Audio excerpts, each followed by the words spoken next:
difficulties and the hurdles that prevent development, that prevent good decisions from being taken, that prevent good decisions from being implemented. Give him the wisdom from above. Father, we are looking up to you because only you can help us. And now we thank you for those in authority, in every sphere, in every department, in every area. Grant them wisdom and deliver our nation from wicked people in authority. Deliver us from evil men who will sit in places of authority and do evil things. Deliver us from vampires who will drink the blood of the nation and leave nothing behind. Bless our nation with good leaders. And for those that are there now, we thank you that you are helping them, that your grace and your wisdom is given to them to lead us forward into a good and a better situation. We give you thanks for your great wisdom that is now released into this nation. In Jesus' name, amen. Ghana Montie, Ghana Montie, Ghana Montie, Ghana Montie.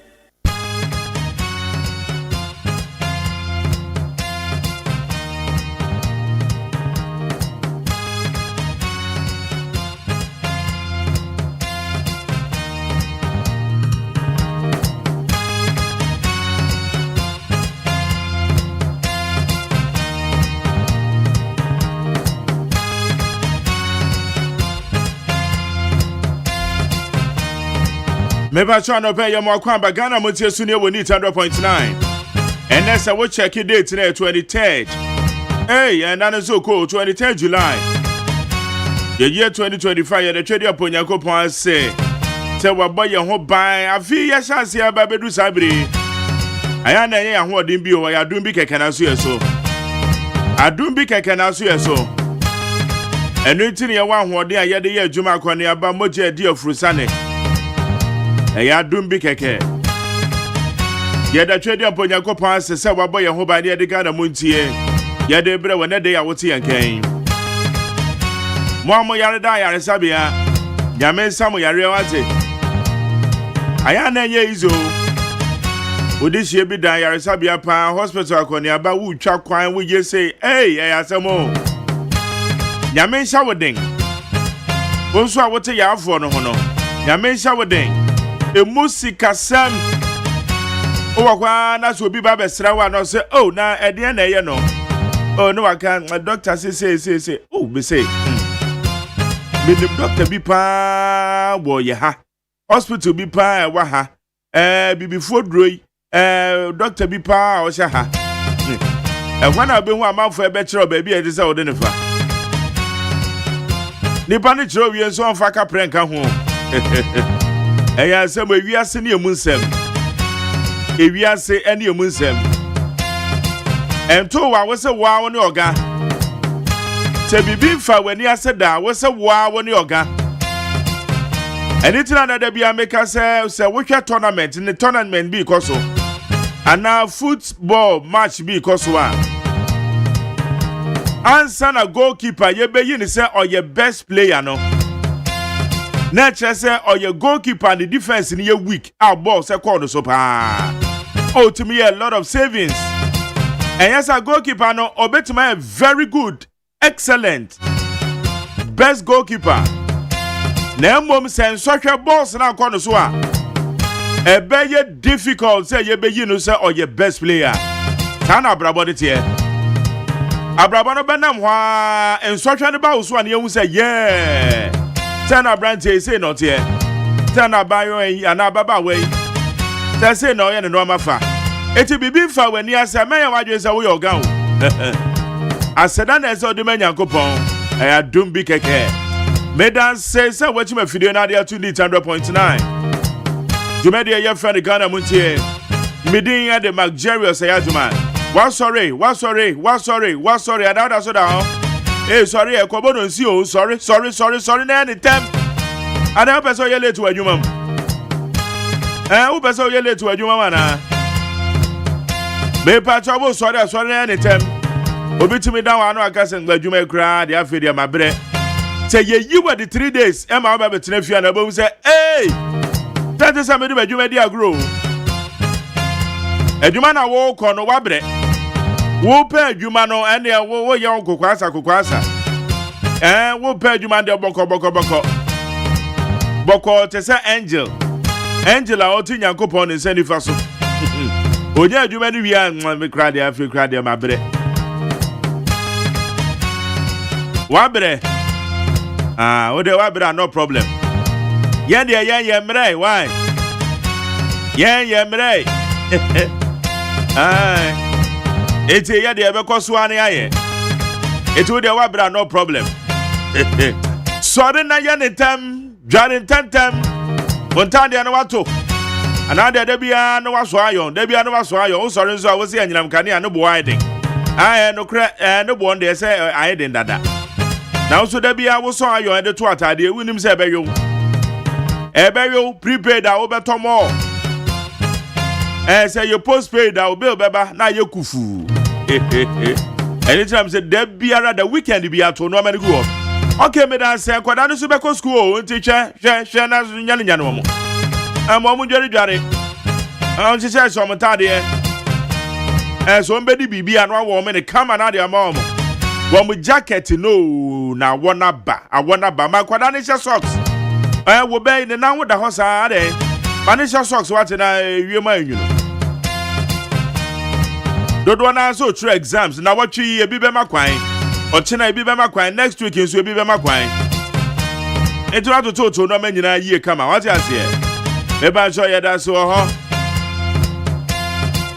ye kwa nim samakodo a ye de begu apono so eye Dr. Kwabena Dofo on 7 others Attorney General say womasem die na wo court ni nyina ne fa ye banking sector clean up no Attorney General wa file no prosecutor ni nyina ne say osisafo e wo ma demonstrate wo ma tuye scan bi wo ma tuye be 60% wo ma meet threshold no etu ehu nhia se on be sa to asem ni die no so ena no pay ye be de ho komo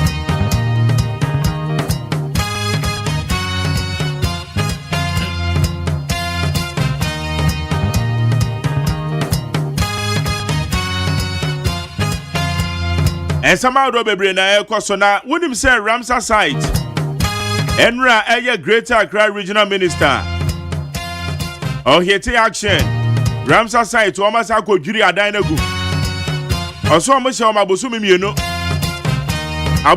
o mo da so tete ho obi anye na dwa se o mo du akwa afi no bi kura e paint ne dan edan na ba bi esi ne ese anye papa no o de kwa da wa yire ne ho painti Oma kwa kodwira to agwemu nsem bebiri eti eno so ho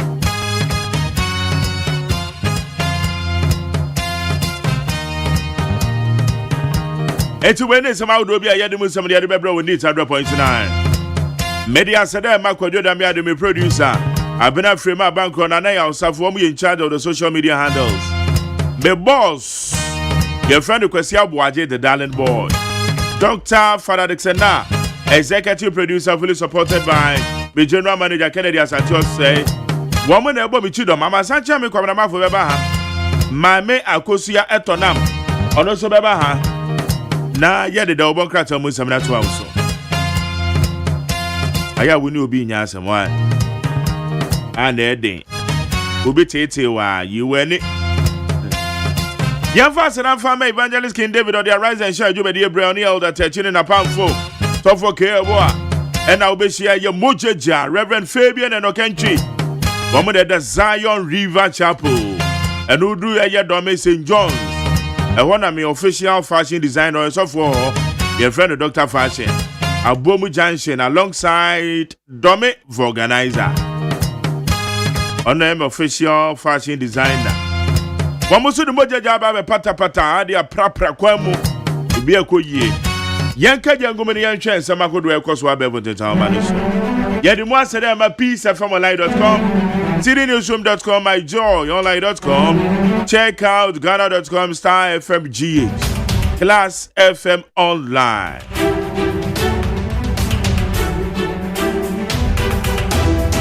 Minority Fatron Krata, Edia Kwagana Mampen, said, I may add Mochina. On Bomodi, I so bit to make sure no more petition be on best of the man.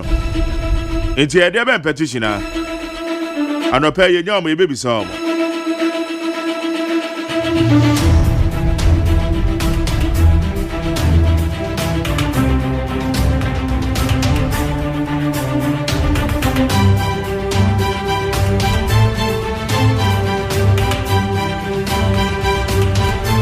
ya kwa nime ya nche yes amado ekoso wo abebonton tamane som. Ablekumanot seat gives NDC 2/3 minority in parliament. Mama Yariga.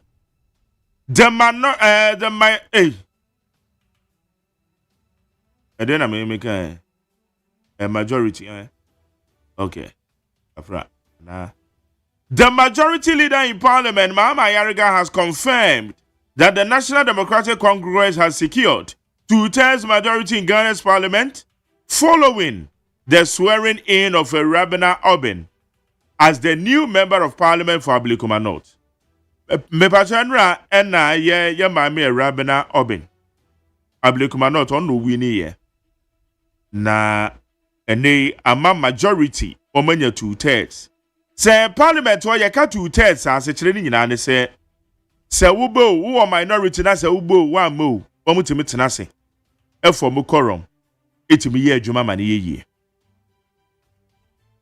It is ana ase kire tie. Eti 2/3 a majority fu anyan e no mbetim de aye. Minority MPs boycott swearing in of Ablekumanot MP. Parliament on Tuesday, 22nd July witnessed a dramatic walkout by the minority caucus during the swearing in of the National Democratic Congress, Rabina Obin, as the new member of parliament for Ablekumanot. Ebusia dom kuma for no sorry pie. Wamo se Ablekumanot the ACC wo ni nti no wamo no ntena se enka se omo ba be witness swearing in and it wamo sorry pie one boycotting. NDC will use parliamentary majority to transform Ghana. Mama Yariga.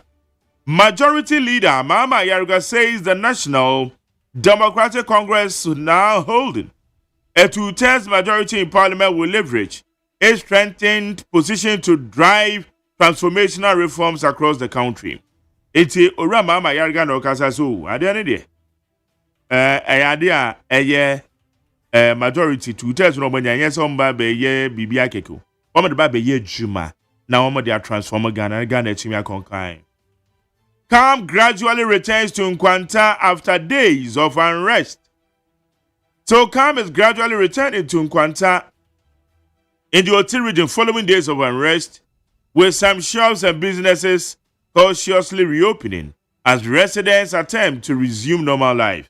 Nkwanta South. And I yatesa yese me say Nkwanta South in 70 dia na me kana me yamhyehyem. Wonim say ya bo bi pa tuo ma ne nsa ba ko atwa atia to atwene. Ne nsa na say Nkwanta South is nseme. Eti say yese ekwo no adwo yo. Na ye wadwuma bi a weekendi me team ebeye adwuma bi wo ho nti ebehwe say wa adwo ampa. Eti Nkwanta South yese o say ndie ehoye amafo ahyase a ebekru. Monye ne sa amaye. Nkwanta South. Why is Boku no? Baboku de ndem za no yeshe too much. Nkwanta South de no so no yeshe too much. Ije say yehwe ne kan nyina ye pay eye friend is saying the equal attention. Babe to MPs avoid violence ahead of Akwatia by-election.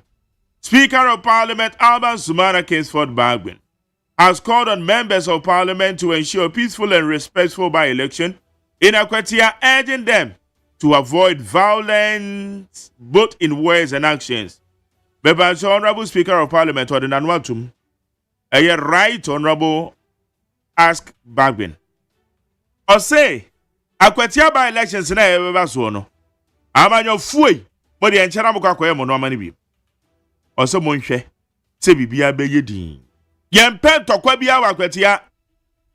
Wa wo kasa de ye wa Ablekumanot eno an ye koye wa Akwatia. Sensem na nya kasa papa yemfa enchechero man ezehunu. Won so a wo se yeso ya boa ye ho, ye kwa Akwatia no de besi. Se kasa ne yenka eyezehunu. Akwatia by elections asumdie ne yehwe de obewini no okọ de baby. Said 2024 about to make kind 2024 about to do obe win no obe win ama wo abe luso no bibia no abetimi aye electoral commission ontimi nya hwe make sense me several years yeto abawie ye mo ana make sense na mudi matem no obi a sabe ehun se abrante yemfa no bo ma na de okan no na ebe make sa for years as I beto about 2024 2024 elections me hwe wie ma de obe win no obe win ama wo obe luso no okra no bibia no abetimi aka make asem we sa eche se wo betwa bo me no obi ahu bagana pa de ana ya eso meka bibi na kwaya bibi ha na ka ba now na ka tete me nam de ameka ya ba mu no enipa bi hwe bo me se ade ti na meka sa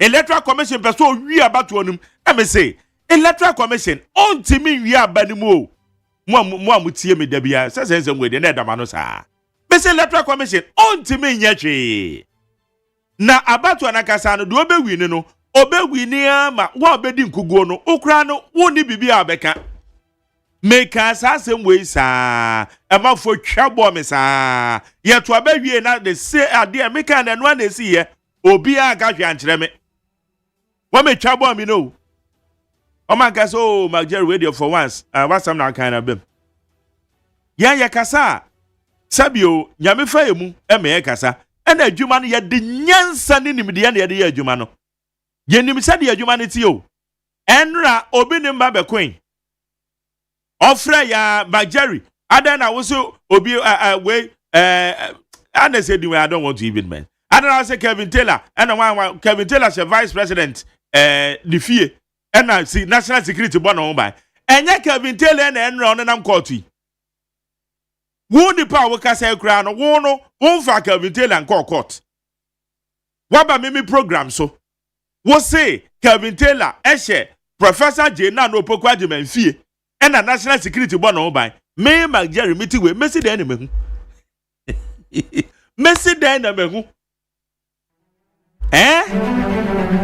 eti ni pa ne kasa asem na mese masa men kasa asem na wo ka no asem me ka ma wate me come anything and this for person mo boro no na me say and this for person mo bomi a wo mo be bomi wo mo be me a me gina we me kra me nua ma na e bomi me wo we me ntokwa me nko ntokwa da me ahwodin me ni bi entokwa de ntokwa uni say me wo me nko ntokwa da me to me nsada it is a me wo bomi a wa bo hwan e just when you be ma be bo no only say me so wa kakra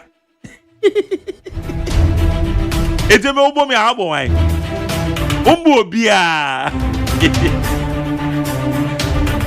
nipa ne me baku ye Kevin Taylor me po adwa me dwa Kevin Taylor na ne nam court nam se na nya brante no so o se vice president fia national security bono ho ba akwa se nipa na tete ende nipa na Ghana enra no nam court wa se no sumas iti anamo ka asem ne ye tenetene mo a muntie yen o muntie bi na yeso ye person ana meboa womo so mpanfo akuku dam so ana omo frem ye tumifo womo na encourage yen ba womo so criticize ye di matem womo so boa me pa o akwa ese goalkeeper no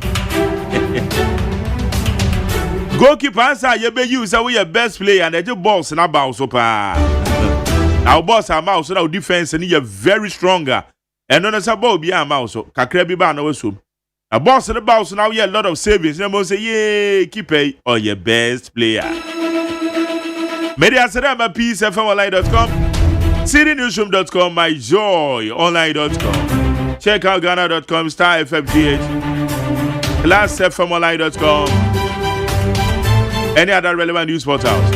Okay, na kwabena mafo ene also for mame ama sapoku makoma jesi be hwe omanim so on ba betena se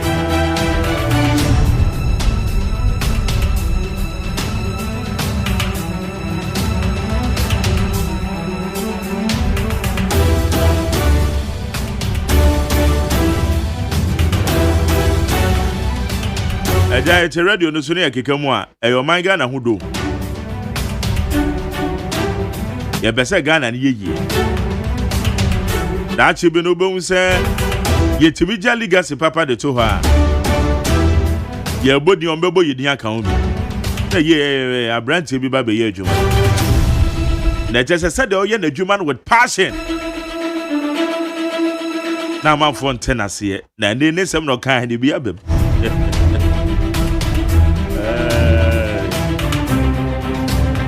Okay, yakwa anim na yahwa nkrata no wa ha. Ma me brobro so ne yakwa anim.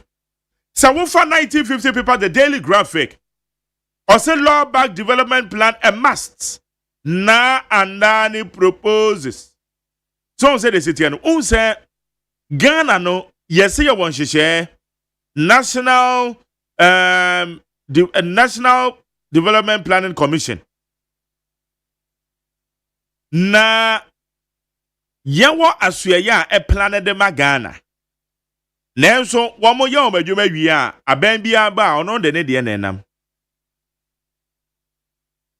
Ono de ne de na enam. Eti ano na ba ne saa na emra ba na eta akire.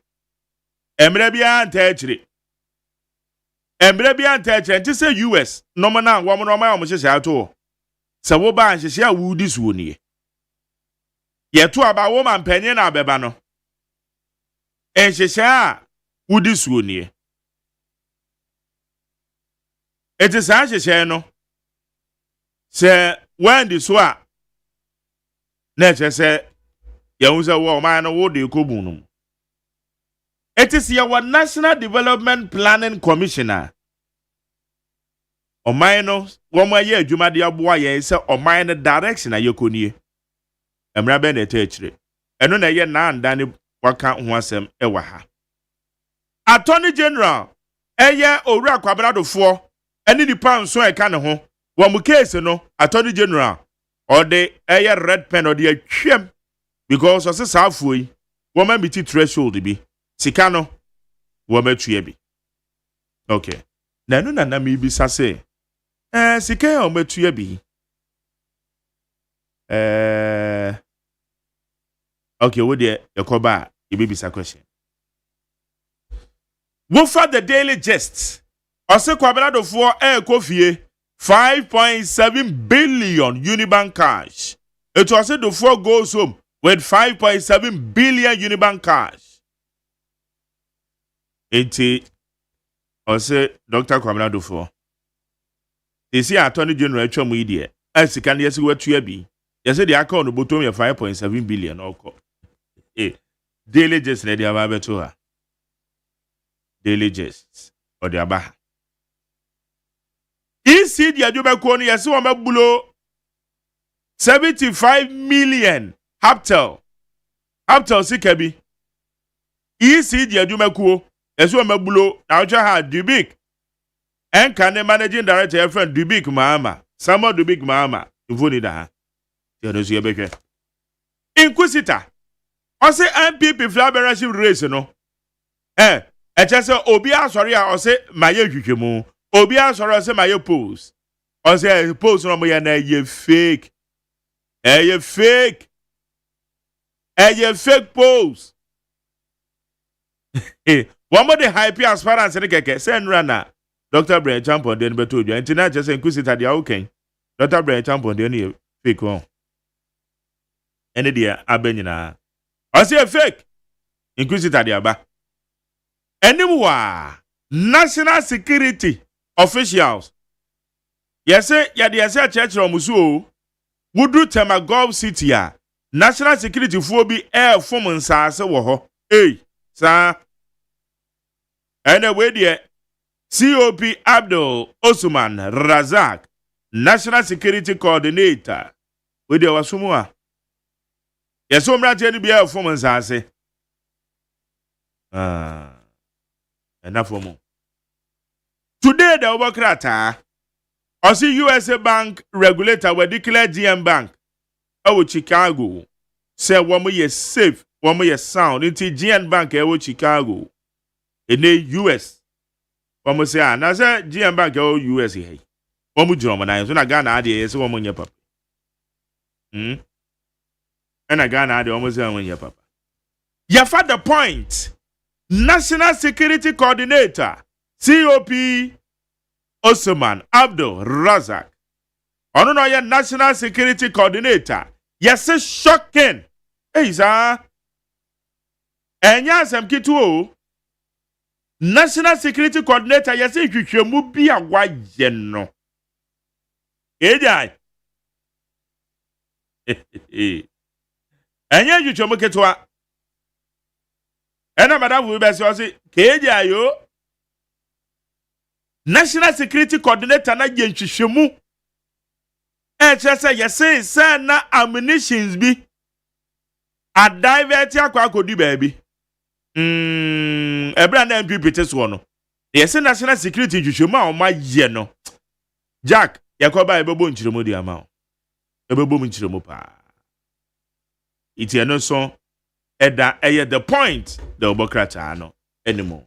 No si anabo yakwa ba wo. Yakọ na yakwa kutie ase ebo no.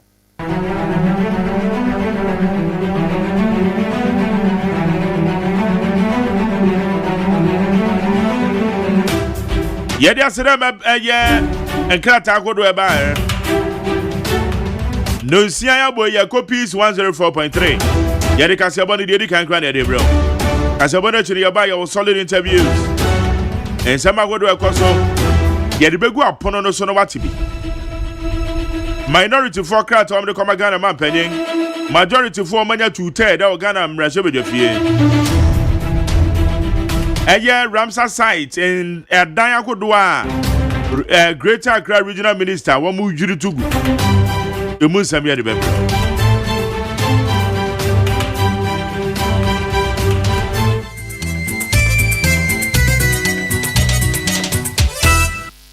Arishma my mama chima makwaba haya sumjwefi ohane na chi pomiensa adia chinti omemuni ama hudo bizu nsema yodo su komiensa kai padama obuonya ni die kwanso yede sommo se anopa no nsia kase ebo ensemu beti anka ewa santimantema na ye hello 101.5 something kwam nyamiche woni se wabrakatu apia tuminti kukuro asanteman ha enietie shane nso se otikokko so okro bia santikotko otufuo se tu ababio na asase so adunkuma se doctor se kwam despite osikani nyansani na dama na motiani okay 101.7 ewo abekan kwanta na neat 100.9 yemienu ka Peace FM ho omo de omo won kran onja no se FM tamale Rock FM tadi Dynamite takwa bosumi FM achim so do na chimansa achim da beyond ewo kwanta the beat se wi asawe so Liberty FM se wi so amanfo ntebio Star FM atebu Rich FM so ewo hin asinfo so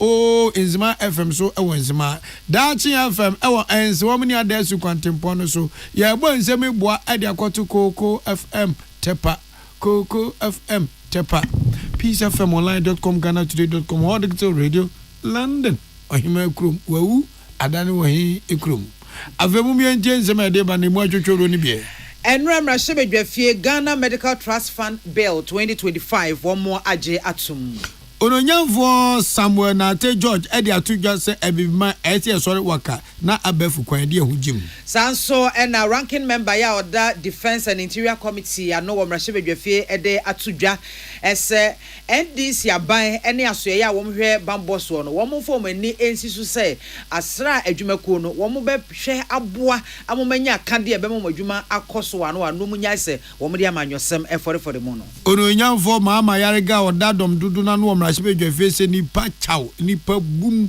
nipa chapo a NDC anyo parliament no amuve ni semone na emumu no ombe ye Ghana ni ye Abusia we ene nsema hodo na anope yaboabo ni nyina no amanone ensemu soso no ade se Donald Trump US na face Japan wo mdo mo sashent yase yapamase a eto be so ha mabupe adununum ya US minded to Japan so no wo makonti yase yapamase se so ate aba emu abupen edunum wo agukansie mu so ekada nanka research no mo so mo research Black Queens no mo se there bi yen research yes amuntumbo akobu akamu Ghana for yentima nko finance na adi asheme Ebusianfo ensem we ne nsankaya hodo na no paya bobo ni nyina no esinkonwa ede besomo ya de asire ne kabia ma medimafo herbal clinic wasito na mobra yare bia ya etete wa brabo o de babedru o mabobo ano a Dr. Time da so o de time beto yare no so na watu ase ede amaw wo mo ewo mayira ya ewo poku ase obetimi afro 0244774282 and 05007272115 First Atlantic Bank the Purple Bank Osebra now also beji Purple experience ni bi esanse wo mo eye banka Eba Digital Bank of the Year womo agye abasobode no ato so emprenu na just womo ete so bo mzem enti upese wonam usikasam so eye investment papa asieti ne bo manya sikapudo ede agukotoko mu dia fa wontoma ekobo First Atlantic Bank dia ano refreshingly different ene na bodni this way chocolate drink anopedio here eye so hye nwumekoya da roma no bo echi dom ye de kasebo no abesom akenkan for eye me mame biama kwa for mene Achenkwa na minum bremu odi ayenkan kwame yebura asuna piesie nana dishe kronkron ena mebohe afei kasebo no emunsam ena yede ebramuin so for no hwe enkrato nsam so wo memu ha no nyamfo Sam Nate George etafa ne jata akasa ede baba tudwo se nukoni nyankopon meni ebibiman yehwe nipa dodo ewo a emudodo na ye mabunu be 1.5 billion a ewo wiasi dodo na ye mabunu a maburu nso edi akotene pa awa brabo mu nsem na nso mpanifo se wafo dom bawre eje asena no wankwaji bia beka se bia bawre wu enu nti dia ba se artificial intelligence etwanitia even AI no o srapa se ebibiman yampem emomodiansi ebesi nkete ne yagina pintin saka pintin na yamvia wunyim na yanyusu AI ni ye papa na eno ni ade ebetimi afaso abo na mpunto ni yedie ne nkoso a ye pe no yensa beka ka kum yagini kwaku anum Sam George kasei. The Industrial Revolution cannot be changed. At my vetting, I was there when I met Parliament. I said that if I got the nod, what I would the leadership I would bring to the ministry was to make Ghana not an active leader on the continent in AI deployment. And it is a task we've set ourselves because as a country, many times we fail to realize the special place we hold on this continent. That we've always been trailblazers from the days of our founding fathers, and that a lot of Africa's liberation is on the back of our own movement. And that you need to position for Africa not to suffer data colonization. I'm excited at the civil service of Ghana, and I don't think there's any other civil service on the continent that's actually thinking in the direction that we're thinking. If you understand and appreciate well, in every 4 human beings in the next 5 years, not far away, many of you will not have retired yet, well, some may have, but 1 in every 4 human beings is going to be African. That tells you the number of people on the continent. And when you look at that demographic, 68% are going to be people under the age of 35. Very young demographic, 1.5 billion people on the continent. Sansem we nyina 2025 Civil Service Week celebration e course so and ceremony e course so eno no nyamfo Sam Nate George edekotudwa opani a we head of civil service ano Dr. Evans Agridakon wono so edinisem atudwa sei eno kasai. The team is adapting to automation, artificial intelligence and e-government, civil service in contemporary Ghana. Government has come under a lot of pressure. Government is expected to do more with less. Government has to reset the country to make it much more responsive. The public sector has to be much more responsive and address a number of problems, some of them wicked problems. The public bureaucracy has to ensure, that is the capacity of the state. When we are looking at the capacity of the state to deliver, it's largely the capacity of the public sector. And that is why the civil service, as the main administrative arm of the state, says that, look, we need to adapt to some modern trends. Modern trends by way of automation, by way of adapting e-governance, making sure that artificial intelligence is not left behind. Because the way to go, it is irreversible. It is actually changing the way we do things. Any outie ayo openeni dini Dr. Evans Agridakon no ye penipod that civil service ano na motina no asem no. Ebusianfo we arahosam na yebohwi yakọ yensentwe ne Samson Kwame Nyameche eho na amanebo anope ya yensa ka kyerese kusasi adehye a womo ewo asoase ye okumase womo ahemfo ne baako nipa bi aye ne dom na yenko Samson ho na emunkyeremu akasa no onfa emaye chef anope ye moachi o mejo so mi nyama anope de ase yante asem de no na enu amajo be around 10 p.m.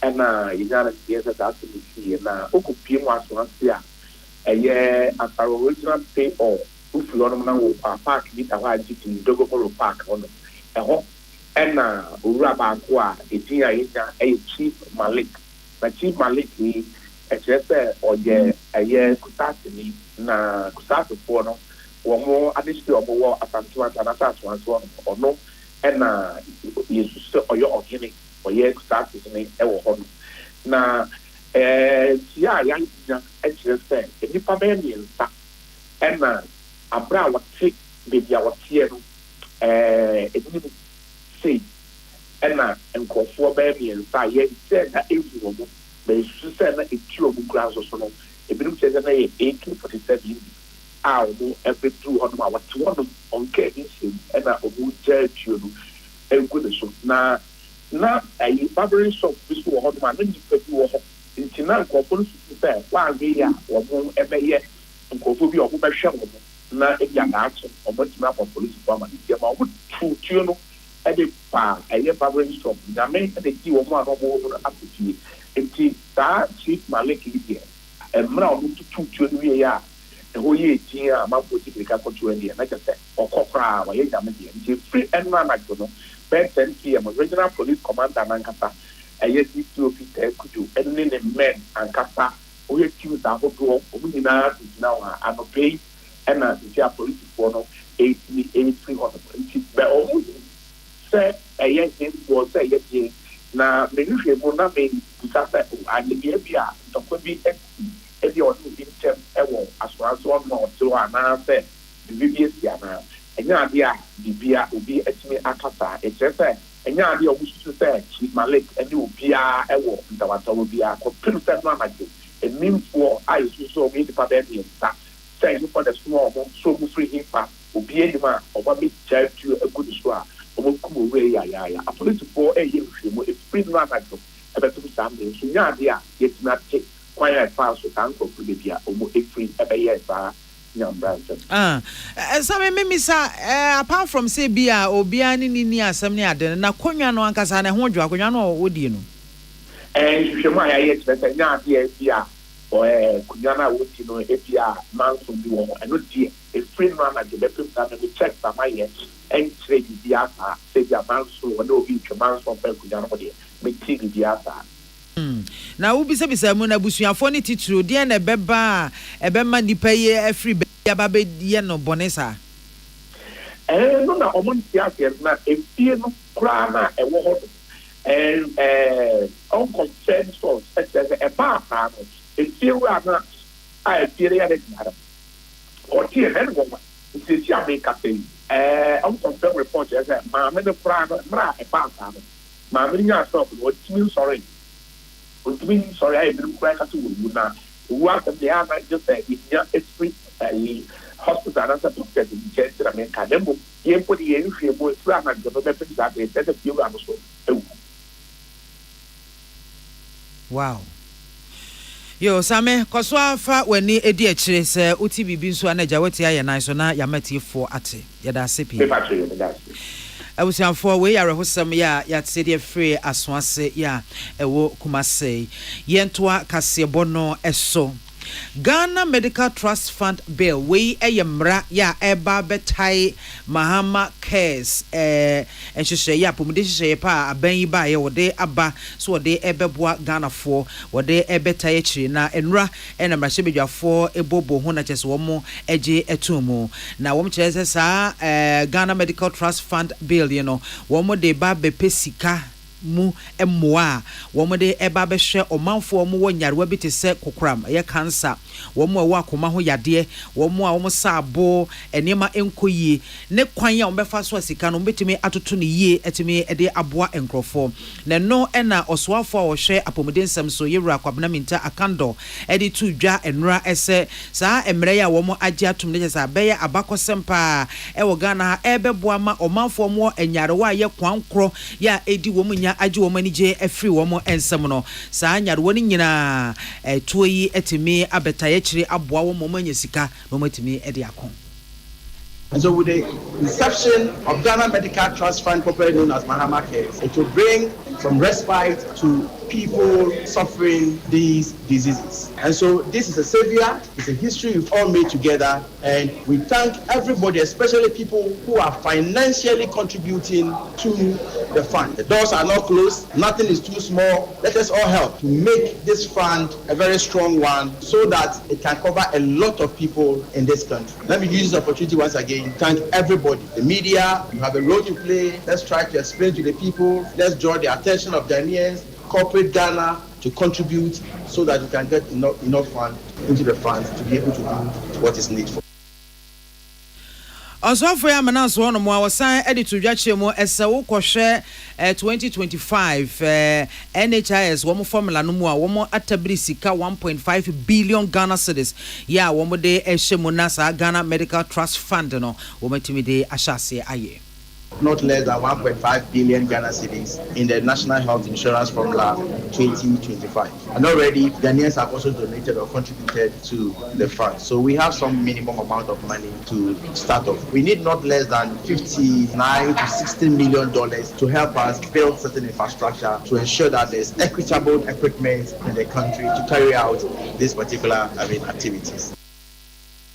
So for share apomudensam so no abokwa na minta akando e na oteso ka say Emmanuel Akoli e na William Gentu ne bo asemi ano bai opania wono no ye dom odadom dudu na no Ghana mrahye bedwafe no nyamfo Mahama Yarega ono no woka say na asemo kanya say ampa Yesu Kristo atadwufo wa endi samnyuko na denne ozi 2024 ba Ghana for 20 say ho said the Ghana for si to abanu boom di ma MDC no eche nkuri na ezi ade nipa a wo mo parliament de eche otwe unwin edoso ye papa enro ya honorable Ewurabena Oben a wo ye NDC na wogina ma Ablekuma de hye Ablekuma North abato peso so no odi mu nkrim na yaji ni tum na yaji ni tum no eno no nyamfo Mahama Yarega ka kire amansan titiri parliament no eno wo say says ya NDC enipa buma amanya ne parliament no amu veni nsamone women be your money ye pa no mampeni His Excellency John Dramani Mahama resetting agenda so what she Ghana for kra na say when you fresh girl no na when you be ma foforo ne betra ba obra no sa pepe and wo be you know. Mr. Speaker, the NDC now has 2/3 of the House. Mr. Speaker, let me repeat that the National Democratic Congress now, for the first time in a very long time, has 2/3 of this House. Mr. Speaker, with this number, we can do many good things for this country. With this number, we can carry out significant constitutional reforms to make this country better. Ghanaians today have given us all the numbers that we need to reset Ghana. And indeed, Mr. Speaker, I want to assure Ghanaians that what President John Dramani Mahama said when he was being sworn in still stands. Any amuti ye majority leader mecha penny or dadom dudu nano ononyamfo Mahama Yarega Ayarega. Ranking member ya Oda Defense and Interior Committee ano ewo mrashebedwe fie ye Asen South mrashebedwe ni Reverend John Timfojo na ode atudwa achechemu eye enano Defense Minister Dr. Edward Moneboama so ode betudwa san woko asoya wohwe bambo honsem so no aye titru Ghana Armed Forces wo mo akachia ekabia abandada ne eja to hono $32.64 million enya kaketwa na no ena enra premtubreka sebo emu ena osofo ntimfodwo ede two piece kasebo enim se ka de aban bia kwa awuja kato ho e ma foforo ba befa sa aka no no ahwe e de atoso ne menye asem foforo ya enya asem bia wo mo ebegina so ababeka e de akope bibia wo munya sa amanwesem no na wo mo enhwe se akade ne niyema ebeboa ama omeya sradom adwumako no etimi agina ne nan so no mo abo adwuma enya akade papa etuo ne akode ne ade a wo betimi e de abo me hu bra no wo mo ensaka na wo motimi e de adidwuma na wo munya se da bia bibini a na wo mo de amanwesem ne ho kro ne ba ababe wuramu Pensua apaya hodua abetwem wonyina aboa wom apagya wom ammunitions mu wom fighter jets mu ene armored personnel carriers no ne ade ene ni padodo wom afa wom nyina no then yes ye be ya support to armed forces ne tumi ama wom budgetary allocation ene special funding na ebetumi apagya wom ahodin nim na wom atumi anya more ammunition wom atumi a recruit more personnel na project bia wom betu ye no ye tumi akura ni akoyanim. That is a conversation I'm expecting say minister no ebepega ni nyina ya support because he want you supporting the Ghana Armed Forces say a big number no makoso one of the best we have in Africa. Your mind no and the advantage. Your mind no nya so faso. Enye dey say any politics kra. Na ne kwakra mo na ode etu dwabio echese Ghana Armed Forces no niema hodo bi se bi omo de akodie bi ebekọ national security ene niema bi sa no a niema sa no entimi eni se pia bonten yade bi a wom hyeda boapaye kwan so no wom eye no kokoamu a eni se honsem ene ho amanebo epia bonten enti Dr. Edward omane boama ya wo chechiremu sai akodie pempempempempem ya wom esesa edi free Ghana Armed Forces de call National Security Secretariat 2024 mu no wom ntimi emuhu akonta ne ho nkro ne ba no ose sansem no kra ni se anko oboso kra. Oh, I someone abeto yenim as a committee. Abeto yenimwa yene minister na abeto yenim. Emi yatra edem kukom edi unkomo edi nyoma biye gwakwam. Enti no enya dia eye problem. Eye problem asa coming team for you. I'll be the first to come and raise the alarm. The DC now my mono is worried. But enya dia say obia akuma etu. Etu obia nyina. But within the national security architecture no, a lot of collaboration goes on. So me can no man Ghana Armed Forces echo national security ho echo GIA and also about the news. But a normal practice they do. There's no scandal. And so we should not scandalize it. Ranking member of that Defense and Interior Committee of Parliament are no Asin South Mashebe Dwene also for John Intim Fojo. The Amoka Freddy's Corner Home Appliances or the Abba Freddy's Corner Home Appliances Center. Home appliances are a ye papabia, a biwo home. Brandsbane, Media, Samsung, Kaiwell, TCL, TV, air conditioner, freezers, fridges, water dispensers, and Nidia Keka home. Nia ubenya good warranty dear. Ko Freddy's Corner Home Appliances ukokumemle. CCTV a Boama monitor of properties, any business at anywhere in the world. CCTV a need daho. A wood detector, clear pictures, Wi-Fi connector. Ultimate connector my phone. Now monitor baby a wo wiasibia. Freddy's Corner Home Appliances Abeka Freddy's Corner Ejosua Hodwa or ton phones any home accessories no. Fresh 0544 959195 and 02079373323 and now so brako komemle city light in Chehwa. Na ya can discounts any achadia. Ubetiasie. Freddy's Corner. Home of authentic home appliances, phones, and its accessories. So wakoma ho hyehyɛ ana ebo periperi de broni kan hardware no a ɛde ne sɛ woyɛ na sɛ woyam so atim so wo be packing a farmer Martin's liver salt techira kwai entem ehwie nsu agu glass mo ate Martin's liver salt no ba ko no na wo de agum wo be hu sɛ ehuru wa glass ni mu na wanom Martin's liver salt ye won orange flavor ana ba ko so ye plain wonumu a ho beto nemum edi nanu na ho ntowo a ko hu doctor. Herbal and Alternative Medical Hospital Bena Black History and War America, China, Africa, Ghana and Penifua Bonabaso say, or say a real man for Tiapopa.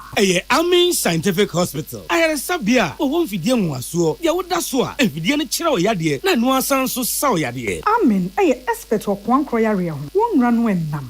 na wa doctor for ni nurse for so ɔwɔtema Amen scientific at the herbal, homeopathy, naturopathy, and reflexology nyina. Esayade. sa wo na wo pɛ ana yare ne te sɛ mpo a nyame adumunti yare expert Amen scientific ebeboa ma inshallah wo ho atɔ na wo nso adi adanse sɛ de Ghana for ni abrochirefo bi di adanse no Accra, Amen scientific ewo dome, Obersnet Flats, and Alashibinso, our Klagon, Eben Shaman Road, Underbridge Hoppe. ɔwɔ nkrabata pii frɛ na ɔnkyerɛ deɛ bɛn wo 0245 275254 ana 020-722-9505 Amen Scientific Herbal and Alternative Medical Hospital. Allow Shafi, Nyamini Yaresafo. Tune it in, turn it up, Peace FM, and rip off the knob. Ebusianfo ya to akase abono so na yakwa amanone ne awie wa godie mu nsem emo na amanone nsem no US mampanyi Donald Trump na watche se one Japan minor any Philippines wo nyina de wo msa hyente ase apama se wo makwa apam asa apam no ebeboa ama adwadie mu nkitahodie mapa etimi akoso na Japan eye omai ba ko a US minor ene wo mu di dwa pa na wo mo ababonte de aba betu dwa ese wo ne US minor ati wo mo ho ase ese eto ya US man kukuru ye to Japan minor eso na chese ye homabu pen adununum 25% say wo nyina akwasetena atwetwe nkomo edi yi atu ya ma eso atehwi aba homabu pen edu enum na no na US mampanyi sansemi ebeto dwa no san kire mu se wo ne Philippines nso so wo nsa ehwente ase apamase a enche kra eno nso so wo de ho ensem eba betu edwa na wo kire mu se wo ma wo ho August anaso sanabosomeda edikan ya mampanyi eka se oba beto etuomo ene ade no mo ehwe ese nke bebasa na nso si ade utumu se wo mo de hwehweye egu akwam no mo aye ne kwan so saa semi nia enwanwa ene se White House emo so wo mo nka ho hwe wo mo ho wa emfa nkyire anaso wo mo fa ho nsem ento edwa we anismama ya kwa agukansie mechira ball bo yenya ni se yankopon adma kwa memne da pay ampa edwa ewo South Africa ebimem here eye Kaizer Chiefs omne krobia santoko kometema uguma pema beba ene de besia ni se chei yan ni tima oma qualify kwa Africa omne bibiani Gold Stars go Champions League ana Kumase asante kotoko enso kobo CAF Confederation Cup House of Folk ene yetima enyi Ghana hapa omo mohwe league na yebo no omantimi amma omanim enti so mbebo a ebia mukwe training e opobmai ekwa na enya no so mde kuche sa ebeko teams menu a emrama mukwa so betu alupre afie wei e de akwa bibima akwasi akan bibia ni Gold Stars eni Kumase asante kotoko metena nanom nyankopon ya adoma memi da ben total cup no Kumase asante kotoko ekopiomo South Africa no mone eye Kaizer Chiefs edi asiani elena kotoko supporters players na wi ataso say ezan so mo no mo besi akan ewa bibima mu henti no enwoma ekoyie papa na kwa mu koi wo mu kodi agro wo ba wi ro mo ho ene esna den mo motivation den ehye mu nkura nam so na nsan a ene bankan na mampani aka sampoti wo His Excellency John Dramani Mahama, Presidential Cup. Yechi has a 4 and ye 2 quick goals. A pow. Mienu has a funny subli monom tebako. In Jaloko and Cranshaka Siapa. Some of the Diaka Inako Gu Kaizer Chiefs for you, no my helm. And Jay Biansna Kotoko was signed a year new at the Biasi plebe, ye van and flip Amoa. Now Bob want to test if you drew Chimidon I know when him crossing your rough. Some change na kwa bobo ni bi edema Kumase asante kotoko nyame adma meme da ebei our Kaizer Chiefs and no South Africa na yabe die ma ewurade nyankopon enura pa die nukori nyame ni nie boroko fu ekwo park kwa share park ai ewurade ade ni pakwa na ye bobo ya the Blasters Black Queens of Ghana wamani Nigeria na si so no ni Nigeria si so yi ehye abibima ball base no na Ghana ni Nigeria pe ene ubo Ghana Nigeria kruwa ye disusu Nigeria fu eno mo shabra ba so magima akomako enkron Ghana ya yetibinyibi ya kwa final ni ya shey semi final ni ya free ti afio de Ghana fu nyina dem pa boni gideta Black Queens ati say we die nyame free so mehwe Ampani Empire ni Nigeria for North Africa fu pri na ja ye na mo ko opponents e dey fall to yi wom ti enu so Morocco and the host tournament no. Any pub park and a nyamichamo a player very nyamicha do a chef first goal. Amazimabo mumo yebehemo.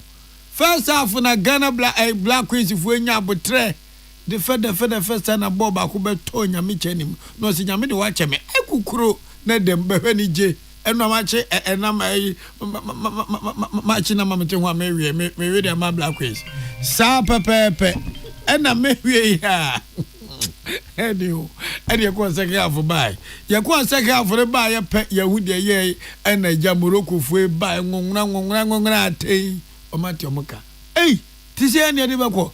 Yensomna Sunday je bo ben say first 90 minutes na so. Ye mo 30 minutes in count 15 Black Queens fu ayade etimi ko fu dia pay so support bebe na o man paba.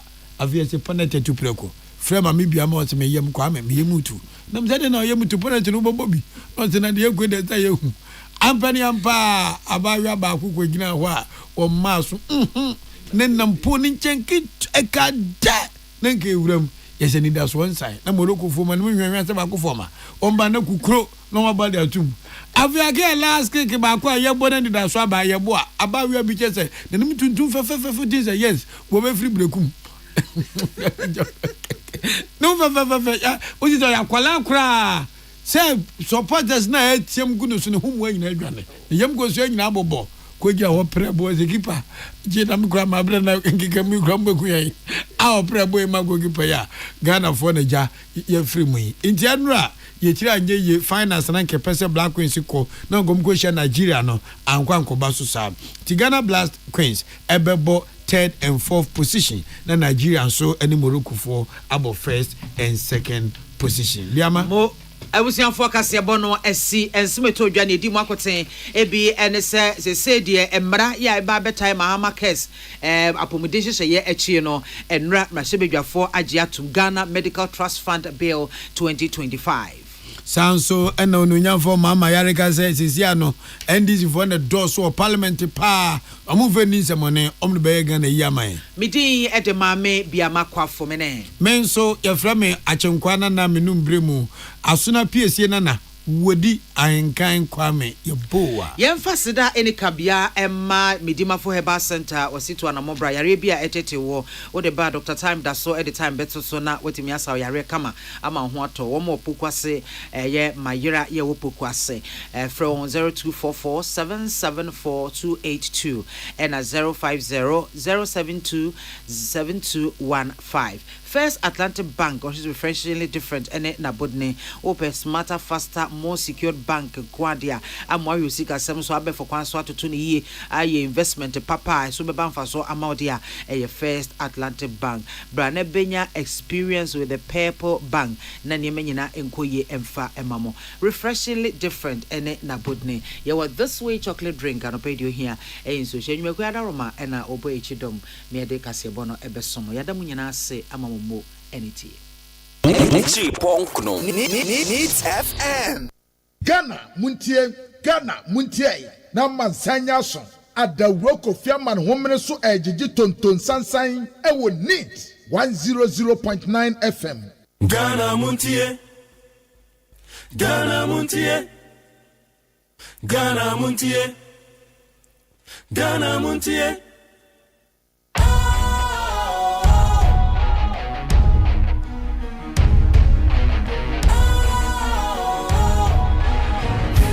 Cool, fresh and trendy with a new look. Makes you feel real good, that refreshing vibe. Satisfies you right just the way you like. Do you know? Do you know? Do you know? Ain't gotta do it alone. Specialized makes you flow. Anytime.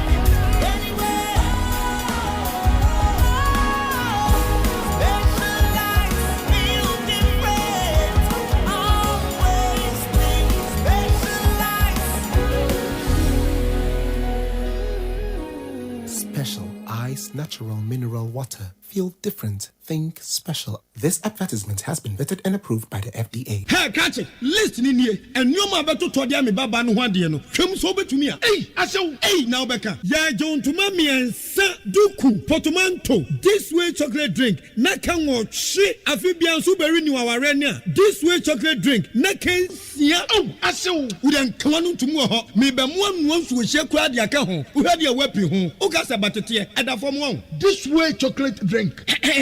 Crash up a baba worry. Aso. Ye fear say this way chocolate drink, ya sorry, no pan no yenum. Ye be chef fridge no no snack. Ye nya ho ho anu ye de serve wo mo. Ye didi wie ne ye pe bibia bogu ya de so a. This way chocolate drink ne yenum. And this way no ti anu a, he se kire wom, koko wom, brick wom, bibia wom, ade wo hia ne so se. This way chocolate drink. De wo hia ani so se. FDA ahwehwe say adwede nkratoe mo agye atum se eye. Ghana Montie. Ghana Montie. Ghana Montie. Ghana Montie.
Yemo akwa be de Ghana Montie so na no pay. Enna ye wukwada. Enna no 23 July. It had say wudi wa with a happy birthday to you. Ye ba be hwe sabako do egu yapono so. Say ye ka say de eye dom dodo na wo Ghana mrahye bedwafie. Womu kura ye 2/3 majority. Ewo Ghana mrahye bedwafie. Eti 2/3 so de ye kan Ghana mrahye bedwafie a. Eye sempi de di akire ne nyina ne say 2 million nyina kuta omo. So womu take decision bi na minority for kura be sori akwa. 2/3 one better than one better to normal call. So what does it mean to our democracy? Honorable Mama Yariga saying, "Ya don't want to buy bedin someone." No more woman to buy the papa or my Ghana conkai. It's another pay you bedin home come on. Enran so a regional minister. Honorable Oklu odi animo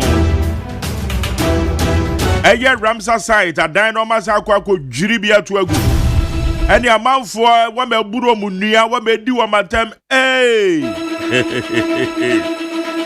nansa se wonsam ya ye ken tana da bia me ka kire se o kwa akoto asase ya due diligence menko enkoto asase entua sika ma obi na wo wa ye ready say wo be kwa asase ne so akwa ya adwuma no na afi na the problems na ebrew na eno na ba beto dwa say wo fa inquisitor da obakrata National Security Coordinator na ebo hayo COP na inquisitor mo so mo update mo ga kra say onye DCOP bi mo oye COP matro DCOP COP Abdul Osman Razak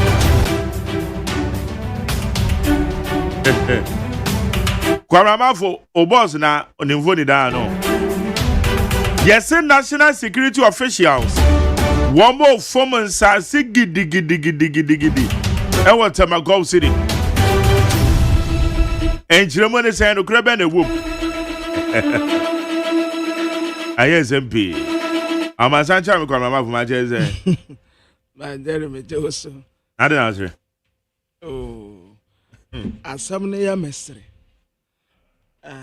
asam no ya mesre kakra ma jere anya se oye me boss oye brother nso because me name no ache just like ma jere said ya me ne utie on say wo ko baby and me bo wa baso wa saade no se wo ko baby na obi ka me ho asem bone a said ya wutumi gina mu defend me no and ayade a good pa wo yade wa sa ne ma no ya me nsira wo enti se me beto se obi a minim no nipa no nya se minim no ena minim said ye otie enti se wo ka asem anya no kura de afa no ho a eno na ya na se me wo ho de na meye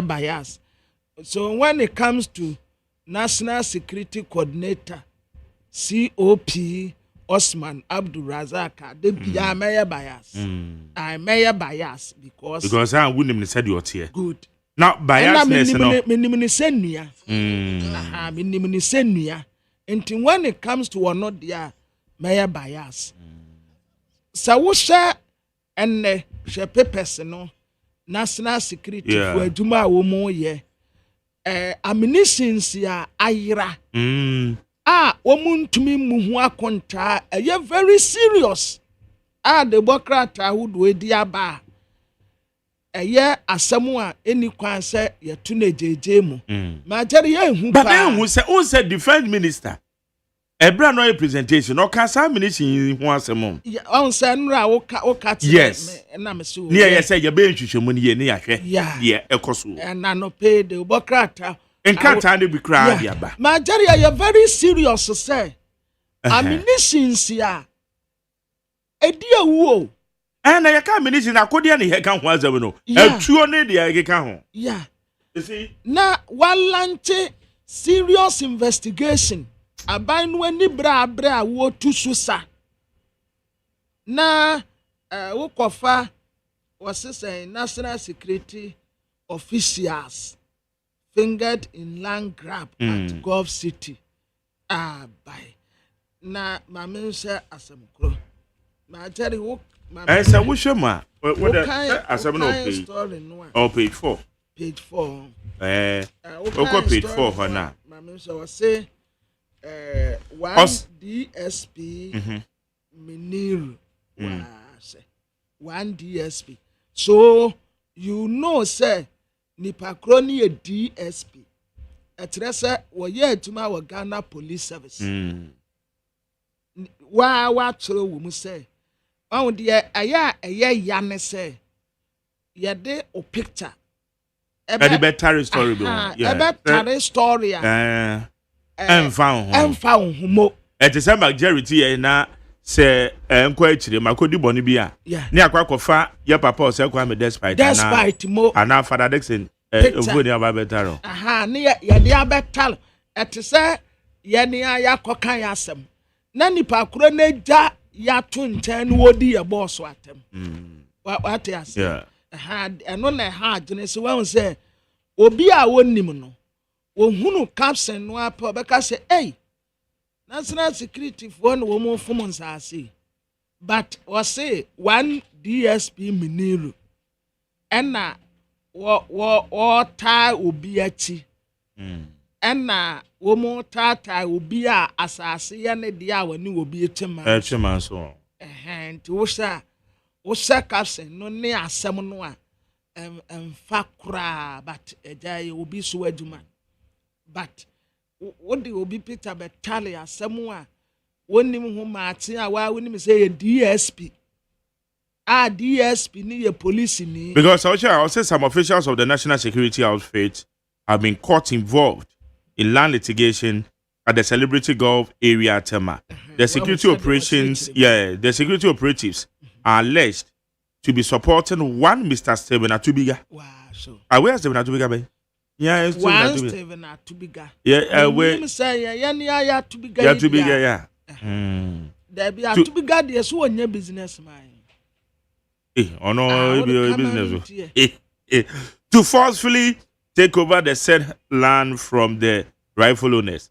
So as a matter of fact, bloodbath is looming in the area because construction is going on the land with help of the National Security Operatives. Kwamne, say National Security Coordinator.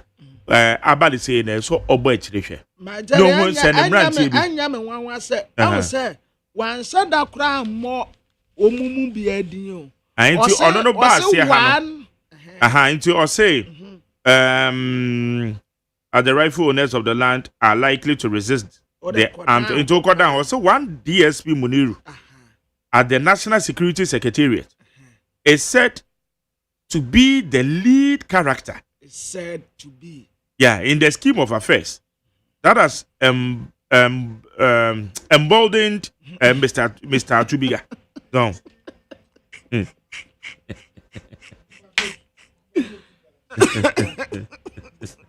But then one said they are 70.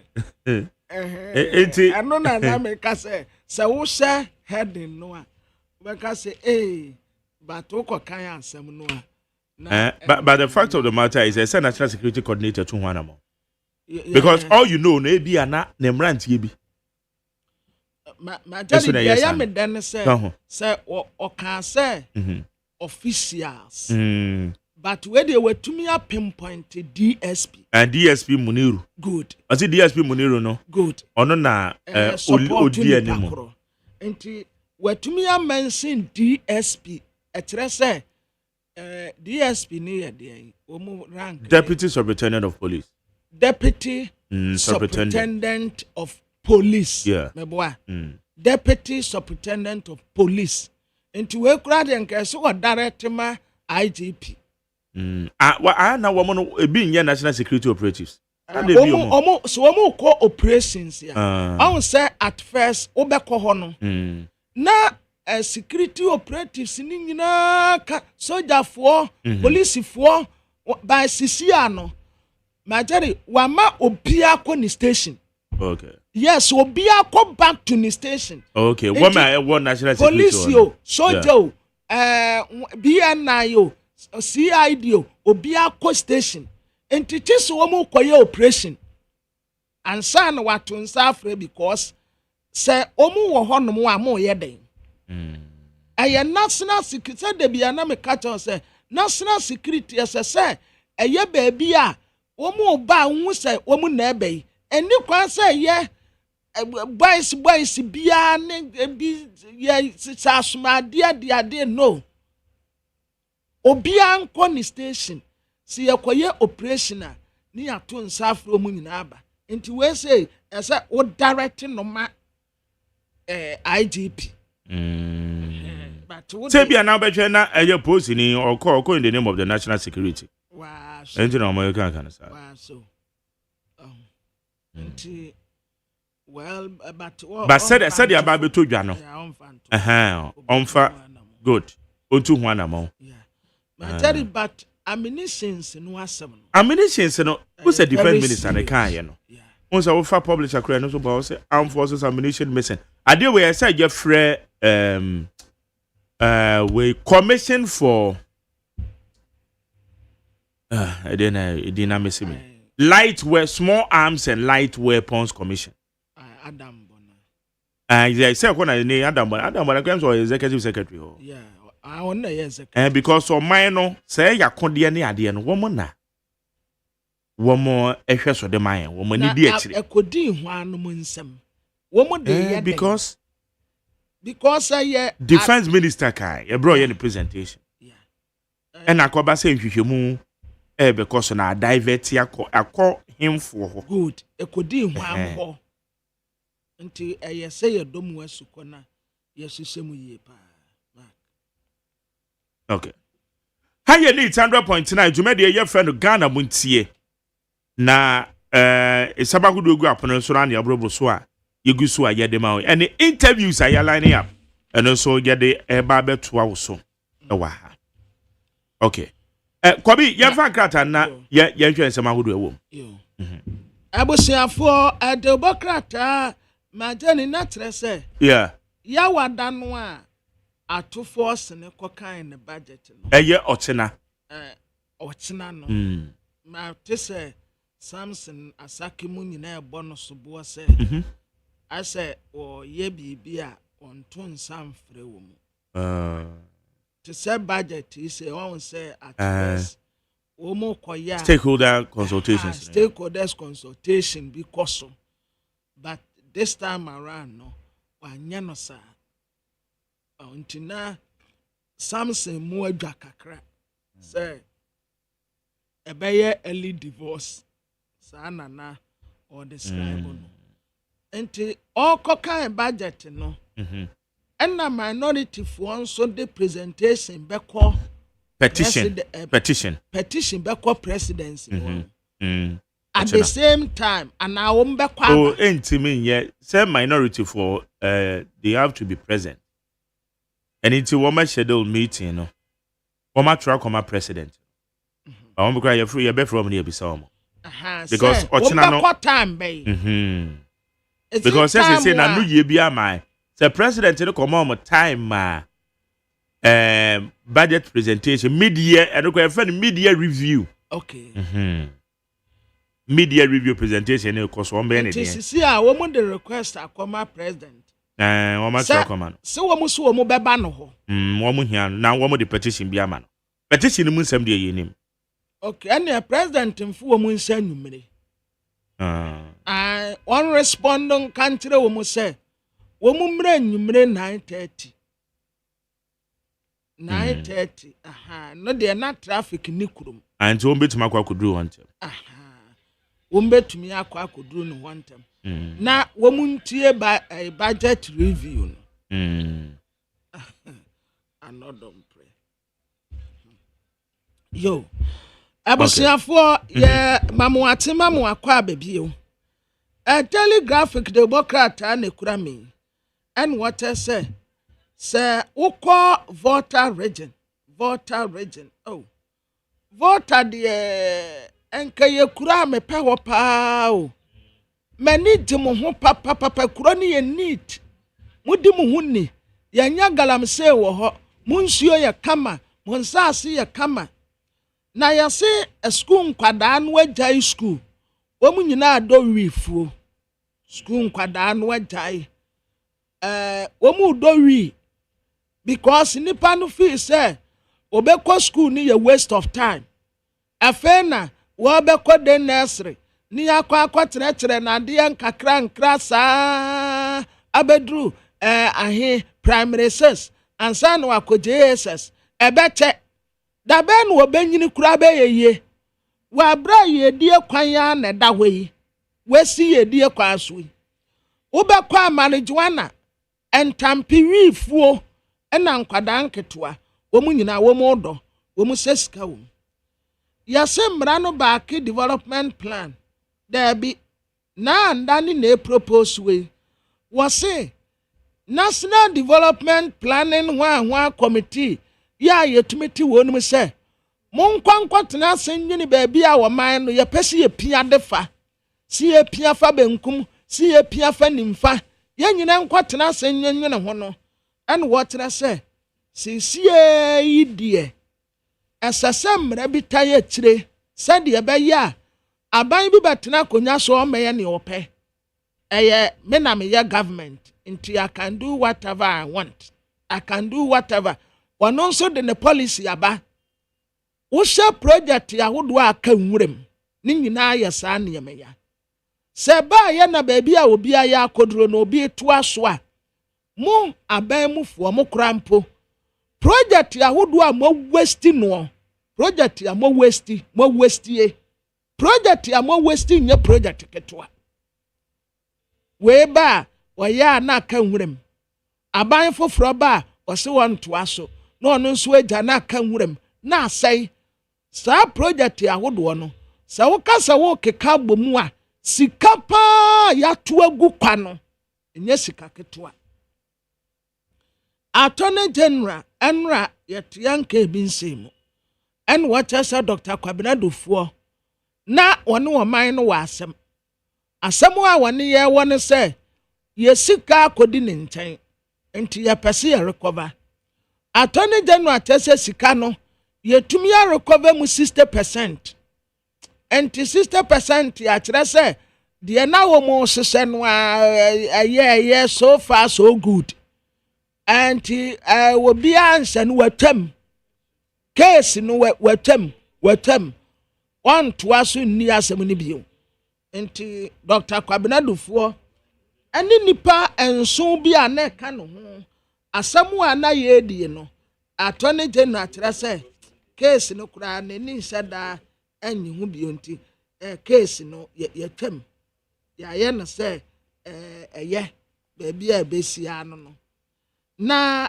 graphic na NIC GIA insurance fair wase awurade adom a wɔkyena na saa dwumadi no ɛbɛkɔ na democrata enkweseta nim ha watra se Kennedy akompra kwa Japan mfoni da ha Dr. Alhaji Mahmood Bawumia mfoni da ha Dr. Osaya Wadutum de da ha ana Dr. Osaya Wadutum wonu wayi obi a waben pa yeso wo school wa abrochire wo school wa abrochire ana ni school no nso wamu use Cambridge womu use Cambridge technology and womu de chirade enti ne nkwada no aben basa sa wo kwa brochire ni ya kire wo se wo se ya Wadutum no a wo Ghana no ni school ni a ebe soko abrofo nkwada tena classroom won musuade no enya nkwada aketoa enti sempo so obeye president ya ye beye exchange programs ye nkwada ni bi Dr. Sayo Wadutum mesraw sa wo obeye president na obeye exchange program wa aya ka ma ba asafo no why ka wo mu ko bi alasa wonu sei ne ba no wo ya ade pa nso won ko exchange program bi ada bra mama ne ba ne sei wonu nso ya ade sika na ba no nso sa wonu so ya ade ntika wonum no wo mu nyina nkosua ade wo si push we ba ye ya yesma ye pu ma ye push ni nyina ye fake papa ba akokura anim Chinese firm bi what just 24-hour economy no e good enti wo mu de wo mu ho asem national security man wo say Dr. Eduardo ne boama en wo kasa wa hey recruitment ya ekoso no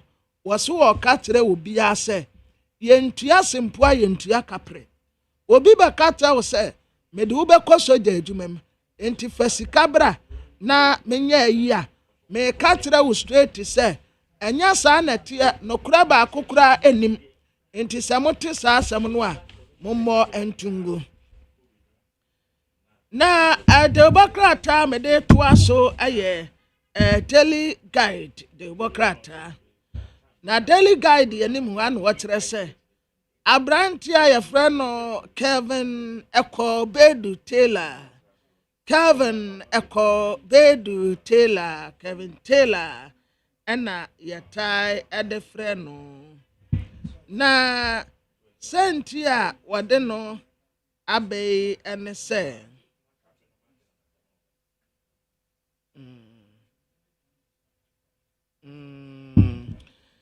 na daily guide was Kevin Taylor enra wo mu court na bra wo mu court no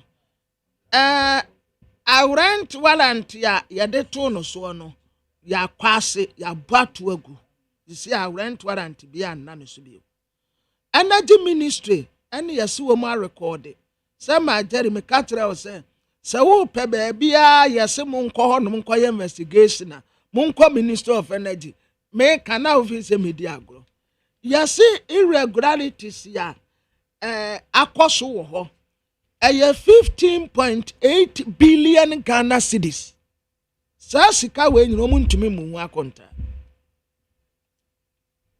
ma Jerry wo mu ntumi mu hu akonta and only info energy ministry ministry 15.8 billion ekokwa would be sour no say sika we mo de ye dai eno an say wo mu toto papa so sa keke sa just like that akontabo no enko ye papa bi anim Dr. Dominic Ayene was Dr. Kwabena full case in Watem. I sika no watua 60%. I 100 and my Jerry's will be 60 a treasure wa pass. We meet it threshold. And 40 no 1 5. And said the iron. So what to bet you are the track case in.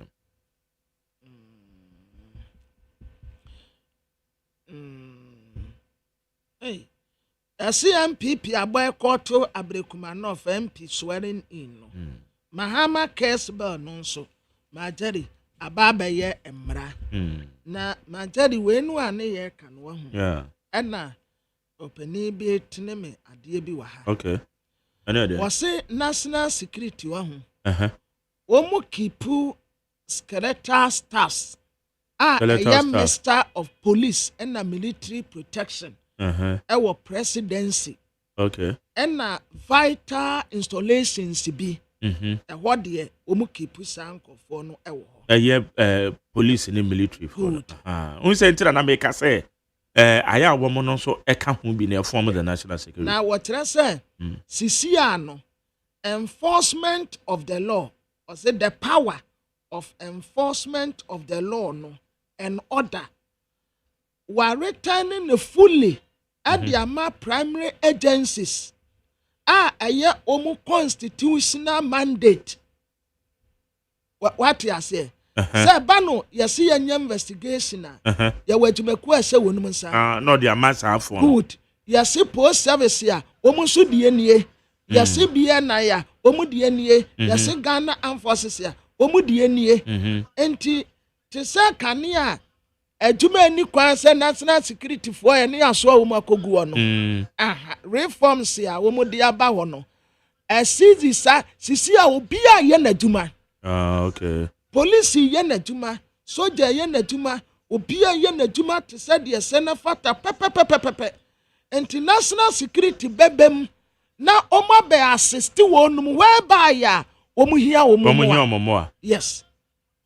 Anya se national security for no omu na mayi ase na womu ekwosoaso afunidaka no omu aye method na nyina ho ma we bese ya na ye bogene so we bese ya na ye bogene so eni wo bio. Omwa emrane se wonum nsa. Yes, ya de ama wonum se omunye wo madu. It is omuni hia national security support. Good. Na what manjani wo mo kire se ba no ensase ho manso twa eba national security aso ya ho. Kwa omuntumi nkan wie ne. Yeah. But enyi wo maduma no no. Okay. anya national security for adwuma ne say won konko buru obi nkwaji obi asase enkobo obi asase ho ban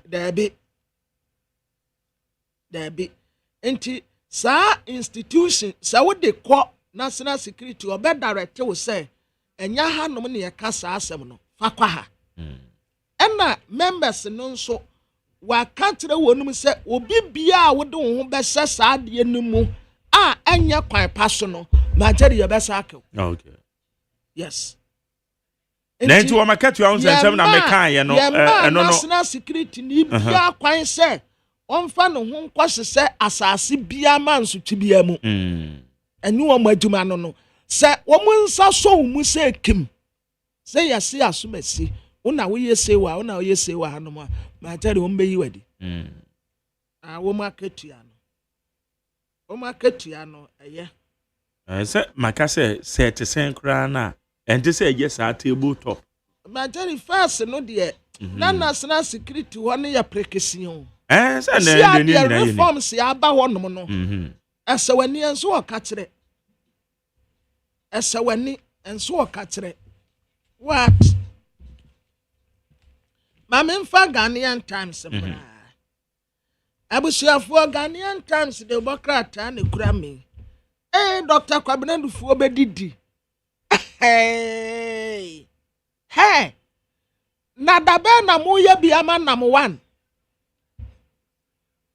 moye nam 1 den Majani yes nam 1 de no ache na se nam 1 de ne nkrofo sika na ba bedi no enye o man ne de na so o man ne nani nanya okay it is onu su timi tua bia nam 1 hey Dr. Kwabena Dufu anya ne freedom wow wasi case ni wonni bio taso na yasi adafua yasi nananom mansu tie bi sore wo honom a se empanimfo anhye entu ho anamo ntem a ebetumi age nsem adafua chieftaincy clash spark fierce in adafua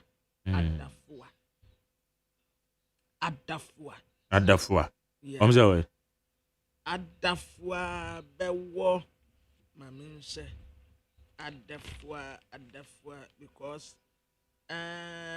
ewo greater Accra and I'm sure say bewo ho baby I don't know but me sure resident at Adafua in the Greater Accra region. Yeah, ewo Greater Accra. Yase ebusuya mienu. We say womodesia na sese wo ye wo hene. We nso say womodesia na sese wo ye wo hene. Enti wonu mienu no enka womo ye adiesie ni. Akwa nsem bebre. Yes. We ubehu ane say na womo usie mojagu. Na ye kum nipa na de asem abre wo no na ya se chieftaincy crash bia ebobo ba no sama nse na mo antuhu anamo a anya asempa Minister of Lands and Natural Resources Honorable Emmanuel Amakufibua majari Amakufibua wo ho se ansha NDC for co primary sia no wo makoyi frag bearer ansha Amakufibu anso bekubi sa Amakufibu anso bekubi yes Amakufibu elembele obekubi on sisi a wonu mom ye elembele mugabi elembele mugabi this idea Amakufibu ana majadi wonim nipa ba konso a wono nso aya finance power NDC flag bearership no hwan Erikopoku yeah honorable Erikopoku Erikopoku ono nso matete menam na me tete so be erikopoku hey wo de akokɔ nto badwam si esia wa kyire hɔ no mu a na maka kyerɛ wo hey erikopoku wopoku His Excellency erikopoku Honorable erikopoku, where are you? Where have you been?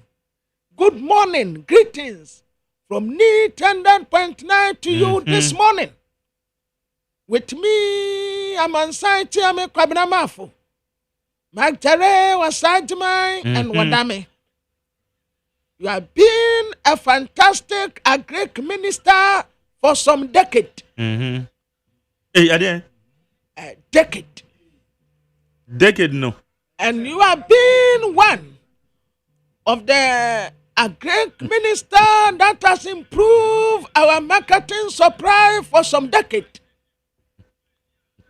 And as a minister for agriculture, producing farmland, excavators and tractor for some decade.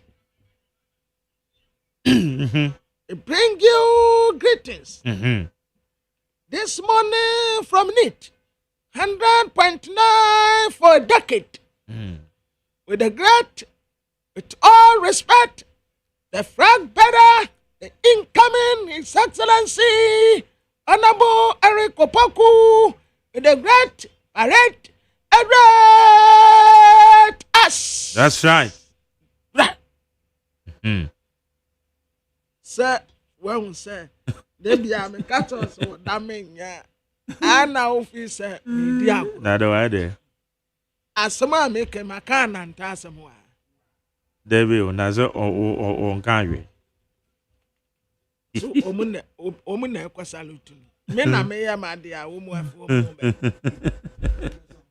me wasn't go away. Sounds a woman open myself. Mr. Petition, no call. Okay. They call a yard damn and the battle form. They are foul more police. A foul more soldier. Yes, I fool more national security.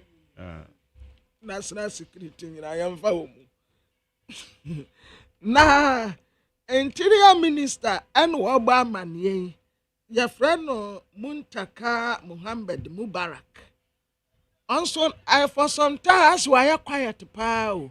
I say, why you penny by force? I said, Juma no form. So, boy, Juma. That's why you come. Cool be. Muntaka dear. One running mate is Safatano. Sound. Running mate is Safatano. Akwaba could be so baby. I know so per president and as per running mate. Eh. Akwaba could be so per running mate. Nedru swa muamu behu. Yawa. Anna and call for one so keka. And yano crenti with the men was once. Lance Minister Ama Kofibua, small scale miners, no. Yes, 962. And now, answer August there, Tosson 9. Woman license in the very voke. Nandra God, Namaya, Nana Kasai, and honorable. Yes, some bureaucracy no doors on the door. Fawe bra, Shiayan waha, Kofawe bra, Yahia way, and Asumesi, or Bente, where you say, hey, ho. Emma wo mo bread do. Mon consider wonum kakra. Na asam na no ade. Na a PMAJ. Ana watasa wansena ni bikura wo pesane nsem. Enti wono nso kakra wo wono. Ode akwa akoto Ghana Medical Trust Fund aya Mahama case. Na a Pharmaceutical Manufacturers Association of Ghana. Oh, my idea. Woman de 2.2 million Ghana cedis. And na woman de koye. Woman de akwa koto futu yimo. My idea pa yampini wonu na yemon sema wonu my idea papa. My idea. The nipa be ya ɛna mo ayɛ adeɛ yɛbɔ mo aba so na ɛde bɔkrata ekura me wɔ hanom sisi yi ɛyɛ the new publisher na the new publisher nim hɔ ɛna wɔtɛ sɛ national security ɛna wɔn eni abere de ne sɛ ammunitions ne baabi ɛfaayɛ no wɔn bɛhwehwɛ kyerɛ kwan nti investigation ano ɛden paa ɛna wɔn de probuo ɛnyɛ ade a wɔn de to fam koraa kyerɛ sɛ ammunitions no baabi bia akɔ no ɛsɛ sɛ yɛhunu na ne nyinaa yɛ 2024 ɛna saa ammunitions yi yɛhunu baabi a efiri ɛkɔ but baabi a ɛkɔ akɔduru deɛ ɛde bɛsi nnɛ yɛnim baabi a ɛkɔkɔduru yɛ nti wɔn mu yɛ investigation serious one ɛde ahyehyɛ baabi a ammunitions no akɔguro attorney general akyerɛ sɛ Dr. Kwabena Dufour ne din mu edu paa ɔpɛni yɛ aboa tijan ne right hand man ɛno no ɔpɛni yɛ aboa tijan nansi wɔn mma asɔre wɔn mma asɔre ɔfa ahwe ase ɔfa aboa tijan sɛ ɔfa nsɛnkyerɛnne a ɛda adeɛ nyinaa kyerɛ sɛ Christ bo nnipa nyinaa nsakra wɔ mu adwene yɛse ɛda no kɔ awie a mobɛte ɔko ne ɔkosɛm sɛ sisi antokɔ ɛkɔ so ɛwɔ Syria ɛna Israel Gaza mpɛprɛ so wosɛ ntokɔ a ɛkɔ so wɔ hɔnom a ɛkyerɛ sɛ wiase awie ba wɔse sɛ da no kɔ awie a asase woso wɔbɛba landslide monhwɛ deɛ ɛkɔ so wɔ Korea sɛ asase awoso ɛwoso no ho no enipa a ɛwuo ɛnyɛ nipa ketewa mmɔfra so ɔden nso bɛba ampa nansɛn mohyɛ mmɔfra so ɔden ɛkɔ so a ɛkyerɛ sɛ ewiase awie no aba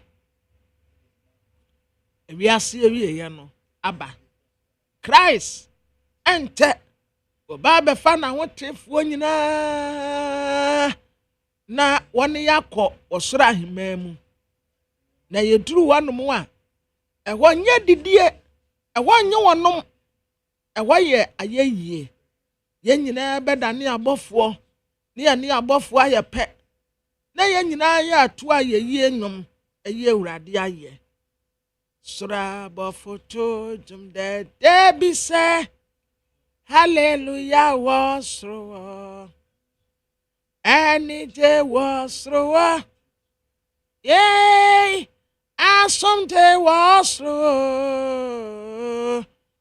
ɛne gye wɔ soro wɔ matari sɛ heaven wɔ ho sɛ me na mepagya nnwom no a me surprise abɔfoɔ no sɛ you surprise na sɛ deɛ woyɛ wɔ ha deɛ di adanse pepe sɛ obetuma surprise o na Awurade sɛ me na me di abɔfoɔ no na moto nnwom what sora abɔfoto nnwom dɛdɛ bi sɛ hallelujah wɔ soro honkonkron no bɛgye adwuma brutal ɛne gye wɔ soro that's right asomte wɔ soro ɛne gye wɔ soro Nyankopɔn bɛmɔ ayɛ sɛ adwuma wɔ Kwabra ma me kwa amba no so na nenso ɛyɛ Dr. Makoliva Kebo so yɛhwɛ anim so ba bɛka yɛ ho yɛ Director General acting at the National Information Technology Agency ene obeba ahase yɛ bɛhwɛ n'anim na ma me kwa na yɛ ne lawyer Kwame Adofo private legal practitioner ni nkomo isama ko do bi akoso wɔ mmara ne mu lawyer mo ache yɛ ne na pom te sɛ uni aho ne mo so e Nyankopɔn adom bɔkɔ de akyɛ nyame de akyɛ na edikan My mention CFM free OSP. And then OSP and somebody about to draft former MP boss and the pebi home. Sekabi osusu say afa woman sansi and hwehwemo koso. Say former MP boss here yo Mustafa Ahmed achirem so no de onim say ne ho fan no be kan nsem e wo court. Ese me beto odwa to say Mini ama me sila o chief mo. Na chia asuma before na PO student money. Aye. Omuni bye. Constantly. Channel na voice ne de pa o tuma aboka enwosu. Sina ko bo tete ni pa ante mo na ya bo ma abo atunu mama. Kan se bi o si o to mo ngi. Dango pom na mo na ho ka. Because we need to come at me. Because of my film.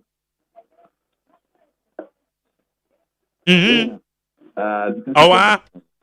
That's the need. That's it. And I think I'm going to last week, I'm going to press. Yeah. And I think one by SPP. La phone no ana e bibia o ntia me so wa mada be we. Which me out. Yeah. E bacho ye. Bacho ye. Na se network no. Eya asamo. Nyakura okasa na drop. Na OSP asami. Mark. Esi etidi me bia so Ghana. OSP no. Ya anti so ye be good police eduma. Ya anti OSP si ye ba be good BNI NIB. Ya ka se ba be good Yoko. Yet for a purpose. And that's where people are losing focus. Yet OSP and I create for a purpose. Now the purpose we can act now. It's stating clearly what the purpose is. And I just don't understand why people don't so far won't focus on attention on it. Anything. Who don't when you're acting in here. Page 4 of the act. A describable purpose with here, yet is our OSP office. Or see, an act to establish the office of the special prosecutor as a specialized agency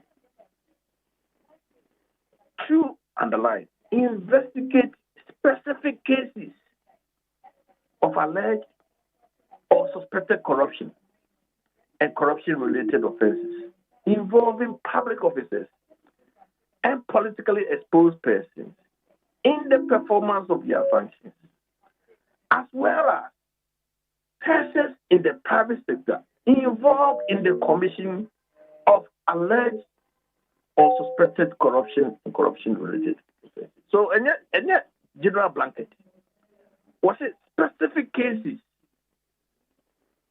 of alleged or suspected corruption? So, yes, sir, what's the corruption beyond? Now, we're investigate.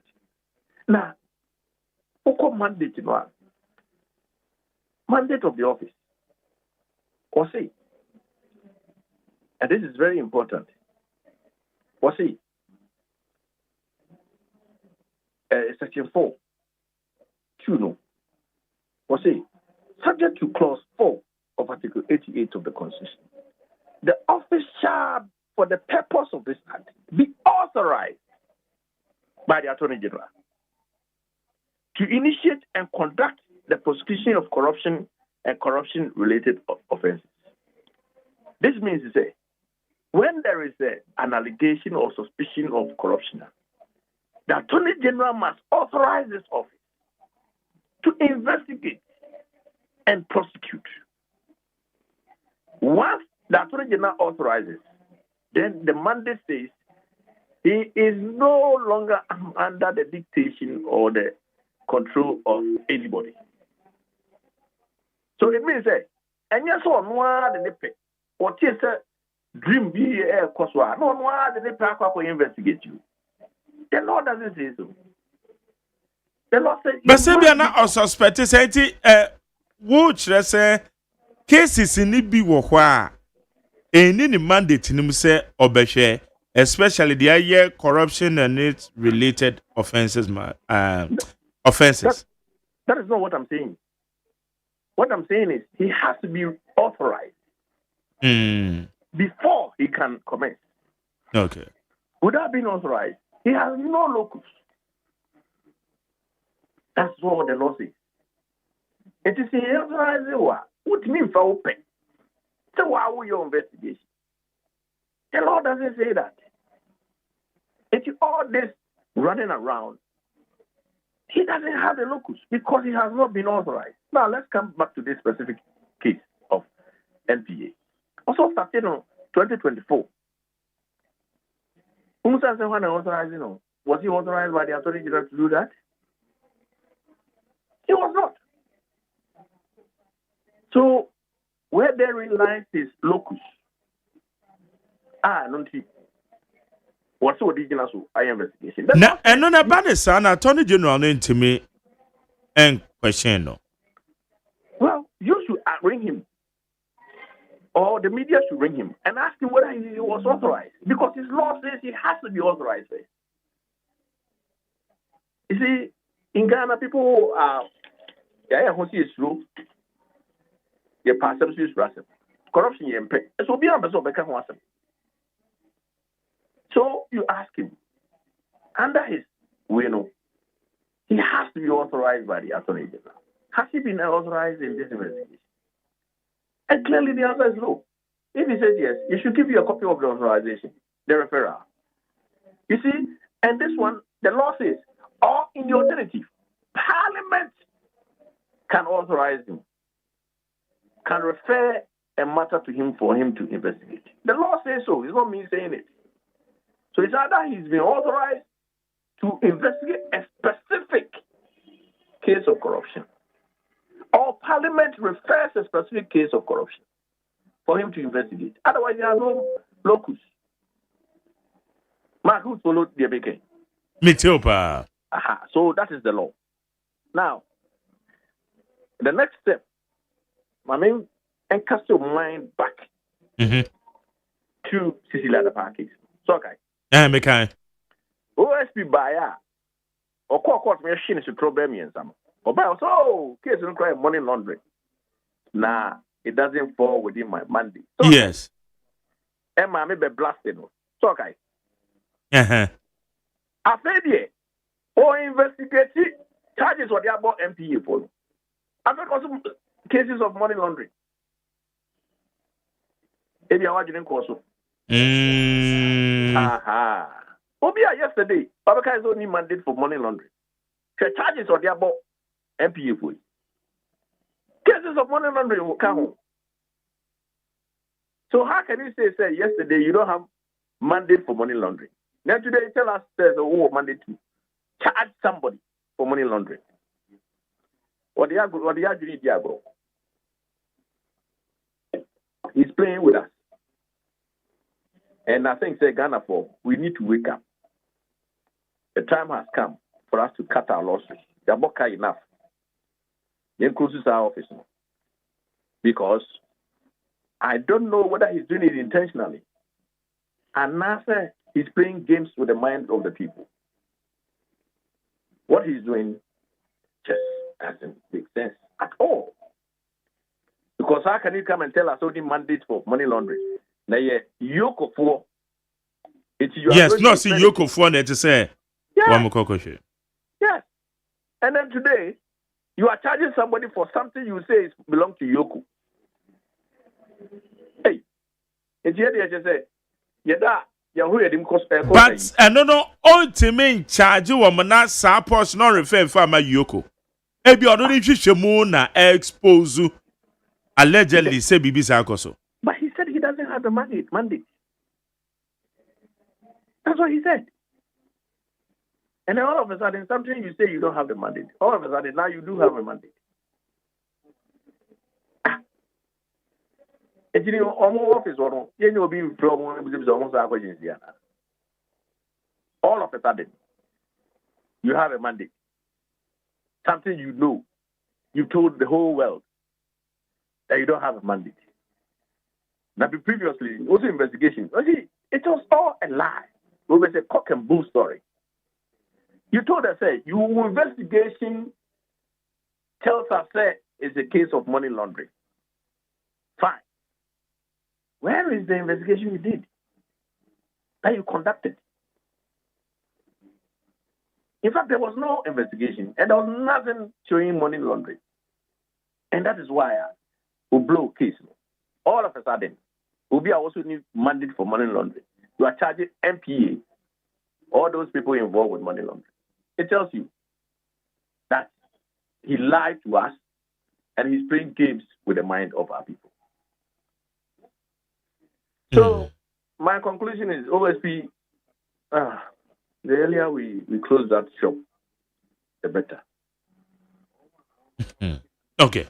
Yeah, quite Attorney General and Rakrata, and also the Barbonting. Discontinuing and now filing no prosecutor. I said, I'm a lawyer from Becano. A year, Dr. Kwabinado for any depends on be a cajon. Needing an for banking sector, your friend is saying, clean up. And says, say, woman meet its threshold by paying some parts of the money. The other two join soon. Okay, and I say, I don't know. Say, na woman 2 years can be our filing no prosecutor. And I say, case in SC. Say, can be a campa. And ya dear, I just say, Yaji and I so man. Ghana dear is a joking country, pal. If I was under 40 years old, I'm going to with you. Because we are a nation of jokers. See, the law doesn't say that. And Brano say, once you want to do plea bargain, which is what this one is about, you need to pay. You have to. There's a term that they use. I'm trying to remember. More in the line of compensation to the state. But you have to be convicted on your plea. And only a whereby obe activity and answer obe call with the plea bargaining, but the okay, the answer one corner is out. And that's the truth of the matter is most of the lawyers who defended these people cases have been discontinued against them. They are in government. Somebody like the Attorney General, the Deputy Attorney General, they were lawyers in the defense of these people charged. So now, all of a sudden, they find themselves on the other side. So they see themselves as being in conflict. They have conflict. And they are looking for a way to avoid the conflict of interest. And that's why they are discontinuing those cases. All the cases of discontinuing now, they are all cases they were involved in, either directly or through somebody very close to their office. And that's what we call conflict of interest. Meaning that it's like me now. If, Mark, you are my client, in the future, I cannot go against you. So if I find myself as the Attorney General somewhere there, I find that I'm in conflict. So how do I avoid this conflict of interest? And if I'm not trying to, discontinue case. This is what is happening. All the cases they discontinue. They were in conflict of interest. So they had to find a way by claiming, they were not even charges that should have been laid in the first place. And we had discontinued. We are dropping those charges. Because when we say he acted on the other side, and now he's in this side, he cannot, under any circumstance, pursue cases against his former clients. That is why they are coming with all this gymnastics. Don't buy it. This is another way of clearing them. Now, if you know they are in court, why don't you allow the court to do the clearing? Why don't you let the court find them not guilty?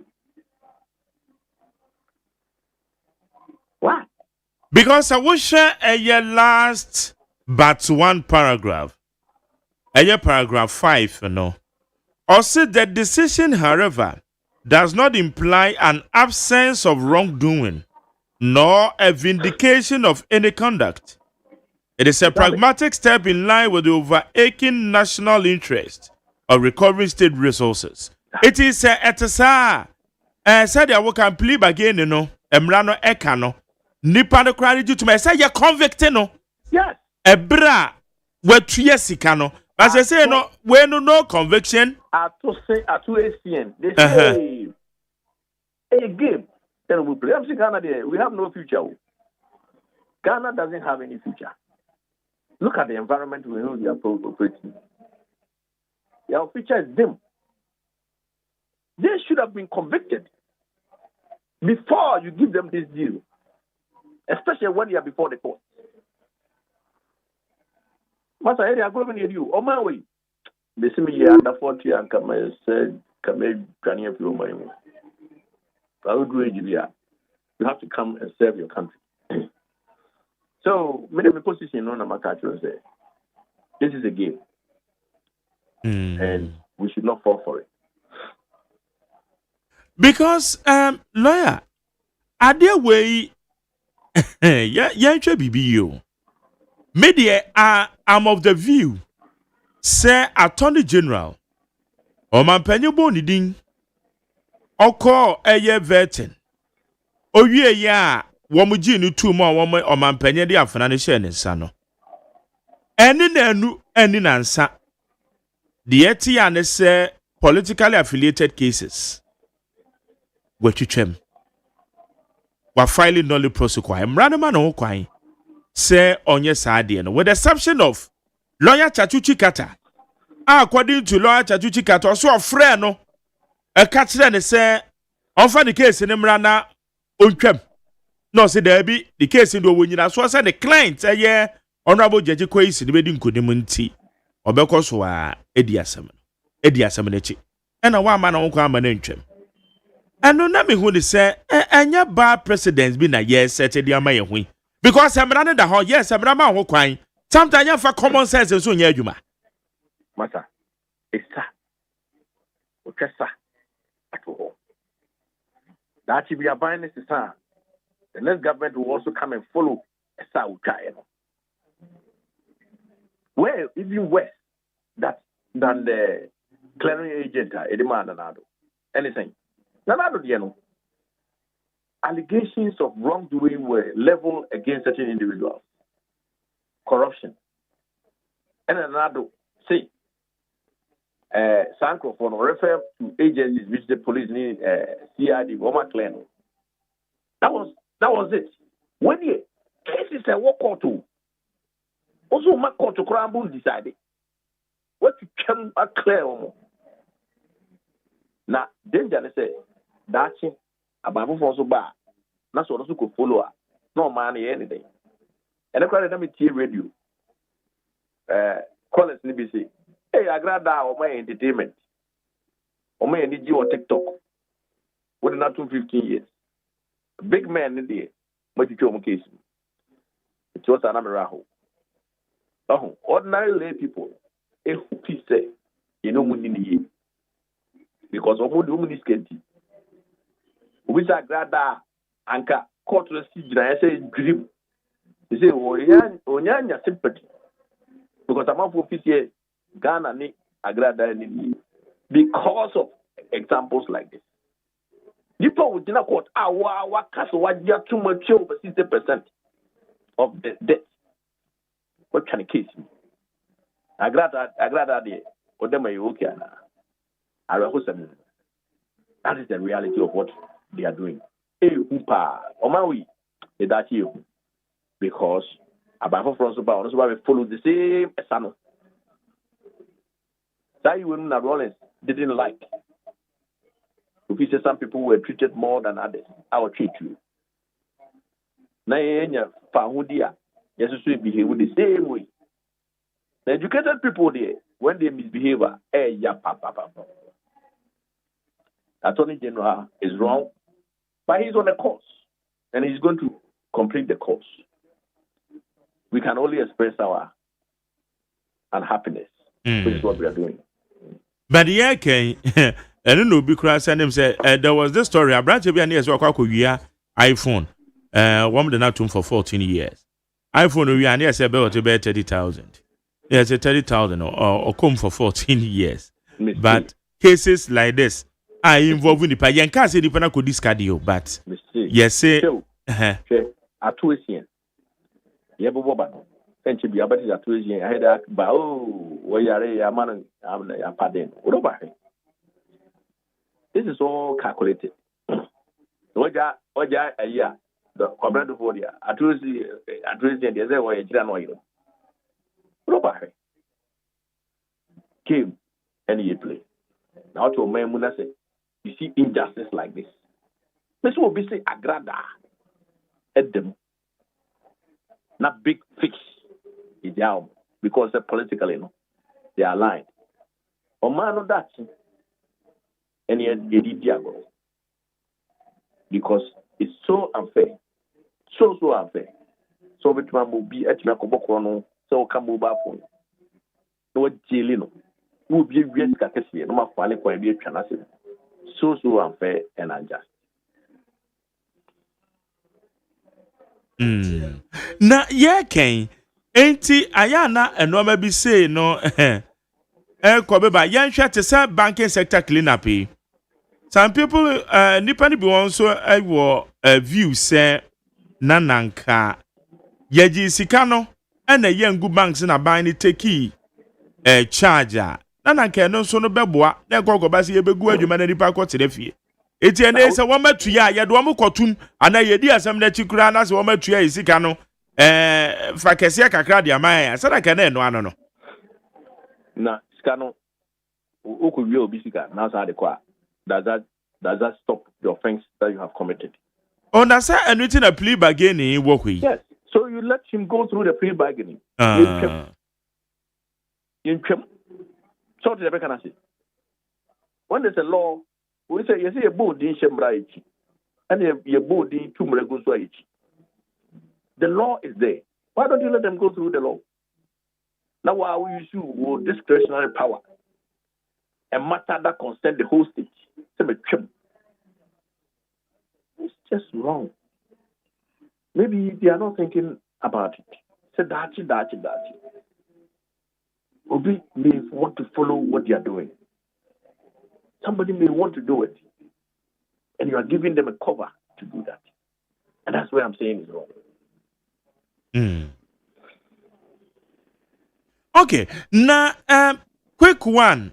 Enra na abrantie ya Calvin Taylor ne sense mbaye 2020 na arrest warrant a high court issue ye womo epeja ye the court the Supreme Court enra 4-1 decision no akwa hye warrant no na me question they say Calvin Taylor no court will be Ghana has so about Ghana have but until says Supreme Court bekasa no sana warrant in adwuma and what my best Ghana na yan yes and that is where we should be concerned because until say court in the bekasa enra no warrant is still valid but wetimi abaha yanche no and wa be nam and wa na tia court na kwase economy nte ho na se masa what you say ni when there's an order, the position of the law is that you cannot sit in your house and say this order is void and I'm not going to comply with it. The law says when there's order, you have to comply until the court sets it aside. So there was an order for the arrest. And then wotimi be wura Ghana. And then obatna Ghana e ko swear affidavit. And then oko file dog processes our court. And then wotimi walk majestically to the arrest warrant so. Thank you. But when him law I know man we on eto de bia ye kan se bi see we uko Facebook na ensem amafo na say trotro no o kan de ko ha ze o ka be ne krambo na nya woni nya ye bisasa asem de ye kan ne no kore ananya no kore eto de bia say o ye de no me di agropa and we give people their friend is saying the power to do whatever that they think they can do. Obi better what the dim penny for atem rough. Yes. O didi atem basa. Yes. Wake can somebody a fan crofo ho. Ye issue arrest warrant. Nipa no aba. Oba ye no arrest warrant no effect you.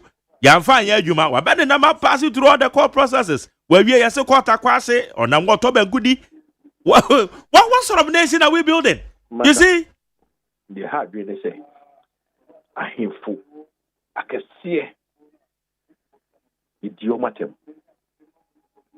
A politicians are kukudam. Even Speaker of Parliament, what ready na them? Maybe over Gaza, Mama Kevin Taylor, Dimatem. The penny for bow. That's a me meeting a crab, so much, dear. And it's all important. Well, so what do you deny? All important people, Najibi, it is all kind of important part. Now, yes, a warrant. Let's say we disagree with the warrant. Fine. But you should make sure that as a law-abiding country, when there's a court warrant,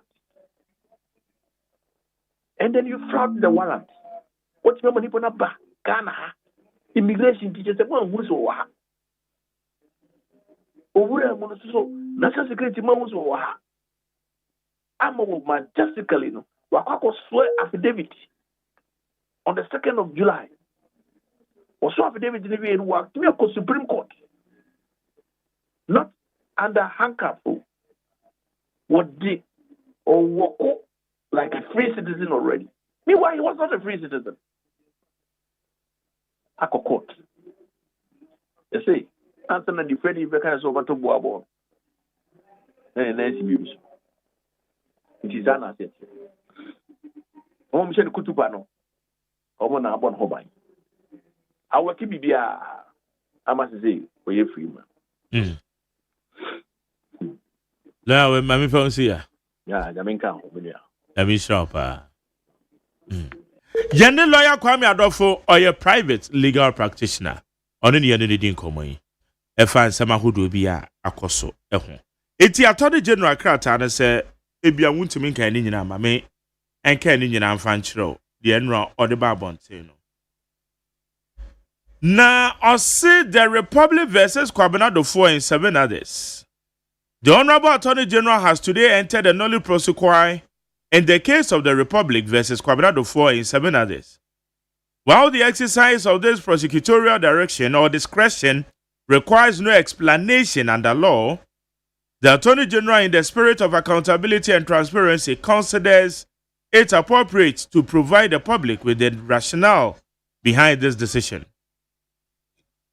As may be recalled, the Republic versus Kwabena 4 and 7 others case was found part a broader set of prosecutions arising out of the financial sector cleanup exercise, which the state has been undertaking since the year 2018. The central objective of these prosecutions has been to A, ensure accountability for public funds, and more importantly, B, recover losses occasioned to the state through various alleged acts of financial propriety. In pursuit of this objective, the Office of the Attorney General, in collaboration with other relevant state agencies, established a threshold of 60% recovery of the alleged losses to the state as a condition for reconsidering prosecution in specific cases.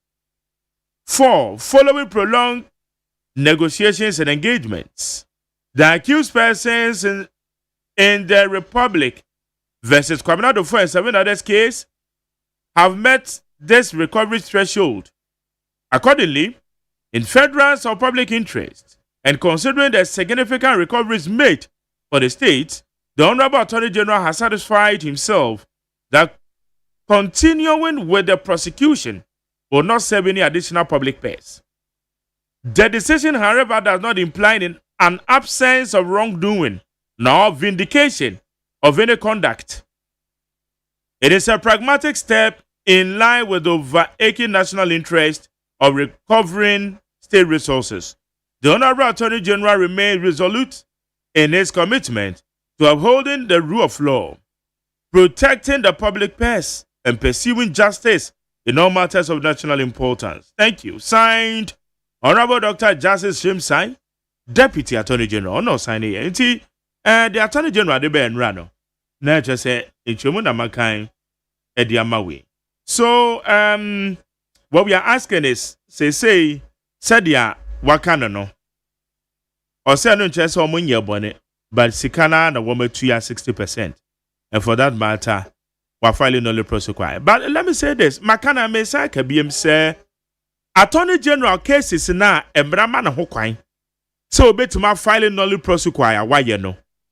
I am telling you, say about precedent and market on the wall. Sa semi America dachi bi. Ye bedi unkoma so mine. Emrama na Hokwain. We're filing the only prosecutor. Attorney General by the one office crowd or SAS Chucha. Cases NDC related cases involving NDC members. Debiana Bekase Ora Chachuchi Kata. Or standing fair because no nim. Send the client honorable Jechi Quays no so NDC nim Rashebedweni. Ni case no merit wom. It was Casa Debbie or Attorney General friend or Casa Debbie. On any case in the Obeko Swan or Twaso. And Penny and Power Twaso Kokodin Kunim. Eti yan fani say a case is here Attorney General Chuchamuin. And in your politically affiliated, specifically to NDC members. Say Omano coin a court na the determination by ya. Because you say case no in a so nimas and the anybody could him. Just like Ora Chachuchi Kata. One may young huno because one no say the case no not over GDSA obeding kudim. And it's Attorney General friend no or say there be Jaimia metwa case no so. Yempe no lu prosecutor bia. Ampeni ampa Ora Chachuchi Kata kodin kudim. It is a hwasudia we wo hɔ a. Any other na dia yenim say Attorney General ka say nyina so bi anim no. Yama na go through. E go through asaka asafo bedin kunim. Na yenyina yemu say court na akasa. Rather than filing the null prosecutor. Anyway, that is my opinion. A bad precedent that we are setting for ourselves. And that is it. Hanya needs 100.9. Yet to swear. Bobby, Anna. It's Yabeshe. State ammunitions in the case, and so no, and also ye the anybody actually. Na me twa odam so benya dambona na ye ne adambona nka sanfafa ho. Na yembisa no wo so na wo small arms and light weapons commission. Na yembisa say sensem ya ba beto dwa ye mfa ne tra because defense minister aka ade atenya ye national security for ye hwehwemu na state ammunitions be divert ye mfa ne tra na say ye ne de. Okay. Ye bedi nkomo. Kwabi. So many agwe. The new publisher ni muha. Anna wadi Honorable Jerry Ahmed. Jerry Ahmed Saib. Oyamra sebeteni. Wasi jamo. Me share ni video noa. Na wane brothers si jamano. Wasi jama papa wasi jama. Emane yede pa. Mose.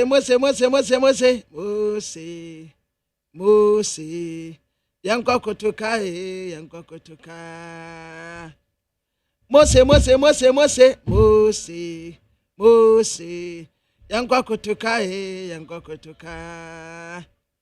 We are coming, no, we are coming, yo. We are coming, ya. We are coming, yo. We are coming, ya. Say why yankwa, say why yabo.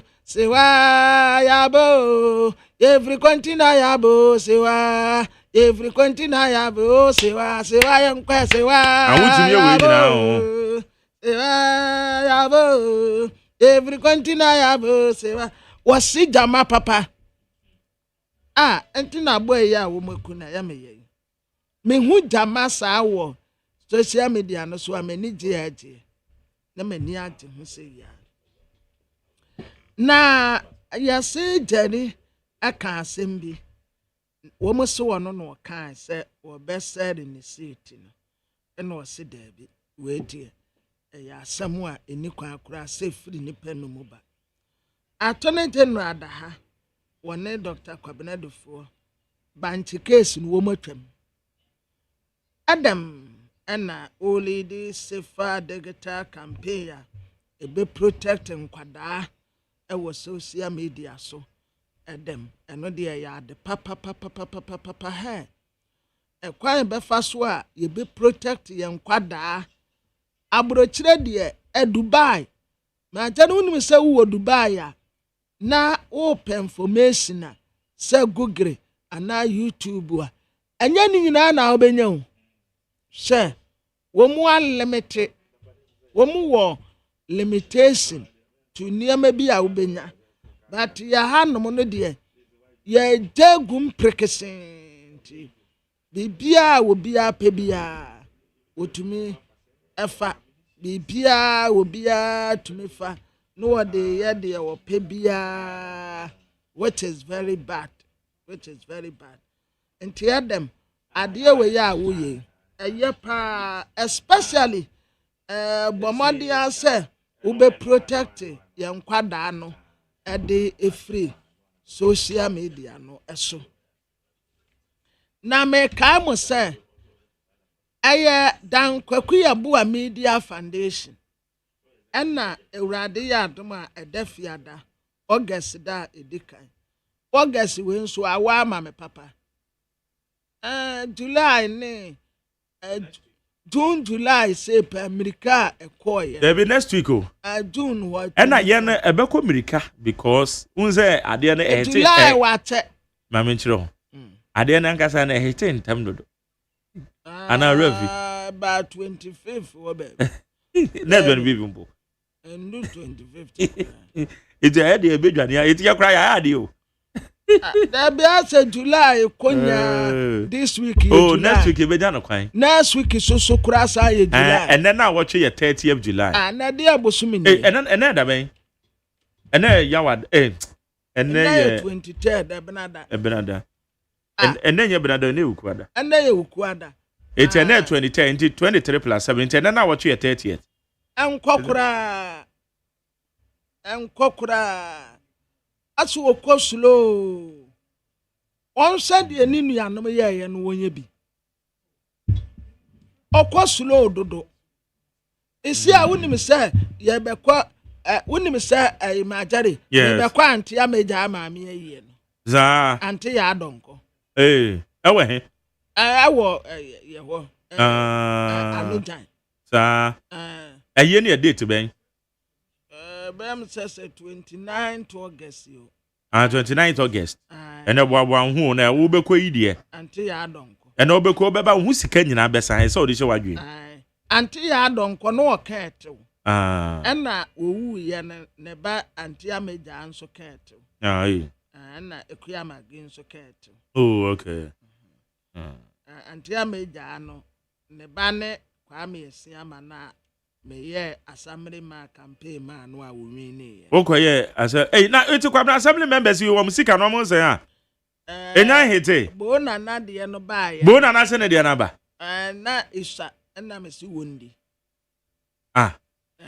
sika de ne ba isa 1003 yo assembly na kwabra wo 1003 no bi tinkra ha je 1003 bosome han dan di bi fa card kwa adwuma ho na wo say bona na ne saka uzu ondi na Ghanaian point anim ha de na wo for the national security coordinator for Yabatoa say ammunitions ya yes sir yenhu ewo 2024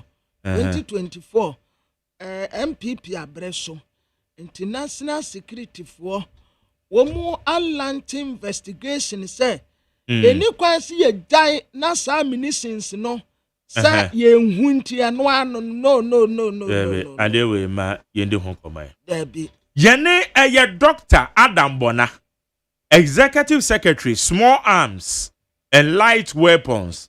Akwabran say din no small arms light weapons ebe wadwe say light weapons ne weapons in kuma be no na ye de ana okeka no grenade ne bomb ne ade no mo. Eno dey friend light weapons. Light weapons no. Aye. Bomb. Missile.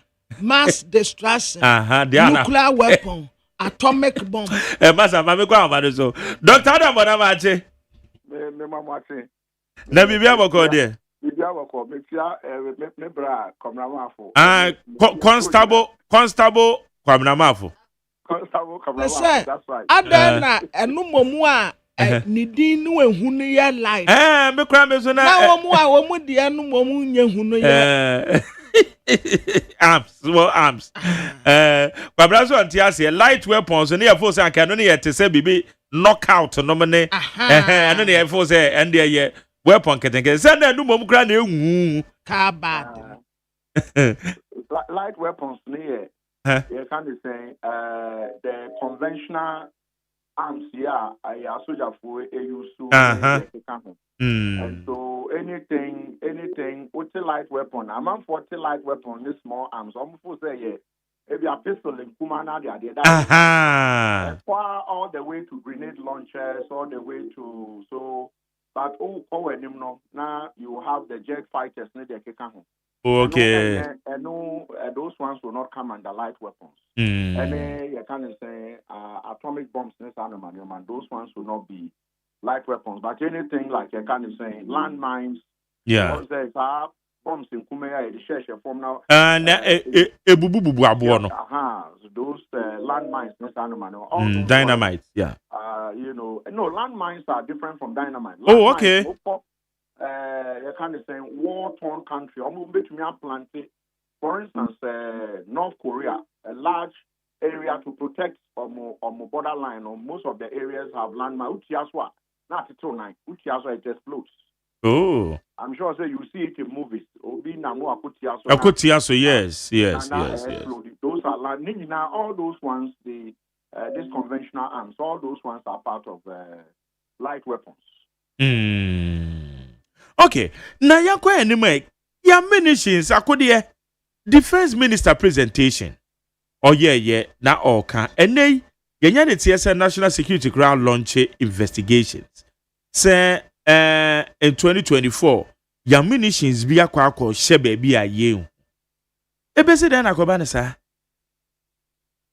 A big question I see in Ayebisa because Ghana, signatory, not signatory state, state party to the ECOWAS Convention on Arms, conventional arms, the AU, and the Arms Trade Treaty. Assigning apart from that, before Ghana, part of this August, group C. Now we've had a well-established protocol because they're well-established. I say, who say, who call journalism school, and they do find to TMU, and so there's a protocol, how to import a tool to Abeba. Here, dear friend, end user certificate. Ababe Drono, you better check in. I am one of the trained, expert when it comes to these things, these protocols. The ATT, they were here to train the trainers to be able to train other people. So, Adia and Kenya CC, because the military is one of the oldest institutions in the world. Baby, a tourney to Ababashano. Ube to me at the soldier, now the police. Our Jaya, from Rahoda. And so, to the extent to say, to Abeba, thousands of rounds, according to the defense minister, it will be free, one of the state armories. There is no way I bet me a free state armory within the military. And a military so ASO established to say any military installation is protected by a more military force. You train my commission. I have military officers who serve on my board. We work with them. We know can say we mark their weapons. We finished marking a good number of them. We are continuing with others. And so the laid down protocols well established. And so to have them leave your kind of military, the armory, maybe around Sigu. Would be definitely someone would be Kutasafwano, where the rounds of ammunition are kept. Would be best sign said around Ebia, this number free you can say armory or emra enkwaha, maybe a call, it will go to somebody. But the idea say a tuabeba, me can be a tuabeba a consumable. You can't say consumable. A idea who use to mean use like you use it maybe once of a sort, yes. And so a idea they are in high demand. But the two you I mean in my commission, you tracy a tour if a 16 countries and then ended up in Ghana, a tour back. But one bullet, and they up in Libya, they will use it, they man withdrew her. And so they are in high demand. And to be one possible or person or be diverted. And you know the conflict we have within the sub-region. Ghana is the only country that is standing. Togo, as ye name the Ecosso Togo, Oko Burkina, in the Ecosso Burkina. Cote d'Ivoire is not very stable. They are, it's not very stable. Oko Mali, Oko, you can count them. Niger, most of our neighbors, they are in turmoil. Nigeria, some parts of Nigeria is kidnapped. Even within Abuja, Nanka, very protected. So arms and ammunition, especially ammunition, are in high demand. And to be our person or diverted, why here or be diverted because some persons might want it. But unfortunately, that is what seems to be happening. So I said it, Nrao said that they are either someone intentionally release them from the state armory, knowing that or diverted, and then it didn't come. But the person forgot that Ghana, as part of the ECOWAS convention, say Ghana we are assigned, say, as see a declare Emma yen sub-regional neighbors in Ghana, ye to a about 1 million in this calibers. Ye to a tour to say maybe 500,000. Ye to say. The reason is because sub-regional groups need now opinion say yen person one country be arming more than what you need. Say they be able to me yen fan say Togo be to ashe Ghana so. And I say Ghana be to ashe Togo so and Nigeria be cause yen so. And so they are taught a tour now bani bebre. Say they can use it. So there is a convention in our science say. This is what if you are buying, we must know. So there is that declaration. And so a Ghana that it goes through a process even within the ECOWAS.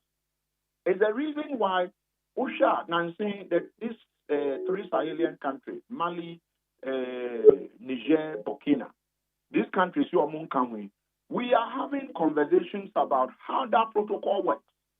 The arms treaty we have, the convention we have, because a destabilize a BPMM. And so even though you want to see you move free, ECOWAS no, this thing must apply because when you leave, are we going to know whether you put so many weapons to ban? So this thing is still hanging that is going through discussion. They haven't actually said they don't want to be part of it. And so media said to have us leave to have these rounds, thousands of rounds, leave a state protected armory, heading to another place. And here in answering him say the national security is not supposed to be holding. It's not supposed to be one of the areas where you would have a big armory keeping weapons and ammunition and the rest. As for soldier for any police for them rapidly obey here says so move and they need rounds to move. But unfortunately, these things left. Election is not about war.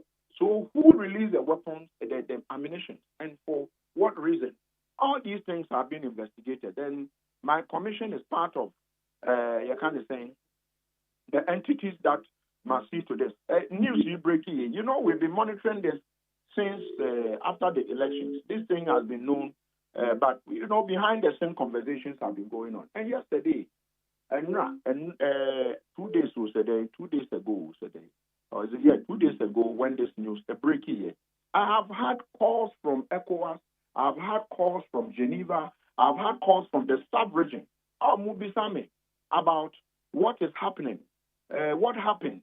But these are questions that must be answered, and until thorough investigations are conducted. Never say one will be able to put out say this is exactly what happened. But what one you bet me I can say what the honorable defense minister or Manipuama put out, it's exactly what happened. Rounds of ammunition left. No one knows where it ended up, and you can't just, even if there are 10 ammunitions that are leaving an armory, they are supposed to be assigned to somebody. Even if it is 10, and you are talking about several of them.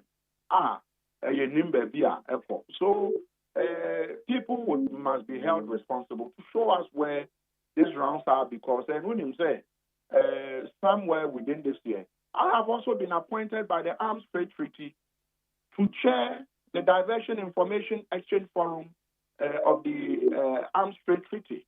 This is the wing of the UN within the ATT that is responsible to investigate and go into issues that deals with diversion. Responsible to go into Nyoma will be diversion. People are diverting because it is not near country beyond a bit to me importing a tool any to Ababa. Some countries are blacklisted because Omonia is so stable.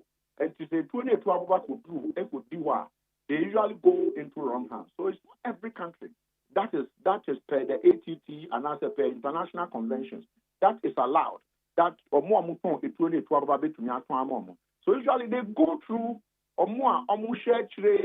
middlemen to make sure these weapons end up in the hands of these people who are these countries that cannot import. So, Miriam Magari, it is something that is still under investigation. But what the honorable minister put out, and it is exactly what he put out. And my commission, yes, we reported to the international level, to the AU, to ECOWAS, and to the UN about saying said you use a tool and my commission is the one responsible to report all these matters. So we are deeply involved in these investigations, Marjorie. Okay. Na yakwa enemy na yebisa se boya ba beto dwei. Yate say national security for initiate investigations no. Ede no mamu no ete say yetimi hu so mbe unravel de amayen because abani say I am shishia kakra. So what should we expect from such investigation?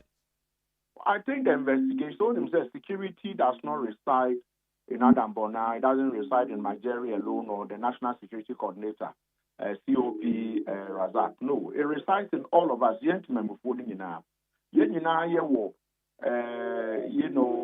Role I bet me play.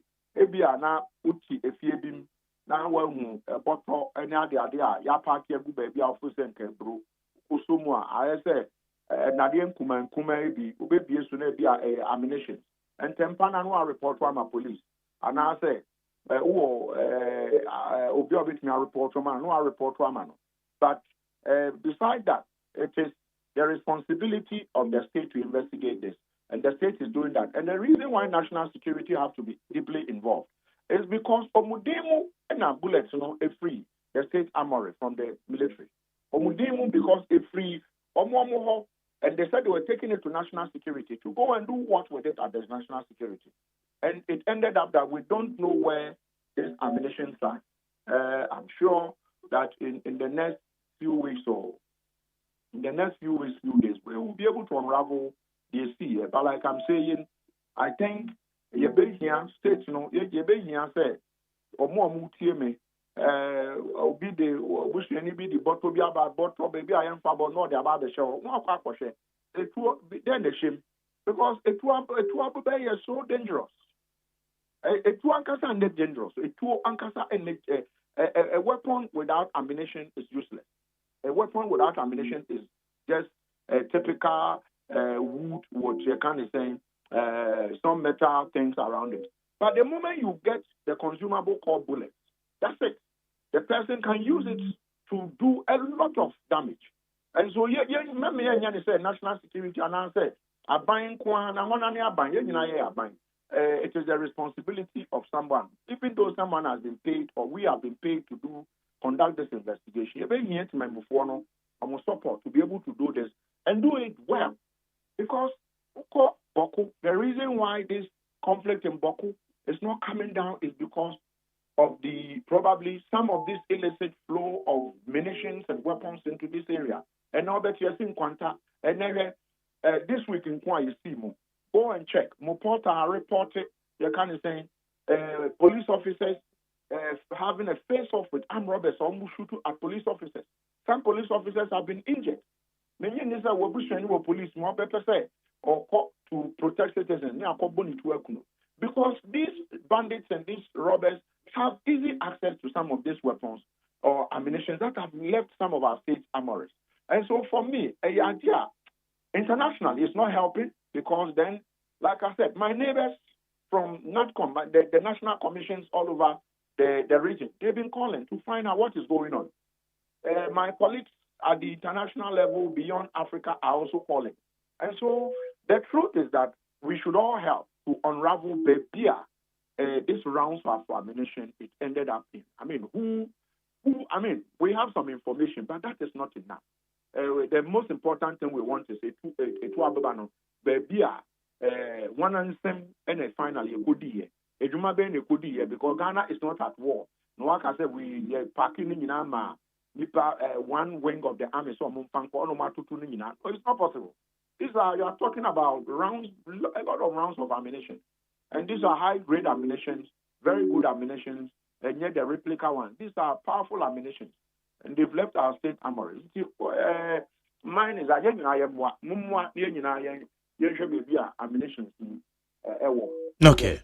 Right now, Adaba Koso maybe saw me concern pa na say better can ho asem ne say occasion bi koso na wo betwe na mrante kutekute etuo no mu display no mu fire e de gudwie maybe create me kum nipa whether say you mistakenly o say de enyo sad yen say ya ne de obi awu kura obi fo so ne de hye bi na awu no watwetuo no fire rough me kwa ye bi ase madafu bi invite me na ye say don tutu wo ente kwa na me sori call yen so akra ma mobi na me de abufu twi fa so na because me ntira ho na mistakenly wo mo tutu live bullets emba me kame na yan kwaka so say so that de besi ase awie sa de orada mbona ye de na afa ho ye timi force se bi nto so bi timi tutu to rough obi ya gwa de nkra na ya tutu why Manjari asem no na waka no what is happening is that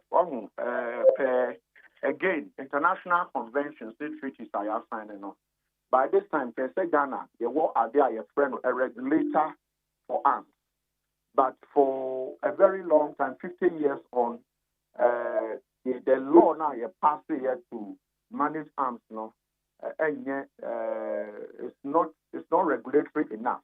And Tiama say you need regulator, but at the moment, the Arms Commission, we are going through the final phase of reviewing the arms bill, so that eventually, me assure say, even if, according to the Honorable Minister and the President, the new law could be passed to regulate firearms. And but in the meantime, it is something that is not allowed. You cannot actually even display a weapon. Obia, OTM, go and watch.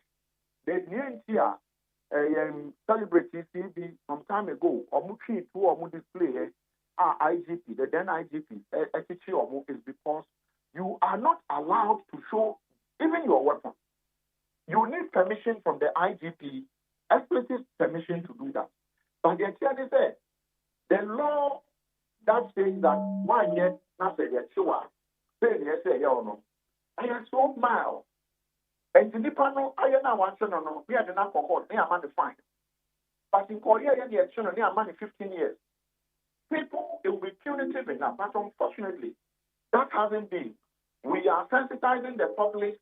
We are working with traditional authorities.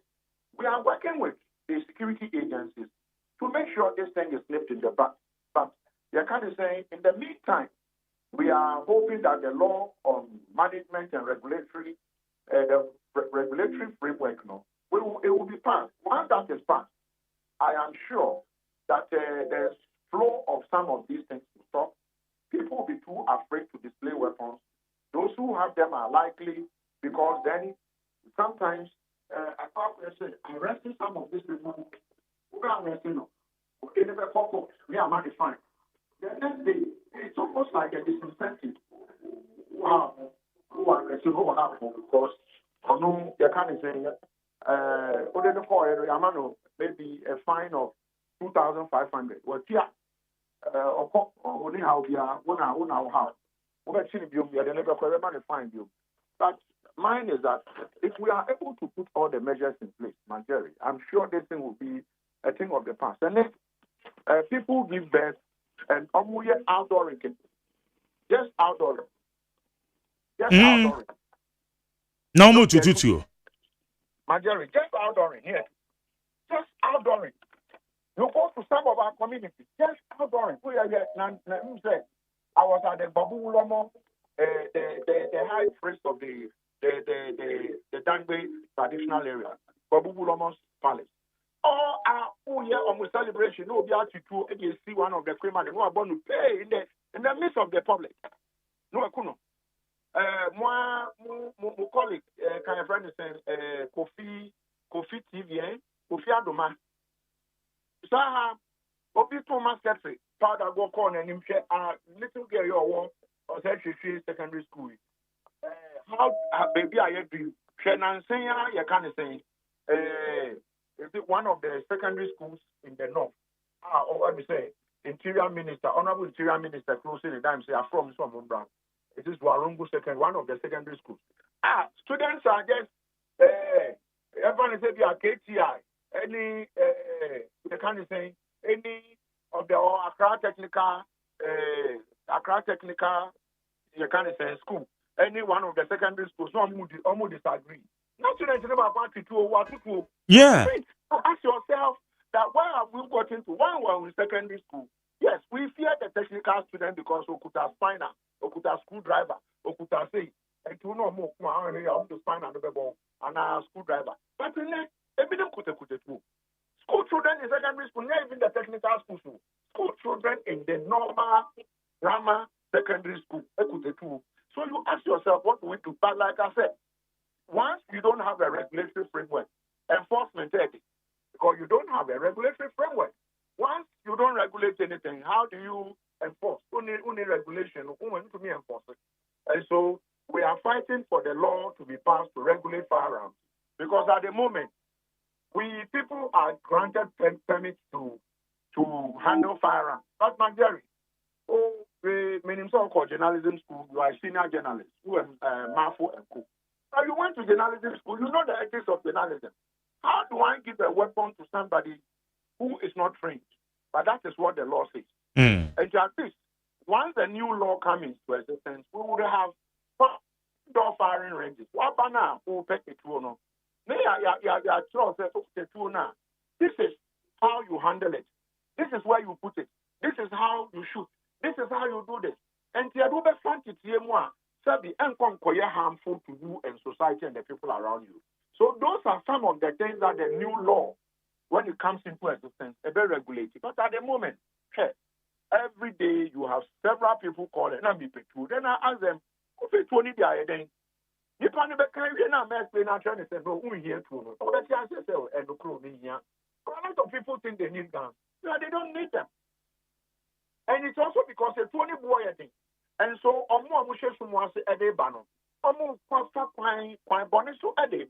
but like I said, we are working together with the security agencies, His Excellency Dramani Mama, his first State of the Nation address. He mentioned tighter gun regulation.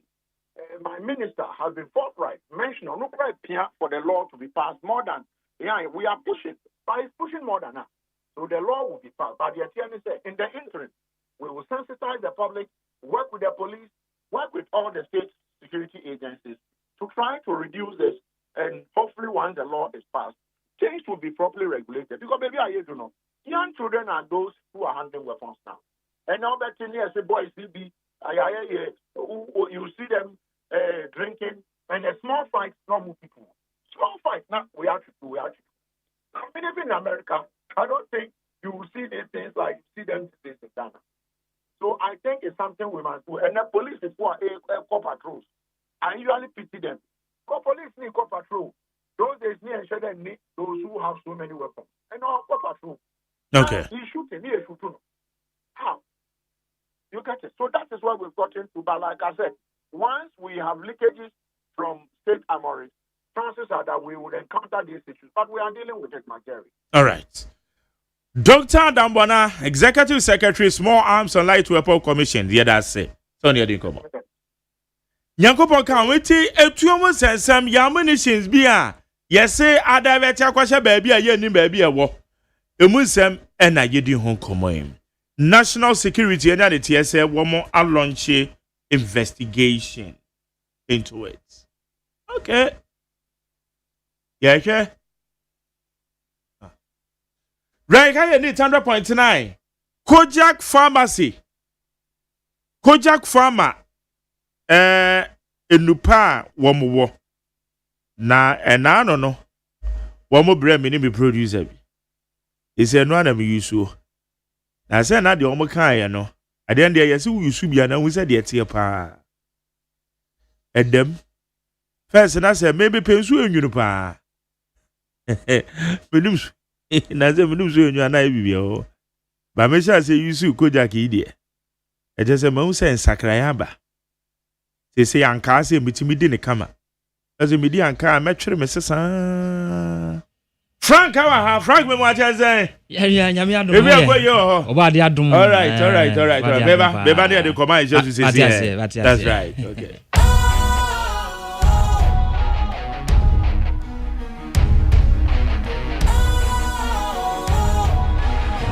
What's cool, fresh and trendy with a new look? Makes you feel real good, that refreshing vibe. Satisfies you right just the way you like.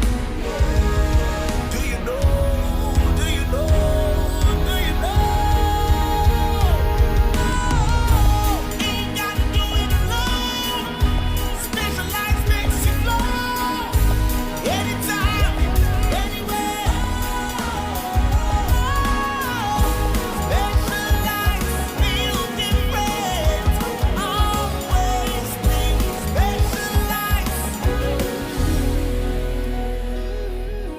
Special ice, natural mineral water. Feel different. Think special. This advertisement has been vetted and approved by the FDA. Hey, catch it. Listen in here. And you ma beto to dia me baba no hwade no. Hwem so betumi a. Hey, asew. Hey, now beka. Ya John to ma me ensa duku portmanteau. This way chocolate drink. Na kan wo hwe afibian so beri ni waware ne a. This way chocolate drink. Na kan sia. Oh, asew. We den kan no tumu ho. Me be mo anu nso hye kura dia ka ho. Wo hwade e wapi ho. O ka se batete e da fom ho. This way chocolate drink. Kracha bepe baba wari. Aso. Ye fi say this way chocolate drink ye sorry anopa no ne ye nom. Ye bi she fridge nom no se snack. Ye nya hoho a no ne de serve wo mo. Ye didi wie ne ye pe bibia bogu ya de so a. This way chocolate drink ne ye nom. And this way no ti anu a, he se kire wom, koko wom, prick wom, bibia wom, ade wo hia ne so hye. This way chocolate drink. De wo hia ani so hye. FDA ahwehwe se adwede nkratoe mo agye atum se eye. Ghana Montie. Ghana Montie. Ghana Montie. Ghana Montie. Ghana Montie Sunia woni 100.9. Na yene eye Kojak for any komo. Frank, Majen say. Nyame adom ko ne. Kojak bi akoyo. Ba de adom bia ye fine pa. Ye de yakopa ase. Na me ase.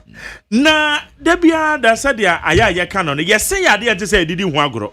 Because essene de wuti because mintim be Frank de na me Frank nante. Ye num so ye boy ye num ho ban yi a wo pie nipa ma e boost confidence level. Obi ho otebrofo be na me nkan wona num ni. Odimi kasa yi. Odina nipa ma asa de otebrofo so ko betimi akapa. Aha. Na ababibi akwa ba ma bibisa.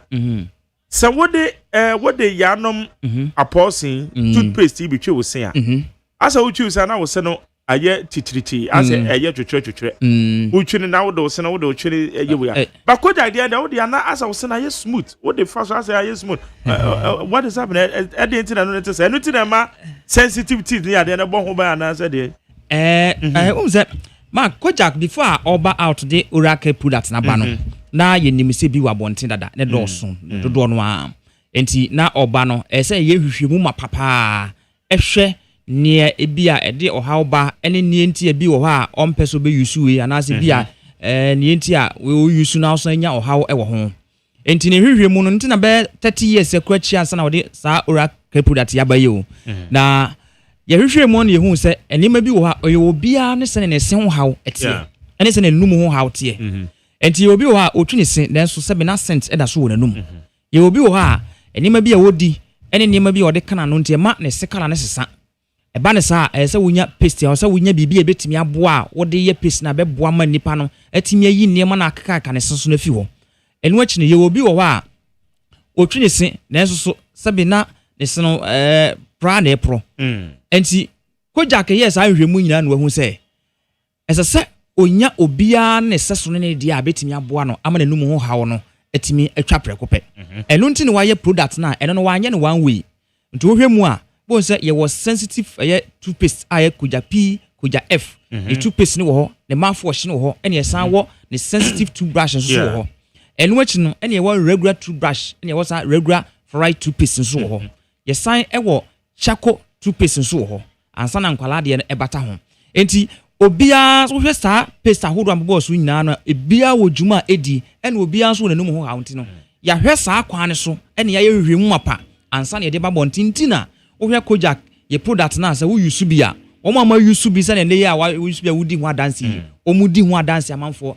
eguso ai banti no ye de no kro nie ya hwe nipa enum ho hawo eni nipa se ho hawo ene ya to bo ase aye e de abantina ma wo hu se all right afena yenhwe said na making media me say na dey dance na need because sensitive teeth ni ade ha adwen binum so pe no de nsa no so na ye ebo wo se no wo ban na ema wo se no entwaru na say wo se no mfemfem wo no na wo gam no so na eye ne dey so the found and the impact eye sa eboa ma sa sensitive teeth okay timbrase yo ne yete say unse sensitive teeth na nkasa ne ma ya na de ba me ni kan takan fi ho eye ne ma ye acidic ade ano odin yeah e ka wo sene so a ye sene nkasa no de eye din na nkasa wo ansa na ye o minerals wo ebo ho ban okay eboa ma se bibi kan ho a se de o hye bia me de bibia yemfata se wo hye mpaboa na wa hye socks no adenti se ne be ya bia mpaboa ne betimi amia wo kwan bi so na so socks ne ka ho a eboa protect esan mamu esan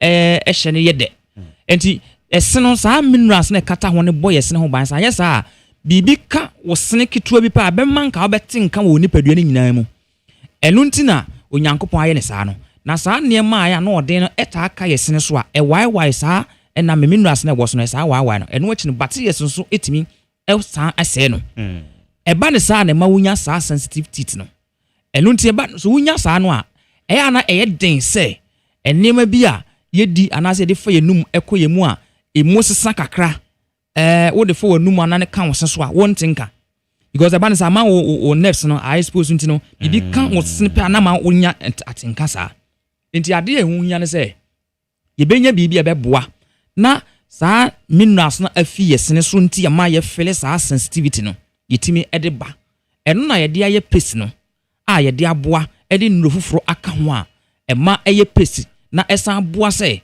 sa minerals na afi wosese no ebesan afele ne back se ne ebe ya ema bibia wo de beka wo se abetinka no ema wo ntinka enti kojak eye kojak P no na ye ne so no ye obi mu wo ha omode no adu level bi a ekwa nimu chese aye severe ano aye den enti eba ne sa wo se wutimi nya ne etimi kio bibi ano odin ansa na fe wanya de mad na wo de atoa so enti ye wo mumienu hwe paste na ye wo kujak P ne paste no na ne mouthwash no wo ho eno na wo hu ne se mouthwash ne red no na paste no so no enso ewo le box mu fine na wudi kind sa P no etwi wo se now the mouthwash no so ehuhu wonum saa bosome baako a ebeduru ho na saa ne civility no aba fom kakra enti saa wosene no ho asem na meka ba na saa na aba fom kakra eno achi no won sese na wo bisa say ye gam no so nya infect obi wo ha bo nse ne gam no achi no na si achi na na ahonhon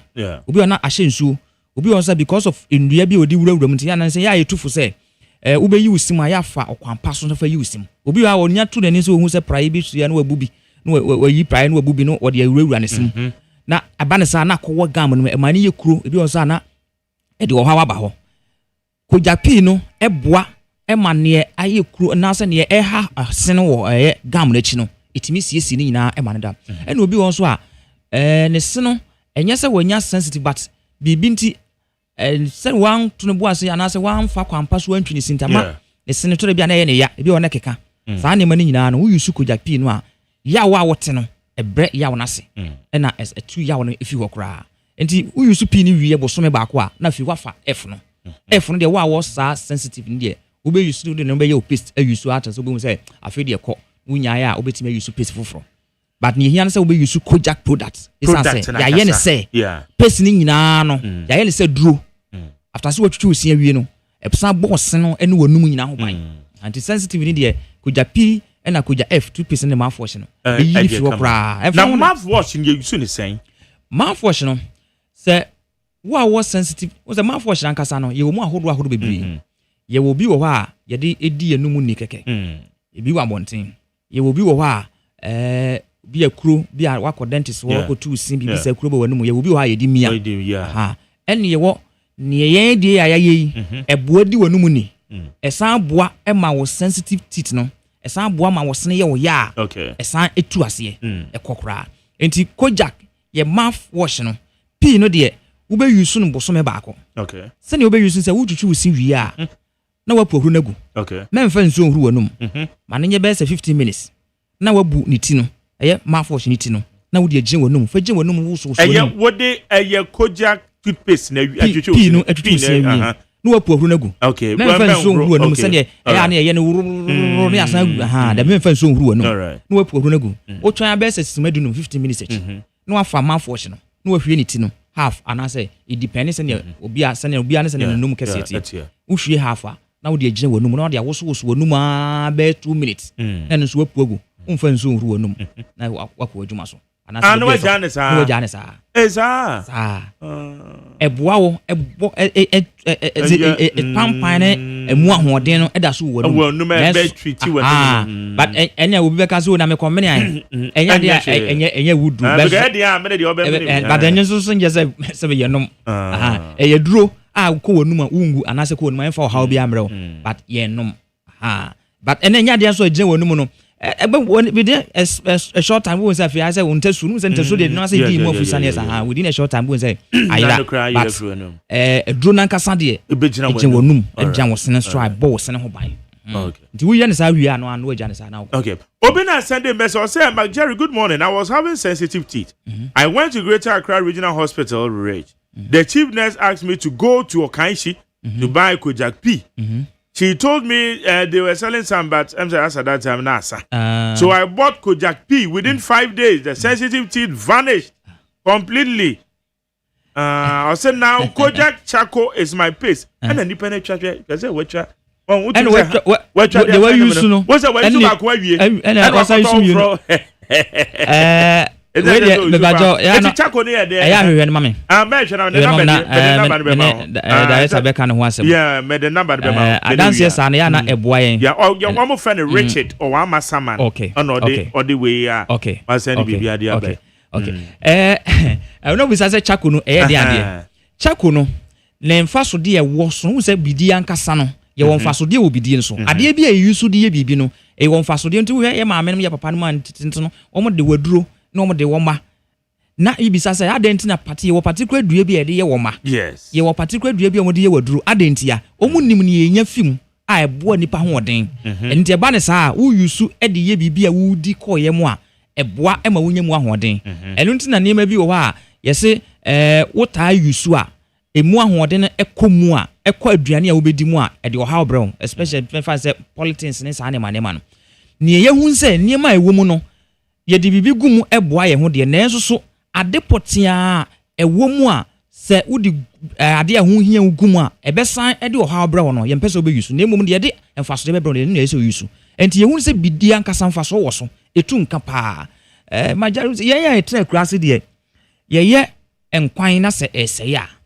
se kurase ni fridge wo enti no no ase wan ka ne hia na anya bidie bi na ade atu odi atum ade achi na se wo se nyinya na se cent kakra ba mo de bidie bi tum na de asi gya so eno na 3 cent na wo mti hu se bidie no emfaso wo so se 3 cent ena kujak hu se 5 na no na de twitwi yesi ye maame ne papa ne hu nso mfaso enti na ebobo so ba ene abefo kwa so ntina yen ya fa kwa so ade aye paste ade good tube mu anu no ye mia ete na ye use twitwi yesi enti bidie ankasa so wo mfaso pa eboa ema etu ka boni fi ye nom enu achi no esa aboa ema etu enema bi atatatare yesi so enema bi akeka yesi so yesentem ene yesi achi nyina no eyi ni nyina fi ho enu ntema wo sene timi pa ye fita ya da bia ye ka se enye da benye obi ana ne sene kala ne ye fita na emum enema bi ye di no ema wo se kala ne timi sesa uyusu kojak chakunu a eboa etimi yi sa stains na akeka wo se so no ama wo natural teeth kala na nkasa timi dan ho adi edomu se enye se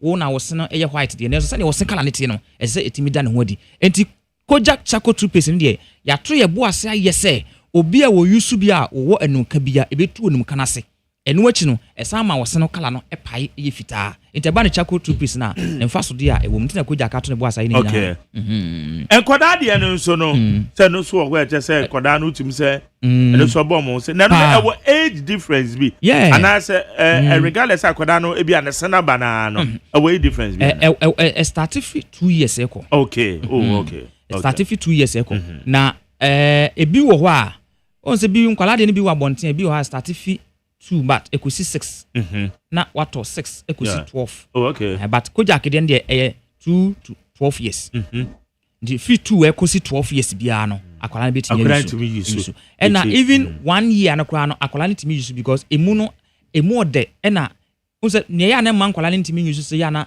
emu no hyi na eye no but we ni ya ye ne se ya man kwala nti akwala bia ne se asha se eba bia no utimi de kujak use tutu ne se man ebo na num na na unse enkwala nso penne ma ye dokodoko de nti nkwala pese no se wamfa kwampa so ne hwehwemu mapangu fo mansa no waye de ababonten a ubaye ne se mpanifo de bia na soso na nkwala ne yusu enso se bi na ne se eguso pro nti obi obeka se metwi kwadwo se ne so na se ne pra na eguso pro ene nkan da so wo nanum ko jakre ya to ye bo asa hwe nkwala su ene ne nkwala pe sweet nti ya ne sweet ne attract bacteria nti wanya pesi papa ebe boa ama nkwala nanum ate na timi abo na se nanum ho ban a ebe ma da bia na wo san nya ho ohawo wo bra wo yusu pesi etwi ne se nti ko jak case pesi ndie eboa ena no kra no to bi so a ya sheda ye ne say toothpaste toothbrush ba ko shemu free e de mabofra no nti utobia e betimi aboa nti utobia 2 to 6 12 years akola no e betimi ayuso mana yeye e ye kujak case paste no okay ena ino achi ne wo regular fried toothpaste no wo and de bia obi a betimi ayuso betimi yusu bi fitia no pack enumre obi a betimi ayuso bi ena epu ahuro pa eno ne de e ye boa ne say esi kaka no kwan e ka se esi kaka no kwan na enema emmoa no bati yesi bobo yesi ntokuru a se wanhwe ni ya na na bema wonya kaka no okay ena kojak eye regular fried toothpaste because of fried na woman ntino se ntoko na mwana bo wosim no esan efele ne back nti ebo ho ban a ema wonkonya kaka dache epu ahuro pa so nti wutikito bi nso a itimi twi wusi ema wutimi sie sika kakra because wotobi a ebe chama ena enu achi nso no esan eboa ema obi a wo use bibia no ehu nsonso ya ewo paste wo use dada ene ne wo use ne nemu isa se eye duro a wo use wi a bo wonum ene wo san ho ban a ema hu se wo use paste papa enti kojak fried toothpaste no ne fa so de a ewo mu ene no enti ye kan baby anipa no ebenya contact numbers obi tie yen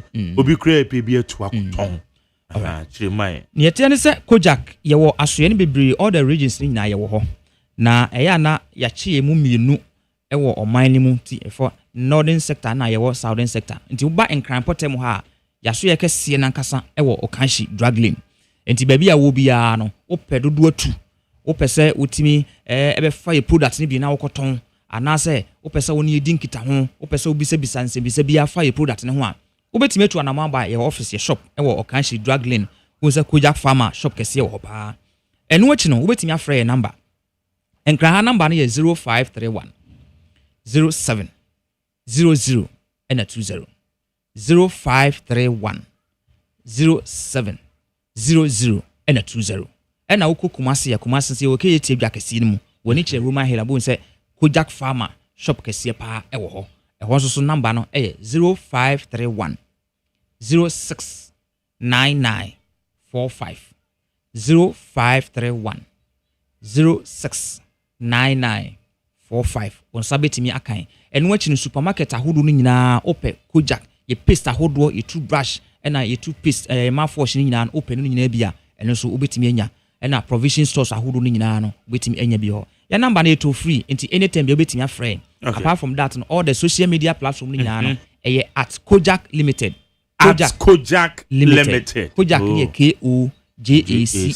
KOJACH na onsa atimi akan se Kojak ba dada no na de manfo nimu ye Kojak Procode Procode no so de e se wunya pakum na na do de ne bre me 2 days spend me nya pakum na de wo pese ade men try na ba me no me so e bo am pa wonu ma sama me na ho easy no me ade na me ese me drive so kokuma se ba de onu ma within 3 minutes e ko na ho ahya se esi wo so pa wonu mu so ne nsuo wonu mu esisi honam ye wo ya hu se wo trase a wo sisi no achi nyina no onu ma pen bia no onu ma eyi nyina fi ani ye won kwala de talbet ni empelifo de won kwala de suspension suspension no so de mo de pa mo so hwam ubu bi se wo de ma abofo na sentna be fa so mo say yes because season we ni kwada no kuhu na wo hopa so season de weda no hadrin nti obi wo ho wanya fence code a se le kan se wanya kata who use Kojak Procode wo beto sema kakra bi ntem kra na afi wo atimi ato nti mark said ya kan de video jabat yen kai say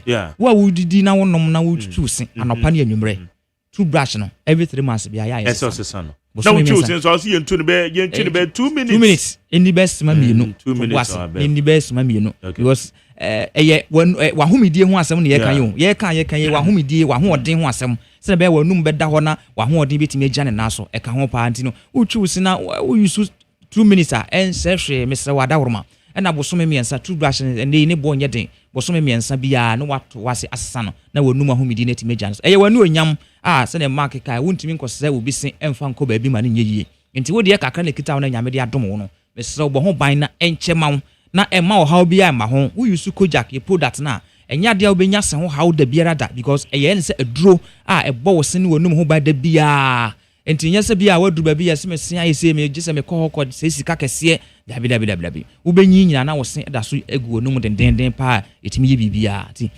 na de aka no nyina na Frank na ekasa de ma ye Kojak Farmer eti products na ne yabobo so e de ama wo nti wo de Woodrow pharmaceutical shop bia na provision shop wo se wo mepe Kojak product no me se femfeme me mane de mepe Kojak oka Kojak na ko obeyi de ama Woodrow asiko ba me Kojak na eno na just bibia Ramson no di wa dance me send the amount okay the message ne word nyina ma forward the amount ja show number no so me the number so account obet my friend no why guy bi so wo we MC your friend Asawa okay what you and run me catch so na nyame adwa no say ya kwa acha na mpa Asawa Asawa MC Asawa that's MC Asawa that's nyame shop okay good I need 100.9 Jumedi your friend Ghana Montie Frank Ekasama Kojak Farmer on na ye no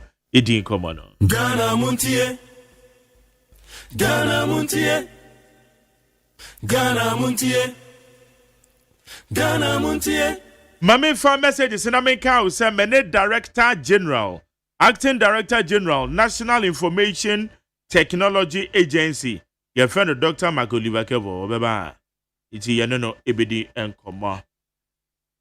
When some Jerry got to breaking news. President Mahama led NDC administration has extended free SHS to 60 private schools.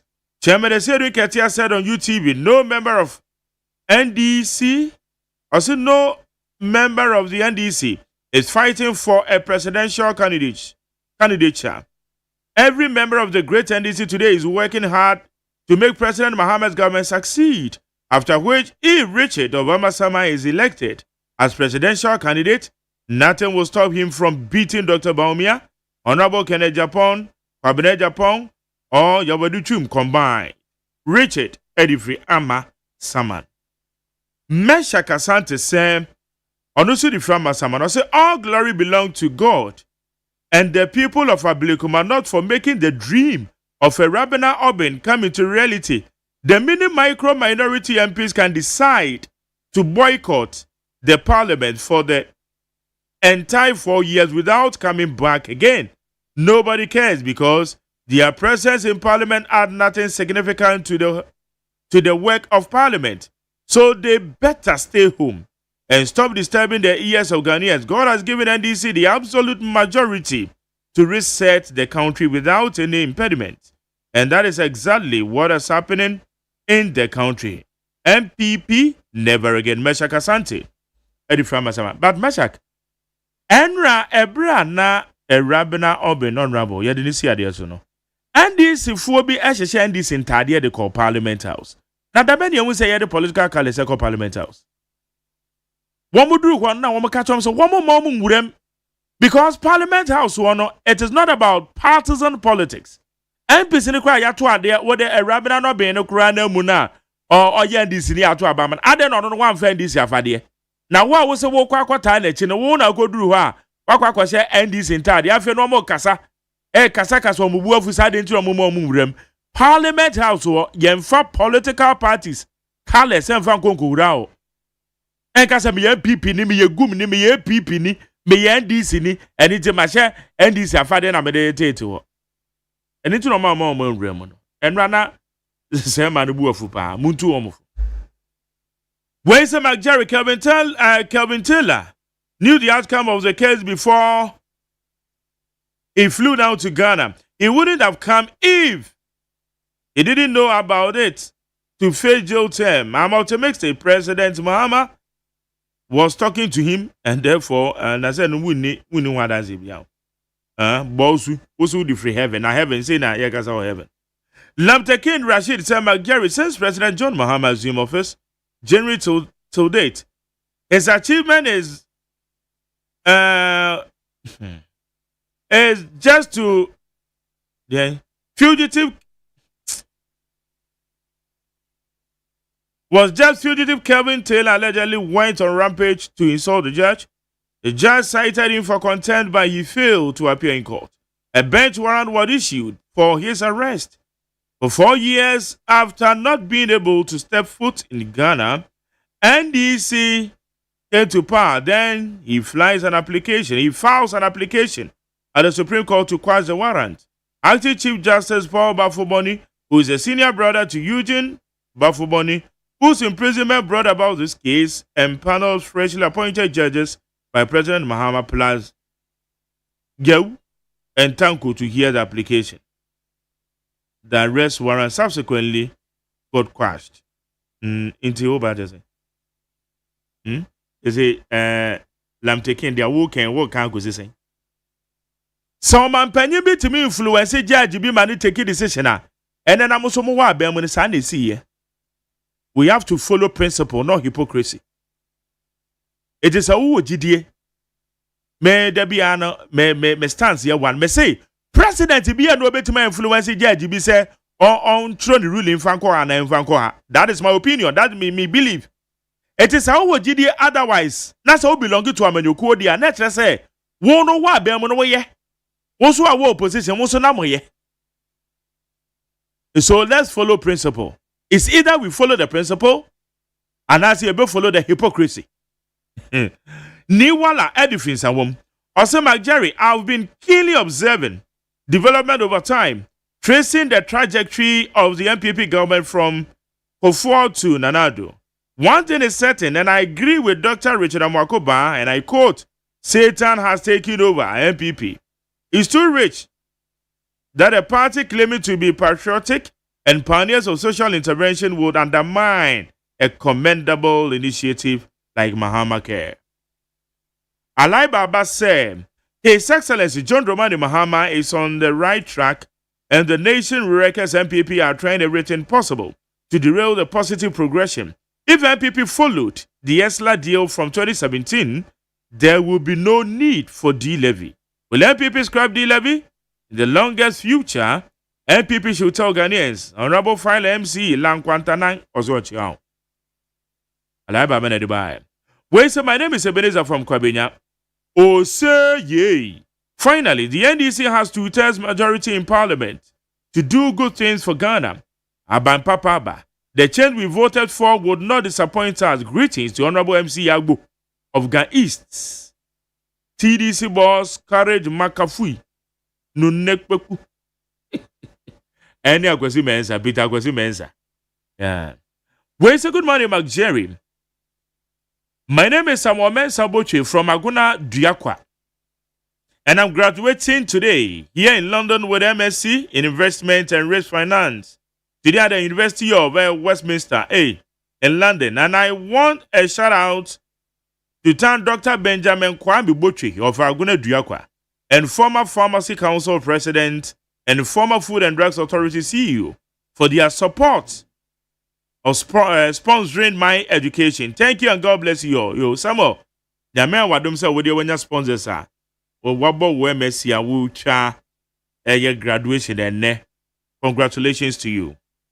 We say the manner in which board as a Presby basic teachers in the Awutu Senior West District are taking the Reverend and also the headmaster through a serious. A dear crown, I was here. I brand to us the message here. Board you as yes, board you as a Presby. Board you as a Presby. Basic school. Nana Kuyamwa watching Abilikuma Central. Say Ghana is now becoming a failed state under this current administration. Blatant disregard to rule of law and natural justice. How can it be justified that a bench warrant has been issued against an individual, yet security agencies refuse to execute it and instead provide maximum protection? Maximum protection is one provided a minimum. Well, it's a good morning to Mark Jerry. So, can we fight corruption as a nation? With this new crop of clearing agents, if it was a Kufuado, it's share like heaven. It's like heaven will break loose. Where is Kwabena Mafu? Kwabena Mafu, they said they be wa. Kofia Jamaica double. Comments are domi pele too. OSEI NPP patriot, let us embody sacrifices and service. Unity is crucial as we rebuild and prepare for 2028 elections. We must put aside our differences and work together towards a common goal. Special greetings to Hajia Safia Mohammed, next National Women Organizer, and Thomas Ohinma Boache, next UK NPP Organizer. Salam alaikum, Mark Jerry. Sad news. Communication Officer of Nsaoma Dreji Constituency, Kingsley Usu, a.k.a. Jackie. Rest in peace, Adewewu. Oh, and Onkafra, Isa, and Odebaye. Amisco Spelele say, ages discontinuous case in Dr. Dofor's trial signifies that government officials can loot trillions from the state and will have to just return 60%, and they are free to keep the remaining 40% as profit margin on corruption. In fact, this is statistically insignificant. Masawudu Kumasa Bantama. Or say a country called Ghana where wonders will never stop happening until NDC is voted out of power. Now Kevin Taylor has acquired the license to insult by the help of resetting Ghana agenda. Now that he has been endorsed to insult, he can insult everyone in the country. But I know my told you move in your chumpao. Baby. We are sending a message, you know, say.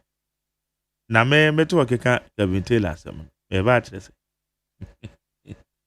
That man will be there to me a crime. Say any pan or send this message. Say me crime yana me ma highly constructive analysis.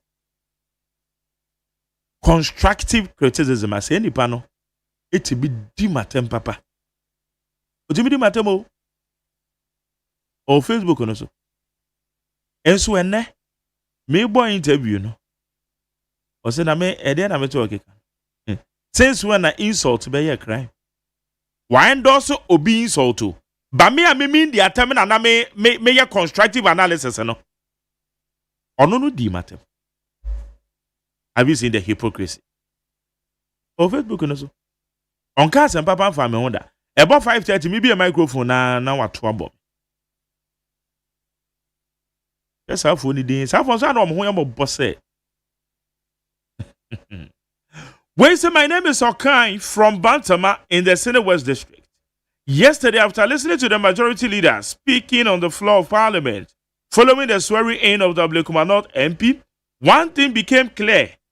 These people are ready to do anything. He boldly said, now that we have 2/3 in the House, we can amend any changes that we want in the 1992 Constitution in order to have the full proper resetting of this country. That statement alone should make every well-meaning Ghanaian pause and reflect. What exactly does he mean by resetting this country?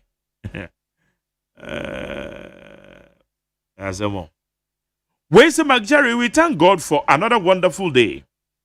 My name is Captain Akpalu, watching you live from East Legon. Where's Jerry? Good morning to you and Kwabena and Agusia. Oh, you guys are doing well. My name is Nana. Please, Lawyer Adolfo always use emotions to speak because he doesn't see anything wrong during the MPP time. Now, I want to ask him if he is a lawyer to Mr. Adolfo. Like, this is how he will speak. TK the Spintex. Or see, everyone knows that lawyer Kwame Adolfo is MPP lawyer. So if you want fairness, call neutral lawyers. Sami Bouache is the country under Mohammed's leadership, fostering a culture of insult and impunity by granting individuals like freelancers to disparate chiefs and reputable citizens. Is this the intended approach to resetting the country? Ghanaians want to know. Power is temporary. Mateo. Me aminua bema your friend no Dr. Makoliva Kevo, your acting director general, the National Information Technology Agency, also your Eastern Regional Chairman of the NDC. Na wababe kanyo ho. Ewaha. No ebedi enkomo. Dr. Makoliva Kevo. Yamwache. Kamo. Ejo zomini amak.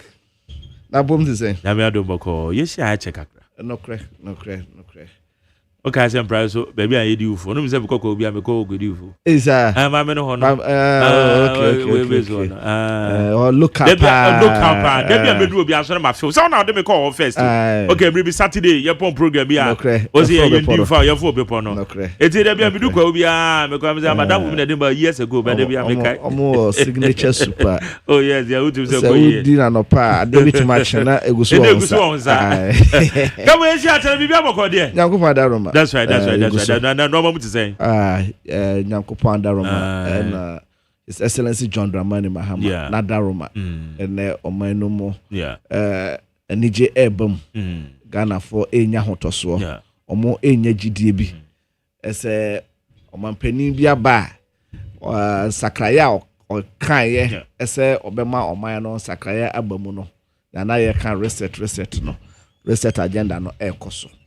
Economy no so the ye na woni say economy no ekoyie saa na ye nuanom kwafo titiru omo ye dwadefo eno mani age if you say odwadini no last year by December na osesa be $170,000 and they compare $10,000 and then no swat ama wasesa na ebia 120,000. It's 50,000 and abayen and faswa just because aban papa abanti and yes waton near amana broso. But aban papa aba intino 50,000 baba besheni butum. It ye nuanum kwafo de omubosi nuanum omuaboso kan omu kashi and ya dia omu edidwade ahotoso kese edemo omu omani ajepa yi. It me de nchia kese free apuemantem na Your man penny His Excellency John Dramani Mahama, baby, will be no ya chia no ye bue mu asema no. kwasi da atwa mu yi obaye ene apuemantem ahemfo ene asofo akese ne imam akese zongo ahemfo ene partyfo ene timamufo prosifo anesfo mo didwa ene ade nyina obehie obubia ewo kofodua ema ode na ase kese eda omase edema apuemantemfo efise wansusu ese apuemantem brand hoada omampani na oteso no efiri no omo be man of 47%. Na mo so maganda 50-50 say acho. Esa na that's 47%. Your primary school no. You can say run up 47% a 50 na de be. Okay, you don't know more about it. Adjumana work in progress. No, because you shall see from 36.8% and you buy 38.6%. And you jump from 38.6 no ababa bedru 47.2%. Yeah. And unti say oh yeah progression na say who say 2028 no na yewura 50% and over. And unti ya beda obibi ase apuemantemfo ase say o ma chirodo na me wogidie mapase sa bato kese a omde ma His Excellency John Dramani Mahama no odi omohwamo obe return sa favor no by improving on infrastructure apuemantem na improving on infrastructure no can never be expansion of our water system ebema nipa over 1 million more in so amoma no abasa work water with that 3 case no yes na apuemantem kotoso yes find so sa project na I know how far yes sir sisi ano omawie phase 1 ama insu eba ewo bepo no so enye ba bia na aduru but omawie akase omobe expand no because at the time omo design here na population NTC and the population adoso new settlements aba any ade nipa bebri na ehia insuo into expansion na e wo se ekoso na minimum se omampani John Dramani Mahama obeboa ama saa niema yehia ni nyina aye na last time on meeting komo meka ese ye kwan so a e free adoso na ye di bridge beto so to Echiaman from na e free Echiaman from 100 kilometers ekwa kosi agodeke na ye baba be ye no so kota na omo edonfu akese be kire Ghana mpanifu a omo ba omo agensase omo edonfu wo ho ne ade a se itimi yesa bridge no de to nsuo ne so a akwaneaba ebekoso ama edwadie akoso ewo sampotem no enya asem ketwa enu nti yenim se eyomampani John Dramani Mahama ene beye de amaye ne nkras nketekete baabi bebre a nkanea enya enkoho ene ade nyina no baabi a yekoya ye hye bose ye de nkanea ebebro mu nyina no omampani aye krado SS adwumadie ni nyina no obedi ansa na ni mfie na ya de ama no afiri wo enu ti mark enu ya apuemantem sam na mo so ebeda mase ese bribia no ma yakwanya na ye de eba betudwa. Okay, that's good. But how does it feel being a regional chairman of apuemantem wo wo obi a ye can political mill ni mo apuemantem a what for man to this level be the secretary and they will be the regional chairman controlling the affairs of the NDC at the same here tact. We hear a lot of tact. I think so. You also we hear nimdie bibri nimdie efa the various constituencies are a war region. Yeah. If say Uyi Ashanti region I 47 constituencies. Now we Greater Accra 34 constituencies. Eastern region Ediho. That is 33 constituencies. Among the first 3 regions are constituencies in the Dawson, no Eastern region Ekahubi. I feel so Oshe NDC Nagasamua. Eastern region Akuku Damakesia pa bebre ena efiho. Oshe ene chief of staff Chief Julius Debra ofiri apuimantem ohwe ye minister for defense Dr. Omanebuama ofiri apuimantem ohwe ye minister for youth development ye nua Pablo a national youth organizer ofiri apuimantem ye papa na former national chairman of Sompofo ofiri apuimantem former AG Mareta Brew ofiri apuimantem etino uhu akuku damakese kese and many more bebre I was say we leverage on almost experience omo enormous resources omo no at the Bois region and be regional chairman. That is how I've gone about it. I make sure say me bring you be on board former regional executives omo regionum or former regional chairman you know omoguso me papa Joak and me offer Terry Abuate. I consult them a lot and make sure say sabe menye chairman ameka so my chairman maba enunti me kwa minim de and amede eye adwuma no and eboa me yie pa if you say obi bia na wate ada bia at that time no ye bringing nipa no on board because who say it is all about the future. Ye power na ye moa party no na ye mpija party no and luckily so I've been in the system for some time said na okano my year constituency youth organizer before that na me branch secretary it from branch secretary to constituency youth organizer to regional director of communication me sam be regional elections director and sana maybe regional secretary regional secretary no 2 times and sana party for no the regional chairman no eshaminsa until I gave myself the opportunity to learn along the way it's about youth organization and organization somewhere metiase about secretarial job no so metiase about mu nimdian so and also metiase and sana my baba be lead as regional chairman and me who say it is not luck but it is about preparedness. I prepare me home over time and regional chairman no a party for no the mame and you go so yes some party no na ya make sure say to ye bia wo say ya toto e ma party no e ya kono na babunu bia obed dru bria eso to aba na okwakọ register no obehu ne se me kwakọ register no mato aba e NDC intina me kwakọ register ato aba the NDC should become the first choice for every young voter and I say every first time voter and unim ese historically no na entesa MPP for and say oh I had a stronghold region and until no sebe ye bomb brokra kusina here on beto abanama.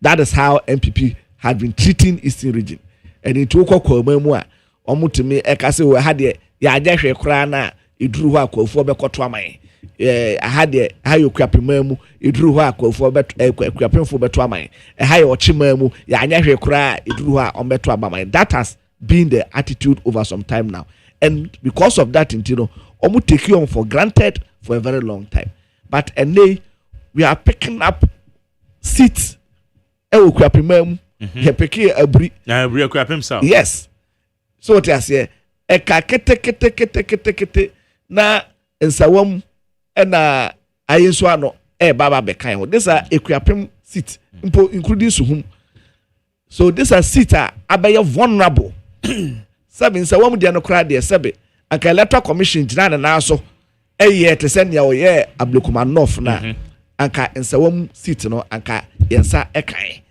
enunti all these seats no ababeye vulnerable ewo Eastern region sa ekwapem seat no abri nsawam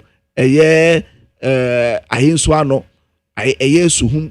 This have become very very very vulnerable seats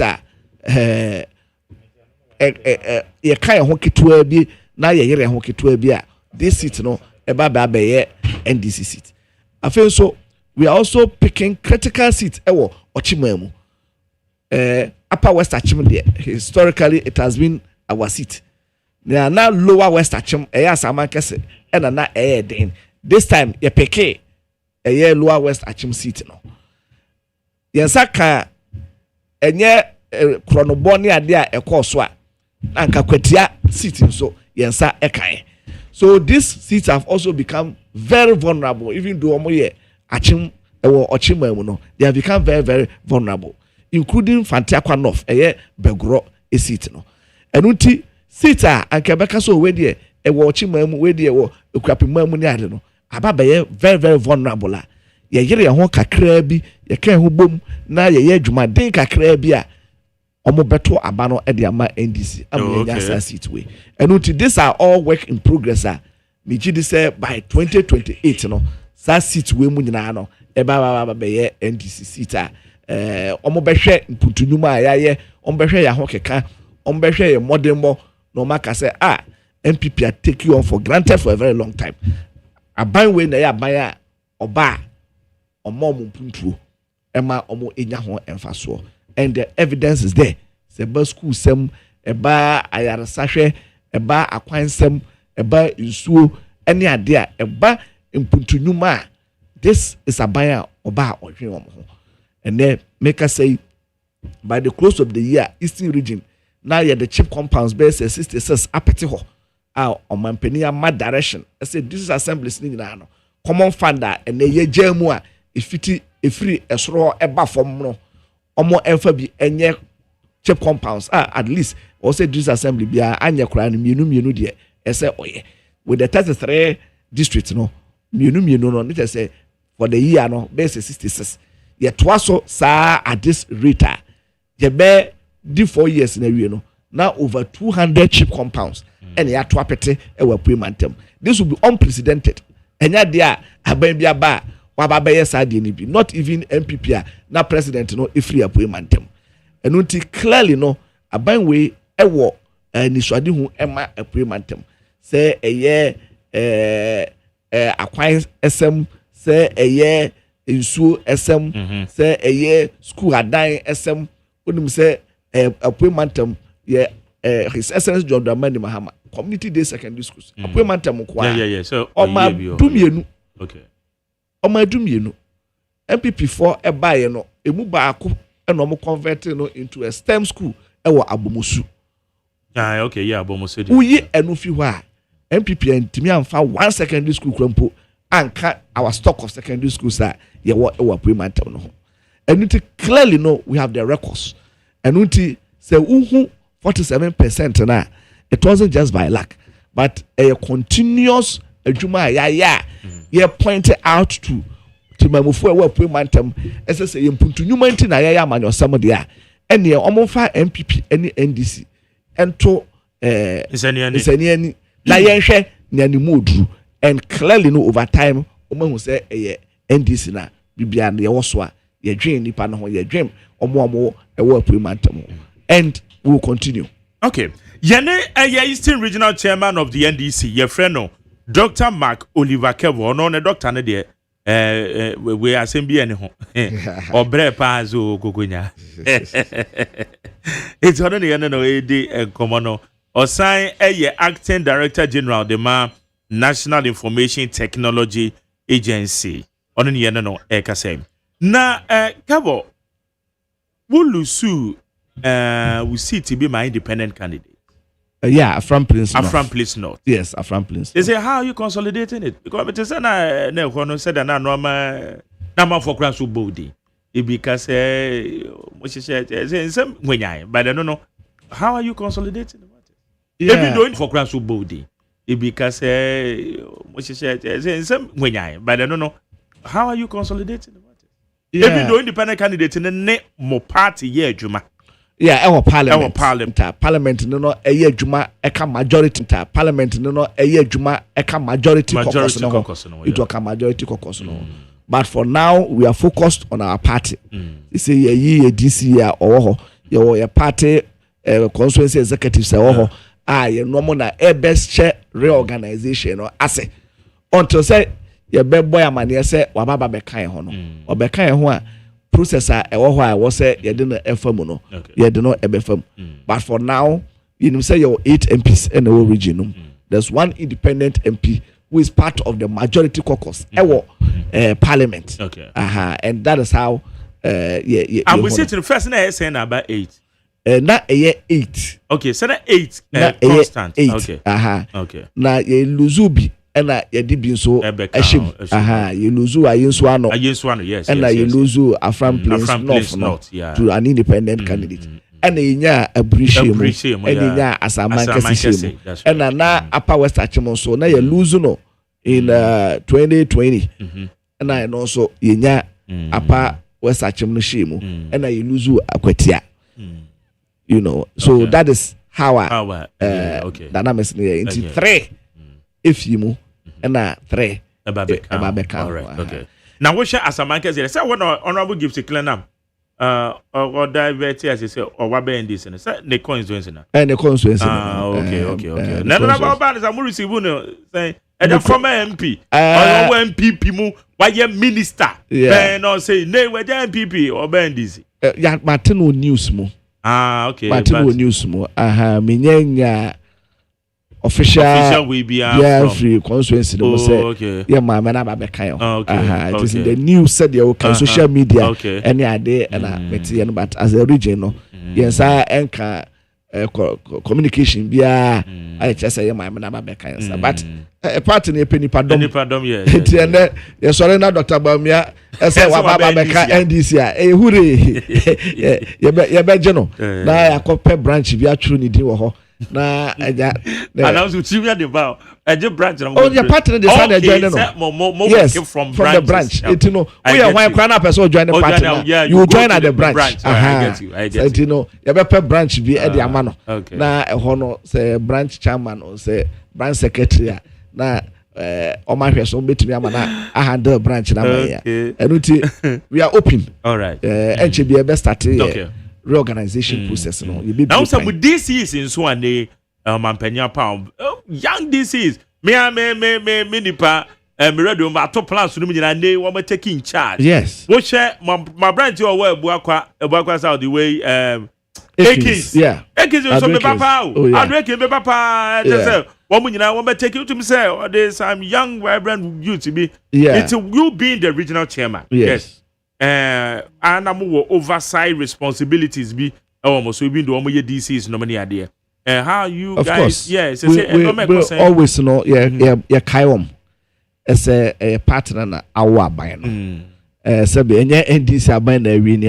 anka homo enye DC for because you could have been working in a bank teaching or doing your own work NDC wi ni a wi ni nti na ene ya consider omo nyina say omo ADC for and that should be ringing in their minds and sebe omo nim adwuma ye de confirm omo nyina and there was no casualty yes we had to convince the assembly members even though we himself we mantem but be bebre o ho assembly members na dodo na akra no enye omo ne ye party no adwen eyepe even though you say assembly na say eye partisan no once eye nipa na ye to abamo omo ko no we know omo ewo abayafa eno omo eni abayafa enunti we had to do a lot of work to make sure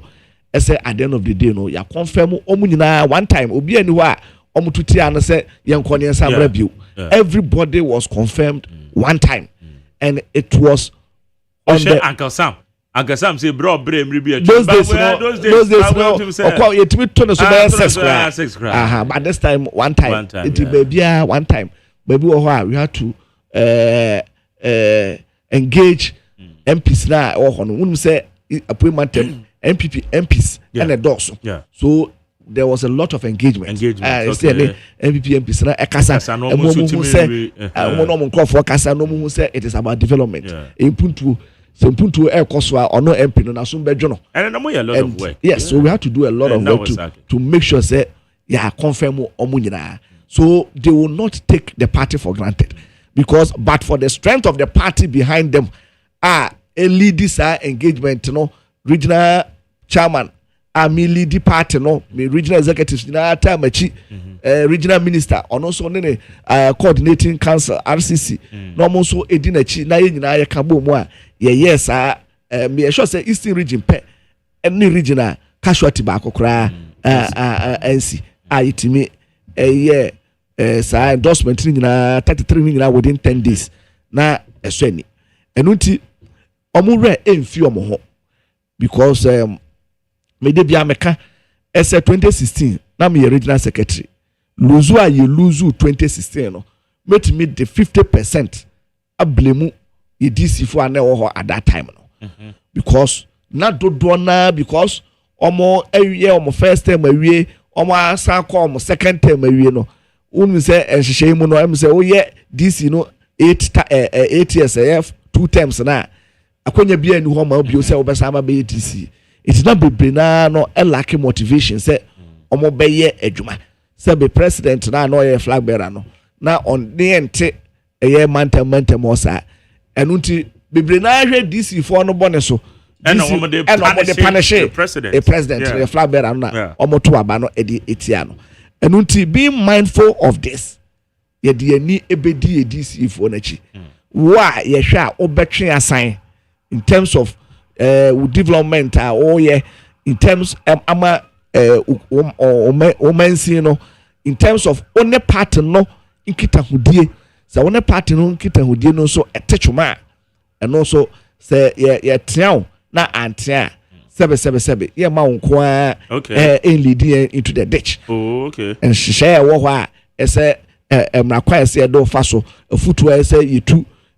minister and His Excellency the President na ye ma wotwe ho e ma ofofra a one party for no be ka bo ma ye adwuma ababa beto aso no ye behwe na ya yesade no yensuru. We have learnt a lot of lessons from mistakes in 2016 despite adwuma de na His Excellency John Dramani Mahama nyina no e ma ye kofie no we have learnt lessons from that bigidi say ye de ebe guide ye DC for e wo ho ne appointees all other appointees e wo ho na yantimi ya answer repeat some mistakes no ama asambone antoyen because na ya ene say omampani adwuma say de nyina ye hu Ghana for eheli no ene ade na appointees dwumadi a omo edi no enso ani no mo ne party for ntokwa na twuma mentwe ne ade nti no ebe dire omampani efforts ni nyina ama ya lose election that will not allow this time enya de a ye be pena masa de na koso. Okay, good.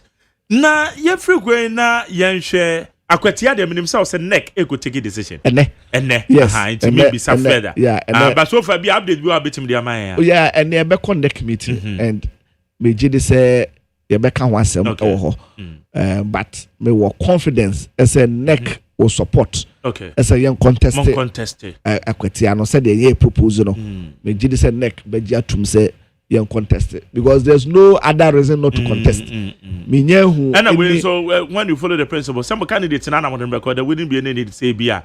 No, every election is different. Oh, okay. Yeah, party no election bia different. Oh, okay. Candidate or come for the general elections. Oh, this is a by-election, different. So initiate a process. Okay. And the neck ejitum as a yebeko contest no akwatia said the me na NEC will quickly come out with a guideline. Okay. Na wama directing as a use guideline. So the guideline will talk about opening of nominations. It is a opening of nomination. And your automatic say on what basis? It doesn't work that way. It doesn't work that way. But they could do any opening nomination. That's if you are not that's what be fair enough. Yes. Oh, okay. So we are very, very democratic. We are very, very democratic. It at the end of the day, you be open. Okay. Now, kasa no mo kasa. Now at the end of the day, onipa ba ko pe na e form na. Then we have a consensus candidate. So yeah, consensus candidate. That's a nipa ni bi be ka ho be mienu miensa and nine. Then we will have no option. Primaries. Primaries. Ama esi ahe efo no. Eyi omu baako e de amaye na ye nyina ya tan nipa na chi na yakọ akọ aba no for us media me wogide mapa se obi bia modern beko bia obeje seat na amaye okay because the dynamics if you na yenim nienti a akwatia seat no electoral commission e declare edema MPP no. And that is the reason why we were contesting it in court. Because enyama bebre ekoso ana entwa yi. We will not allow those things to continue. Yeah, massa de no repeat was by election na ye konum. So once we guard against those things in this by election, dandle. Because by election is so nice. So you're the regional chairman. Oh yes. What should you see Oblikuman red run in poker? No be say a man for be anticipating, including myself. Say na kwatia ya de besi. Mokaya etiwa ya no munyina de kwetiwa. And sometimes I get surprised say adentina abatwa temamufo ene wo ho. Omo ekosalai ato omaba.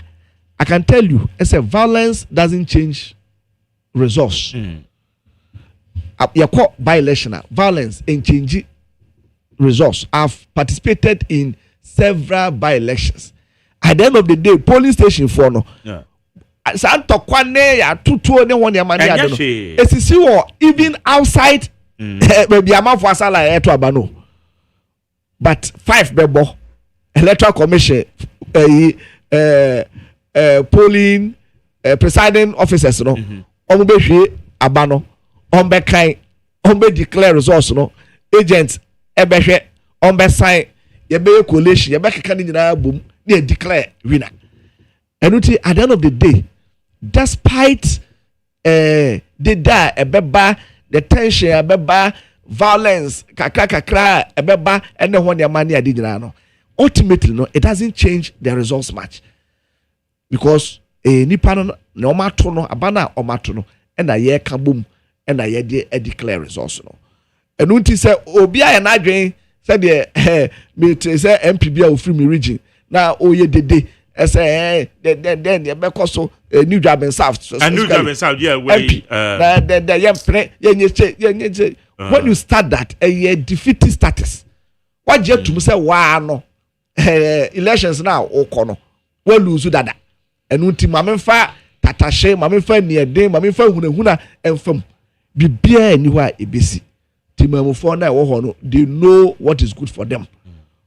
Ye candidates na they will campaign ye nyina be campaigning bia be the campaign say o se one kaya beko afi kaya ewro na batia o sa den na bati so unim ese sebe eba empuntu a NDC ene ema empuntu MPP ma baba betena so ye di seat no ema mo a monye mpuntu bia wo ho ye ba ene ye mpuntu you say eden na baba be ka kire akwatiafo mo ka ne ampesa mo ka kire akwatiafo ye so ne wo se ye ka kire mo no ye be ka kire akwatiafo ye wia akwatiaman ebesa lie na omato aba no fe ye wia ye be ka bom ye be declare ye nhwe ma obi enko wia ballot box because of elese ebia ehọ no enye ma no enu nti no ene okwakoria ballot box enu nti na security for ebe wo ho security no security a omoye state security police for soldier for say police for ni here soldier for a ombe frɛ amoma ba marry enforcement and these are all within the law emra na ye de etroaba ewo mamu hase no ni nyina ehim enu nti mark akwatia no ye beto aba no asundwem ama sebe obi ehho enka but wo ba na wo de adwenboni nti ukita pepper spray na wo de baba be spray agu nkrofo so na in self defense amanfo prevento na sebe okwa conference ase mo at the end of the day e wojejireje na say wo de wo kenya sa na esi public man oze ana say me ma scenario now anti wo de ahye obi dia ene na je say wonim say sa na si so scenario na mema scenario na mema esa wo fo say wo de wo akukuduro wo na wo de wo ye gangalia waba amanfo eto aba peacefully watam pepper spray o fregu enkrofo emaso wo so munyao na wo de o mu hwe odi those provocations may not be tolerated. And unti yebesre because there are other people omoba eba be observation omo observe any ade quietly omo kwa hwe ensi ada na ebi mu de omo so omo ba be observation omo ba na omo de omo kura pepper spray. So those are some of the things that we must all advise ourselves. Ese yemfa trimupa ene yetrimu fine emra na adwuma e wo se ye baba be ye no ye baba ye ma ye party ye wi a ato abana wi ya kan bom ye declare results near where we no where we ni when we near you go back and do your homework and until media mo gidi ma pass e be ya asumdue wa good so bi di adwen bone so e ba minim say state security no e be yo madwuma ama sa adwen bone no aka omutirim. Okay. Na Nitan so ba internet say you know Dr. Mark Oliver Kebo, Acting Director General, National Information Technology Agency, or sign Regional Chairman of the NDC, Apuemantem. Nitan so ba Nita as normal to say ho. You say Nita mu provide solid internet service at the boa mine. Na many di Nitan a chikakre, especially time Jeff Kunedu. Now wo no. The ana me hu say government institutions they don't rely on NITA. Wamo hochire wama and wamo be NITA also wamo for their support. For instance, electoral commission ye registration bi. Sabrem the MPP na ne so. Sa registration exercise no wamo face heavy challenge. Wamo say network system no mni ade ATA organization a provide wamo service provider wamo intimi later last resort no ekoye NITA. And the NITA for ne solve the problem. And the moment to buy about consolidate this idea no. And we say a buying institution the NITA ne dia. And na eboa the support of internet system and data system what have you. About IT and some. And then be so cover baby free baby na challenge buy a resort to. And you NITA say no man no buy at the same ho. You meda say na madam mampani John Dramani Mahama say yenso apart from amanyosema ye nim dia sebe eno na ye de boy bra no o se ye mfa mra meboa na ye mfa som oman eno ntina me wogidie mapase eno na ye de me akwakwa kopie NITA o mampani pese ye boa na ye peja NITA na NITA efa ntoma pafra na ne obroni frɛ no mandate ne asudia da NITA so ese ebeboa oman no na oman no abefo kwan a efa so edidi dwuma no NITA aboa ama oman no edisa adwuma no na afei nso abefo mfidie ene akwanya yede edi dwuma yede eye nyema bebre wo oman mu hase no yaye no kwan paso eno na NITA etema enye internet nko a NITA ewo infrastructure bibria yede eboa aban adwuma no internet no eye mu baako apart from that no hwe NITA yasodie na aban adwuma bia na ehia abefo kwan edi ne dwuma bia no ewo se NITA ensa ewum na NITA momo akwankyere na NITA eboa ema omutimi efasa abefo kwan so edidi omudwuma na ye enema bibiri edeboa sa abandwuma nti say ye ministry say ye agency bi say ye department bi e say ye boom na say de wo kan isa no say emra no ano enheda enye dinti no emandwuma no especially omo ya kese a omo musika no aye omo atimi esore kase omo ekwakoye omo ade enu tube say omo no ye national data center o ho a very solid but we better so abandwuma fufuro bi ono so AC data center na ode ne data all gather nyina no na ode akọ akwa sa data center ho eno na ye ma ye mra no emu ayeden edunti me ba ye me minister enso e ba ye me akasa menua madamfo honorable Sam George me na nanti ache edunti omampani ebo midin se memra ho no na nani agiye pa because na onim ese me ba beboa ma na adwuma no so akodanim enu nti e ba ya no ene ye keka yitibom ne ka se da bi emra wo ho national IT agency no was sesa no na ye nita an authority na ye share nita mu kana na ye ma nita tumie bia se de wo kan wo ya ban adwuma na nhyehyeye a ye no broni friend ICT policy a ministry no aye anase aban no aye no I was a udi so no nita na was o implement ICT policy no so when this nhyehyeye no so a asotwe a ewo ho a ewo se emasa aban adwuma no ene na adwuma efo ne ade nyina no ewo se ye manita sa tumie no na otimi emasa asotwe no ebam na uyi eno nso efiwa ye bayi na said okay aban na etwemu no omo the digitalization ad bedane procurement enterprise enu ntino me bayi bia na fo aba me office be ye 3 or 4 times ese menchira madwen ewo dwumadie bi ICT dwumadie bi akokoso wo aban nwuma bi mu omo de omani hwe omo susu se eye duplication enu nti afi we omo so ebia yesi connectivity project na omo atwasika e de ato ho na omo e de akọ PPA na omo approve amom na omo eso omo aye connectivity project no the next year omo budget no be na eshim na omo to ne din foforo ese ebia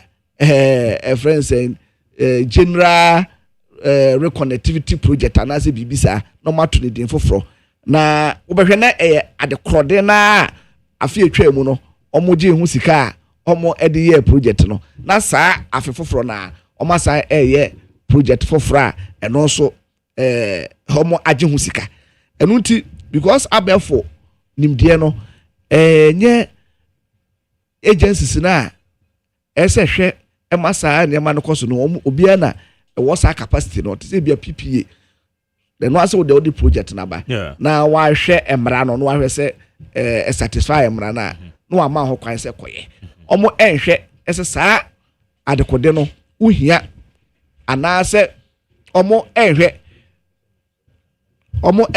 ese saa adekode no omo ehia anase adwuma we omo ye na dadaada ewo ho enu nti ehu be hia se omo pass o manase omo pass o na fi ye oman na sika it mean minister hwe ye hu se sad na ekokọ so duplication of projects no won yamane ade no ya hwe yi a bibia no oman be ko nsu egu kentem sika titridie na oman no ehwere ay betimi edi dwuma foforo bebre ewo digital ecosystem no enu nti wo se ehye eye nita den okay na obi bia the bay authority na the bay authority yes obi bia ministry or department agency or presidency crampo and a person omo ye project bia e wo se omo e de ba nita na nita e clear because nita will registry of all projects are across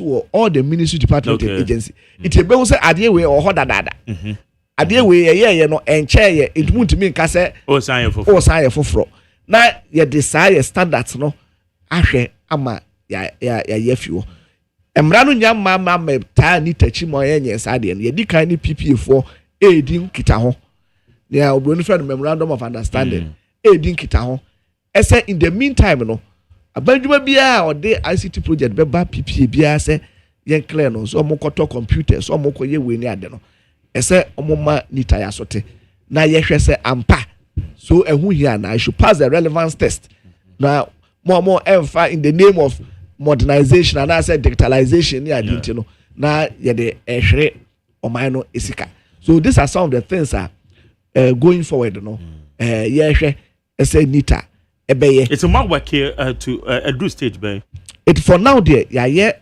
draft bill no. Okay I feel that ebe go through process no be call cabinet na cabinet enso ahwemu na attorney general ahwemu na omo de akọ parliament na parliament enso omo committee a ehwe sub legislation so no omo so oma ahwe na fi based on that no omo apase e de amaye on pass the maye na nita enya ahode enya ahode a ebetimi ahwe niema bebre na woba the digital ecosystem no mu a man for scam nkrofo bebre because obi wo ha we develop application also the ton niema enti no obehu se o ampa onipa no advertise wardrobe kakra no de ne bo ato $600 very affordable we there kama afi obetua ka ebeba no na toy wardrobe edisi tables so what you say na say what the nadwen afa ho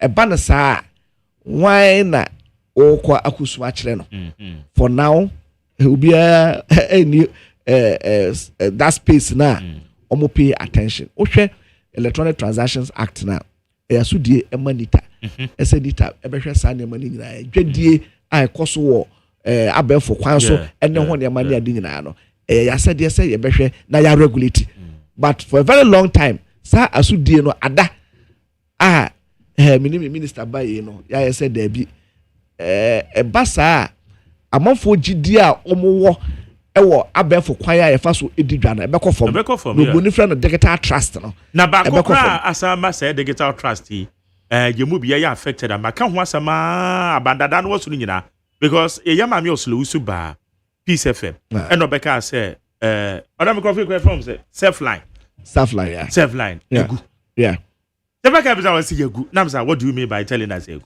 me my recharge self line me producer ono so ono kwa de menen subscription period and crowd them almost the same eso ya recharge na ya recharge ya tu ya sika 300 and something no na ya pay ono so atu ya so you can imagine the padobra subscribers now you can come and tell us say egu na ye sika ya the subscriber no ahye wo mo san twa ye ntoro so mo ye maintenance say no mo boa say na adwuma na egu it's a why obeka bia mai say ma workers but eno the minim say NC National Communications Authority we it's the National Communications Authority na ehwe internet service providers how mo frame BW is wireless broadband for eno nti na anka normally no ne omo ye ne say yengune sa ye take over na subscribers no omo de ama a new entity na regulator no do ma a new entity na fi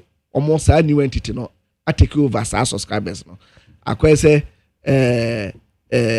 Airtel Tigo say company no almost omunye bio omo eko but ya nka say Airtel Tigo for subscribers ni na obia in free so what happens is that a new entity takes over na fi omo take over subscribers no enunti we want to endear digital trust. You per se amanfo enya gidie ewo abefo kwan a yefa so edidwa abefo kwan a if you say that is the order of the day because eboa bebre say mpese meto ade meto duane di na say hu hia say metu car e de akọ choba hosa na metimi for example use boat food metimi use haptel na media order aduane no na ye de abremia at the end of the day no you throw be journey substitution instead of saying ka obetu car na we blow fuse na ha environment no ene ho ne mane ade no what na fie wa make you order no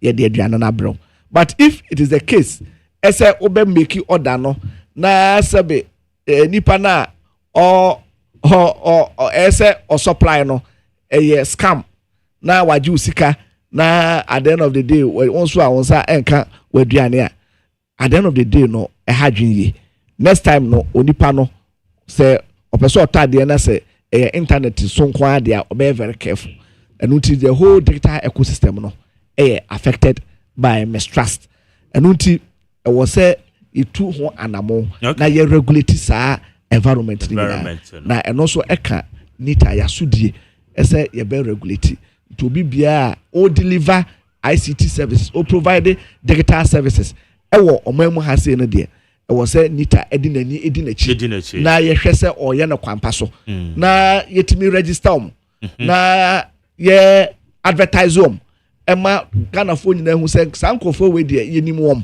enu nti no it is a bibi kura immediately we can e de amount okay and dey ye wo bebre wo ho a omo ebo besia online omo je enkrofo credentials omo first besia ni wie na utua afi ni aka nyina na dane blackmail and extortion. Yeah, because we have information it won on the kakra was one hwe amede udin betu dwa ese wo de meka me broadcast ama wona fofo nyina se wo de meka agu anim ase me do be ba social media then na omo intimidate omo na omo exploit omo enuti say ye regulate ho a sa charlatans ne sa akronfo sebe omo bokro no na omo dupu timamufo ne ade nyina no ya broni from digital consumers no ye betimi aye na ye yi sankrofo ni nyina afiri ama manfo anya gidie wo ye digital ecosystem no enuti asudie wo ho a ye di sa adwuma ni nyina. Okay, that's good.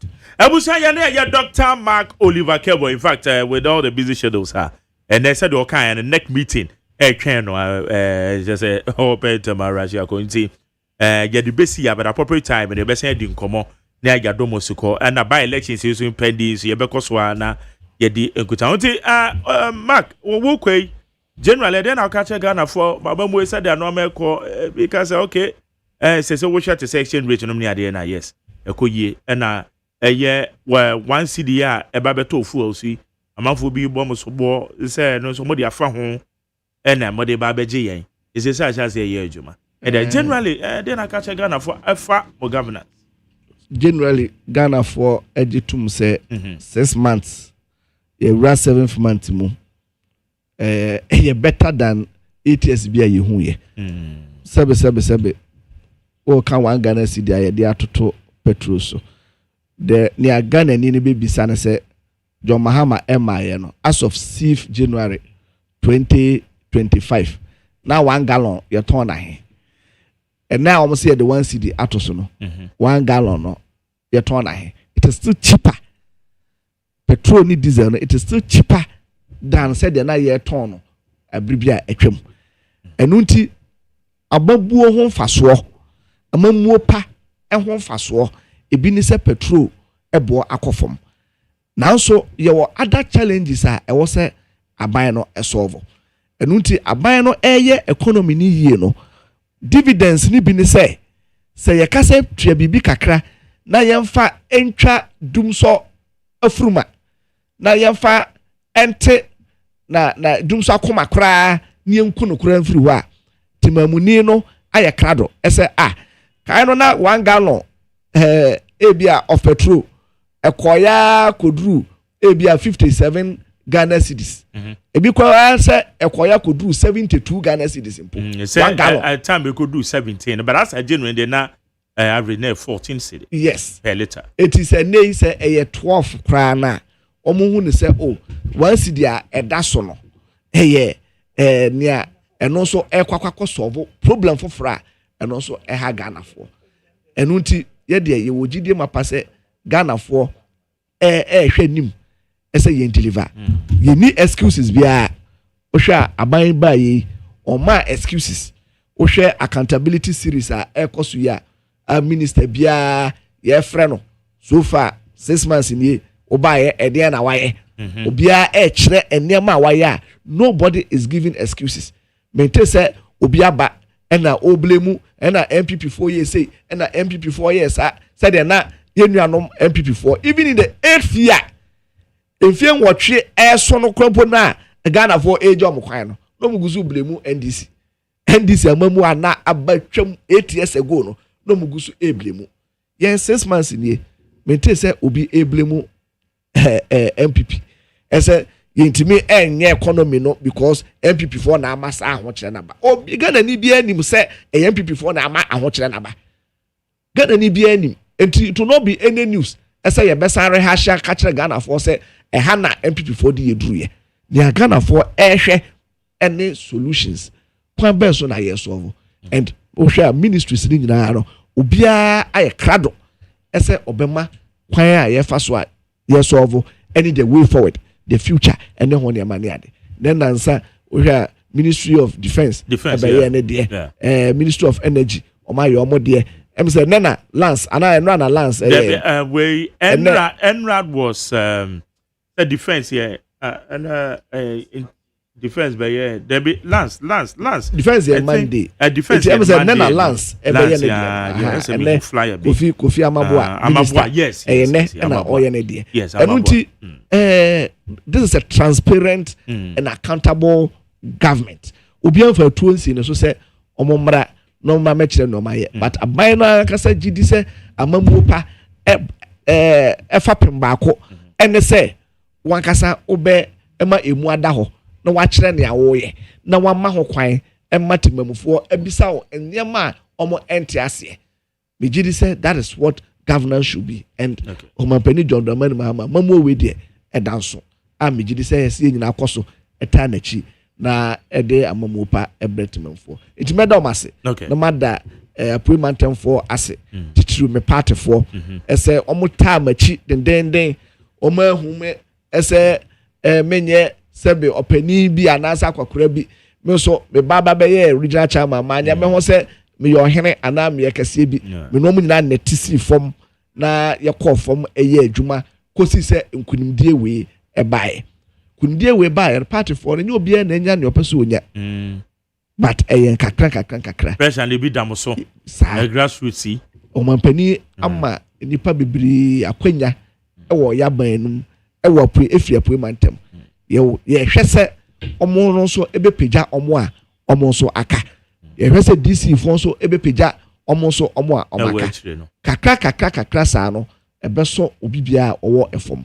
it is a party for no so omu nyina ehwe obi wo ho a ni dia ne se party na ba power na ni dwadi a odi no ekoyie ade ama no obi nso wo ho a ono so pekwanya ewa abanum sankofo ni nyina no kakra megide se ebe so obibia so enu ti yebe domase na yasre abotre na yahwe se omu nyina moa no mofa nkamum entire nyina yachi na ye moa omampani John Dramani Mahama na on deliver ewo the mandate so enu ti mark so medamase eni akwanya ozo ya that's a long time Don Dallas as I wish you there but it says you are busy also a big man big man see big man that big man always busy if I na be the more etwa serial callers ni bi na serial texts ni bi ene but party communicated I'm say no party aduma ni be shase serial callers yes Dallas serial caller yeah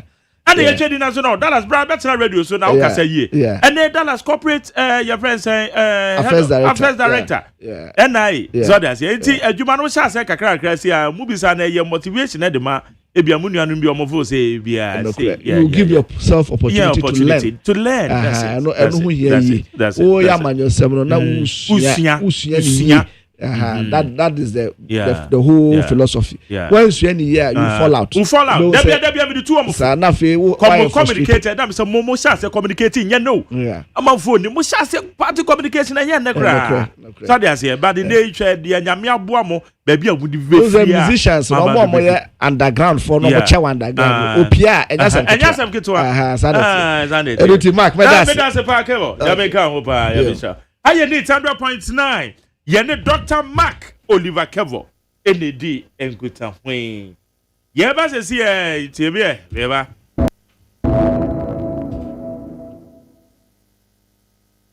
For the ECOWAS delegation, we have Honorable George Kweku Ricketts Hagan as the leader of the delegation. Then we have Honorable Emmanuel Kwesi Berza, who has always been a member of the delegation, to remain a member. Honorable Ladi Ayamba, who has been a long-standing member of the delegation, to remain a member. Honorable Eric Afo is being added as a member. Honorable Dominic Napari is being added as a member.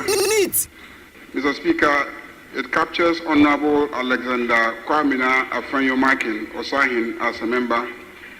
Honorable Kwame Aimedu Entry as a member, Honorable Brian Achampong as a member, and the discussion was to include Honorable Millicent Yeboah Amankwa as an observer. Mr. Speaker, there is still an issue with this composition, And the issue stems from the fact that the ECOWAS Parliament has some very, very firm position on the membership of female members of the delegation. The delegation must have, I think, 30% of the members being women. The position of this parliament has always been to send the deputy leaders as members of the delegation. That has always been the tradition. I shall move pursuant to our standing orders for the amendment of the composition of the delegation so that Honorable Alexander Kwamina Afoyo-Michael Osahene is removed and Honorable Patricia Apiaje is replaced as the member of the delegation that will be representing this parliament at the ECOWAS Parliament. I think that the leadership should not be moving motions and asking the House to take decisions that they should take and bringing it to us. I know it is the decision of the House to do, but it is not for Parliament to fight, because the majority have majority to fight the decision of the majority on the minority about representation. So I'll urge the majority leader to stand down on this motion, do negotiations on the points which you raise, which are very legitimate, and then tomorrow or even today, they can bring an amendment to it or an addendum for Parliament to take it. We can take it today. Looking at the precedent and the rules in ECOWAS, accepted that the deputy minority leader should be a member of our delegation to ECOWAS, not the minority leader. Please, this is the understanding. And for me, I think that is a fair way for us to chat. And particularly between the two leaders. With respect, I am a whip. Speaker, I am not a leader. I am leadership, but I am just a whip. These are the two arrow figures. These two people, they have to work together. Those guys with respect, and with respect to majority, they have to work together. That the composition of Ghana's delegation to the Community Parliament of ECOWAS be made of the following. Honorable George Kweku Ricketts Hagan, leader. Honorable Emmanuel Kwesi Bejira, member. Honorable Ladi Ayi Ayamba, member. Honorable Eric Affle, member. Honorable Dominic Napari, member. Honorable Patricia Apieje, member. Honorable Kwame Anyimedu Entry, member. Honorable Brian Achampong, member. And Honorable Millicent Yeboah Amankwa, observer. Ghana Montie, Ghana Montie, Ghana Montie, Ghana Montie. Ghana Montie Sunia woni 100.9. Ete yeguso ewa ha say mama hwe message sini bi na yento aso na ewa ha na eye wukwada. We say good morning to Mark Jerry. Paid the world for market price for a barrel. The floor price in Ghana should have been 9 cedis per liter. This government is very wicked. Some headed for UK. We so say, I say arrogance and pride caused the downfall of MPP party in the last general elections. Yet they haven't learned lessons out of it. They did same in the Parliament House by walking out during the swearing in of Ablikumanot MP. They repeated same during their delegate conference. MPP will be in opposition for very long time. Kwablavi, Pokiase, Benghazi. Wense Magjari, Chairman Dr. Engineer Kebo, is one in a million. We don't know how to even thank him for helping the region by winning a lot of parliamentary seats for the NDC. God bless him. Eja Batakoti. Wense Makevo, dollar not 17 in December, but 14. Mr. Kwanda, also the MPP boycotted the 1992 to 96 parliamentary proceedings. So the mini micro minority can do or can go to hell with their needless boycott. Ghana is on the right path under the able leadership of the tried and tested President John Mahama.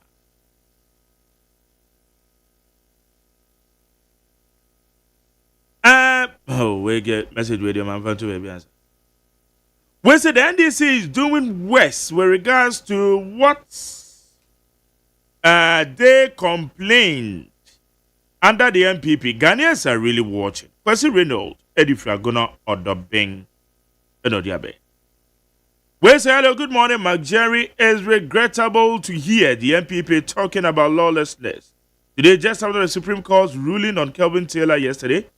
So those MPP lawyers who has finally gained voices were they in this country when Gregory Afoku was granted bail by a court of competent jurisdiction, but the president who was a lawyer failed to keep him in jail. A president and a president in it, and yet a president, the president workers will be MOB and cause in that jail. The best station in the Emma and the sentence and answer and the judgment. Court not granted bail. Why not Becca said? And now you have that evidence to that effect. What? Yeah. Well, it's a good morning, Mark Jerry. My name is Patrick from Taba. Please, I want to know the political party executives, have they... as a trying to say? Political party executives, they don't take salaries. I mean, just say. And the amount of salaries and answer there. Well, so please tell President Mahama to stop investigating former appointees.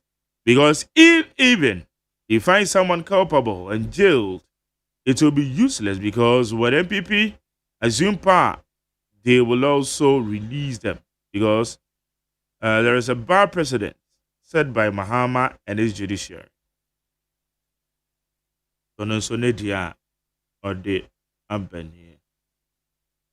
Okay. And Yabeko, and then the be few day, the two for never come on so. Yabejo my drink. Now, the pardon members say they be discarded. So major issues I share and then so far you share the akoso a year Ghana you share a year so far Parliament minority wama try koma o man penyen so on person the petition bi e kokoma Ghana man penyen ye do nkomo ammunition sa yes diabetes afa baby eno so ye do nkomo e wa ha sei ye ne eye lawyer dofo so di eye attorney general statement we discontinue cases involve eye Dr. Dofo and 7 others eno so ye kan ho asem and anope. These are some of the issues ye discussing and anope ye beko Rebecca, so 0302257902 0302257902 and 0302243540 0302243540. Na yenje wa dwenche samakodwa ya share enano pay. Beba to me mwache. Magjari. Yes man, you too. Hey Kana. Doka, Kofabai 1. Maki, Umpe, Kofabai 1. Or say, coming death fine, only Rama, or therefore to say, Yankopa Dom, one more year.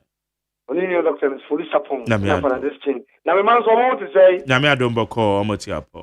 Millions of what you woman marking man's scholarship, so I'm in Ghana for. I'm not telling us, I'm not incoming, that's not how my drink gets a year of Bodu. I want this how a piecing. That's in Kodia.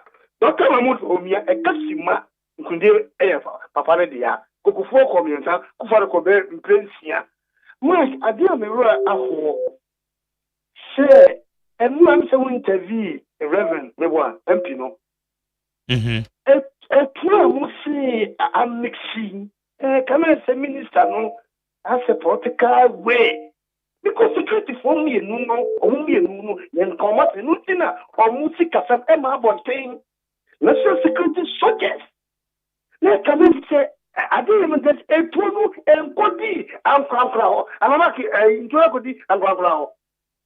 And crown. And this is security for me. No, yeah, they never catch a gun of force. And Trubia mixture. Esana, I said, would him air 2 gun of whom? And the master gun of mind and force a chair in Muya. Then we say, who interview NDC or Mochaman. The near G boss said Dr. Bar. Obepe branch you know na kwa kwhye am fa blame mo bia se former minister for no bi senior for no bi Kenya hankai omampeni ni mapa wo ye na Ghana for dem fo eto abati aye na accident Kenya me Ghana for so you would give him a pastor Dr. Mahmoud Baumia that's Ghana for the conversation say na oba no me kai o make sure say edwum ompeni aye na say include crofo a when you will be ready Komunya Ghana for MPP, Yankee Home, not TikTok, WhatsApp, and some can sell Munyaka, the Ghana for what came or more. I'm trying to call that and Hammer. Okay. Better say. Mammy Fado, I'm about your match.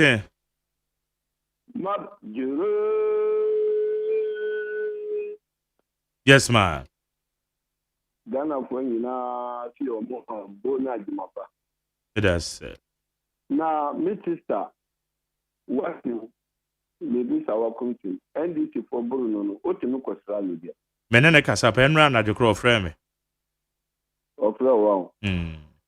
You bumpy there, young coupon son who young because you say we are most tear. Yano who say we are quite our modular fashion and tell you go. Yamano Shelby. Young coupon son who young man. Namikia incoming national chairman Jumbudu, Fabio Biamikia, no pine. And Magari, a Mamonoa, Ebunu, Babia Kobi. The Attorney General, which your party said, cases no what he were chairman, it a coin. Matissa was you, because a canoa, a Jordan 160%, not the other one for me. And I yes, I know, okay. More than 12 na moka, yes, we at you. And he said, oh, Yenin, Minowina, Obia Ghana, Yatika. Now, Obaku for no, Timmy could tell media markability and quote for data. And he says, yeah, Attorney General, judges for me in the job, or no, I walk back at the mama, and you find a wow. Wow, among more, also. Nti ahana maybe tell me party for paying for MPP. Mama, ako ye kama. Nti mama yankoto sa.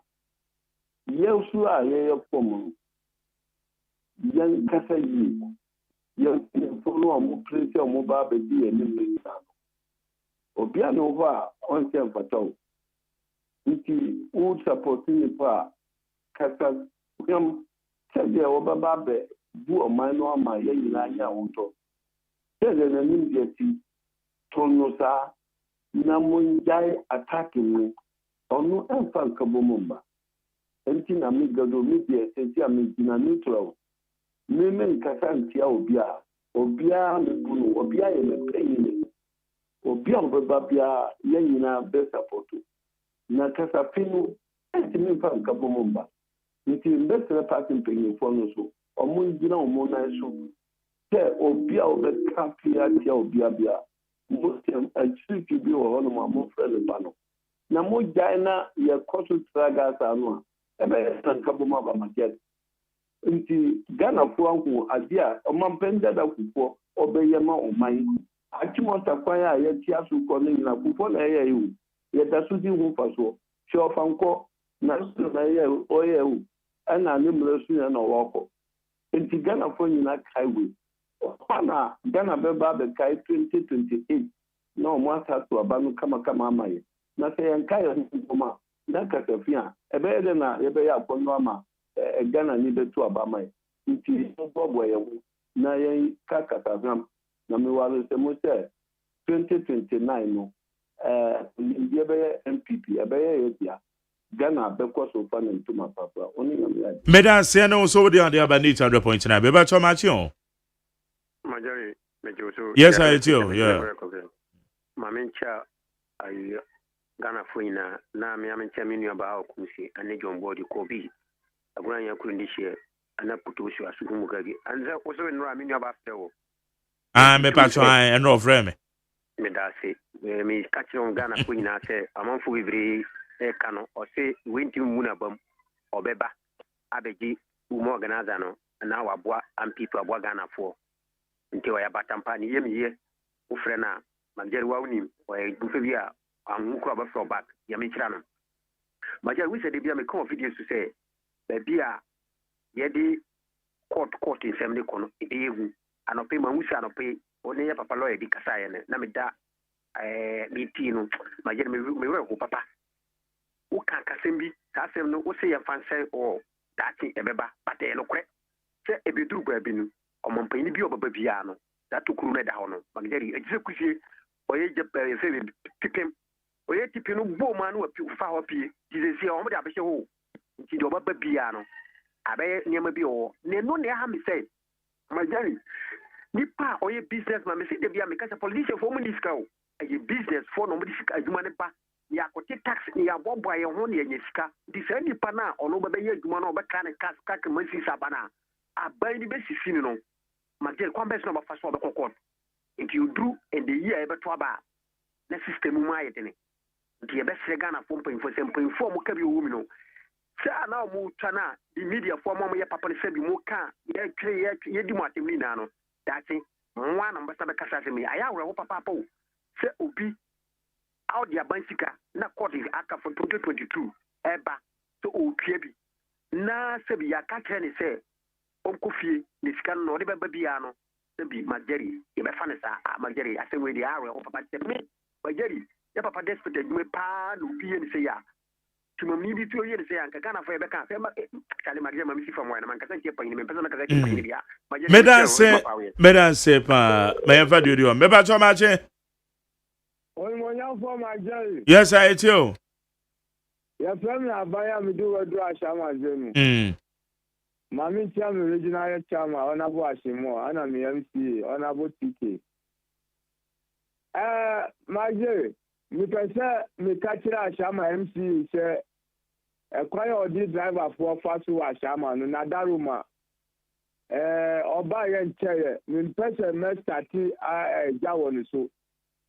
Mr. na kwaya aye MPP amayoko MC etwemu aye ochiri be fasu betiti ashama fo no mama ombetua otire djuma boni ni so misire no na makati excellency president mama say appointees bi omudida institutions anu a aye Kufuado former president Kufuado na appointee omu no omuda so ye dey wo office wa NDC fo imperifo dudu na nya appointment here forestry commission CEO order so ye dey wo airport CEO order so ye dey wo ana AFS drug food and drug board CEO omuna dey no mu ye wo ana ye krofo omu ye djuma bu party no omu da so omu nya appointment president mama ni perifo tie ni tefam anopa we ya san krofo no so omu ko party fo ko ho a na ye pamu omu ye dey wo Majari amamu nyama ye fa bufuchi wa mbekasa wo radio so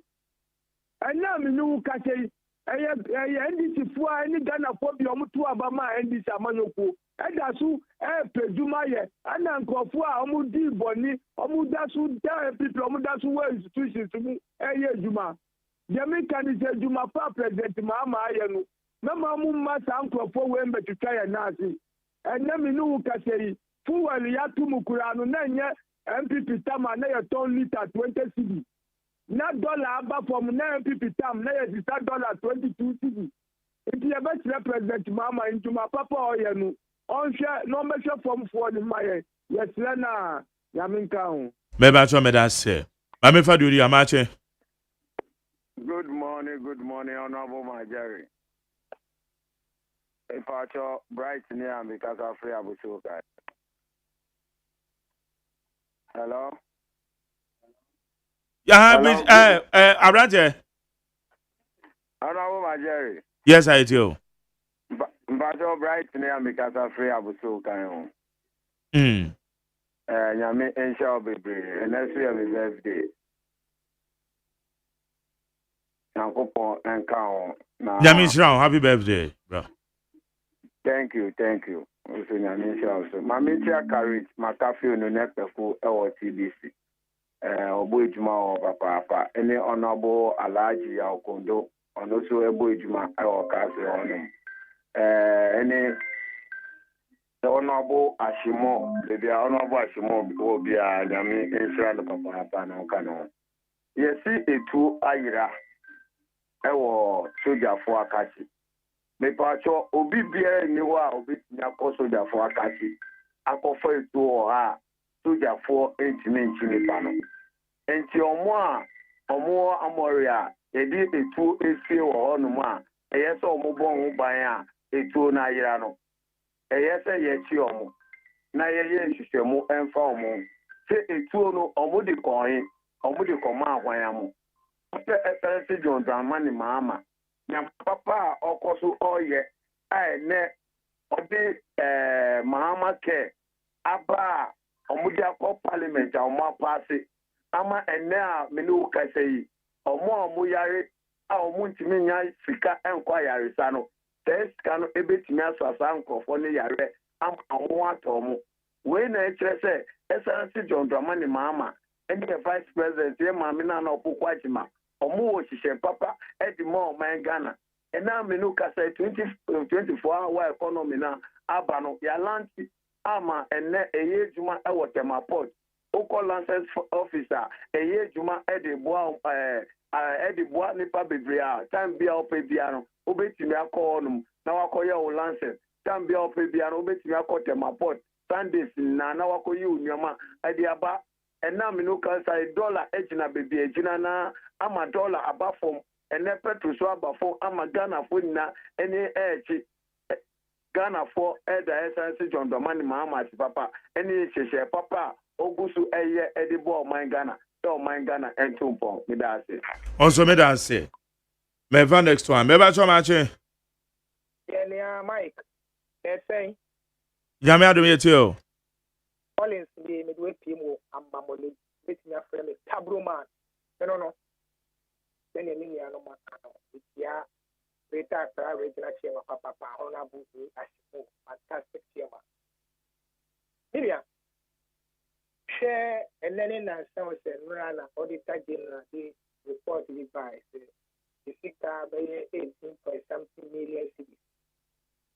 And in them, they say, a Pumukra, they say, ya 12 bola biso de dukra ase o maino sebi she aya me na kakra to the extent say Mike taxpayers money sika ase aya enfo bia me kan dia babe say ye president wasi akonya kasi so president Mahama say me di kutodwi yes then papa say papa wa pro ba u po ya sa na photo abama o kakakai o patre Ghana fo nyina say obi a win fisika dream no famra fai so ene ta Ghana fo hwehwe wo e bia me ba wo fidi so ameka beka say mamra ni nyejuma na yehu $97 million cathedral obi ka se mo na won sie say PP communication say obi eye causing financial law to the state should a day is ho as a president Nana Akufo-Addo ba be president do any go from just like that that's how the omani sika set free he as to put from hey na se be omani ayetimu ye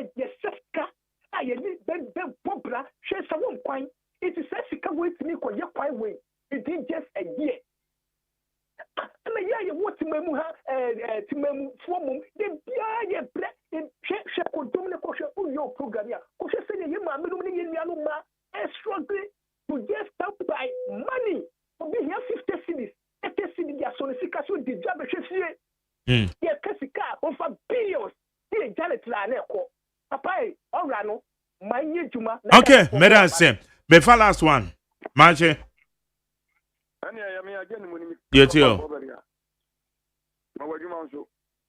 yeah that's yo na dem be ka so ka me say enipa ho adwuma na wo ye nti ya nya ma ye papa because na ye ko so ntin se ma bufu ye but anu ma wa kuma ba ye we aso fu abamoda mo ka wo se nipa ho adwuma nya abotre na nipa ho adwuma abotre na ye de ba de obi se me adwuma no me ntena wana me nhwe no me se me adwuma ho me ma ho kwan I will never it is not about the bufu me bumfui ba wu nipa no un se sa asema nipa ba be kan ye no mampon kra na Kelvin Taylor no na nam court ho so they say nti wa me ma ho kwan no wa kan no de agum no okọ enti eno de I will never allow that is my work me ma ho kwan enti eno de take it from me thank you yen to aso but yen kun tokwa o eje no moto aso na de wa kan me de obom no mafa enti let's move on yen ko okay onye aga me zakari evangelist me so na me tia by example and incoming national chairman you been David can come with and will be our chairman I have been done the game or so akotia yo the American you say na sagara ya sana za mbani etuo ira dia and any NTU and the be cross am na ebe tu o mai and the be say because do mo mani now because o man na team je no whatever na to kwasia we no na to kwasia na sai tu ni aboba na fa na eko ene se moni usu asema me tie na very sad o kuma kum ku sa se for him yeah very news bad news I think you got on the team the best security in the moment na wo nya ja yi ni sa ma ye yire fia ho ma asemo bye bye me da say Need 100.9 eha ene yedi dwumadi no yedi isi nyame ka obi bia ho wa wo frɛ ye yeda se mo text ye yeda mase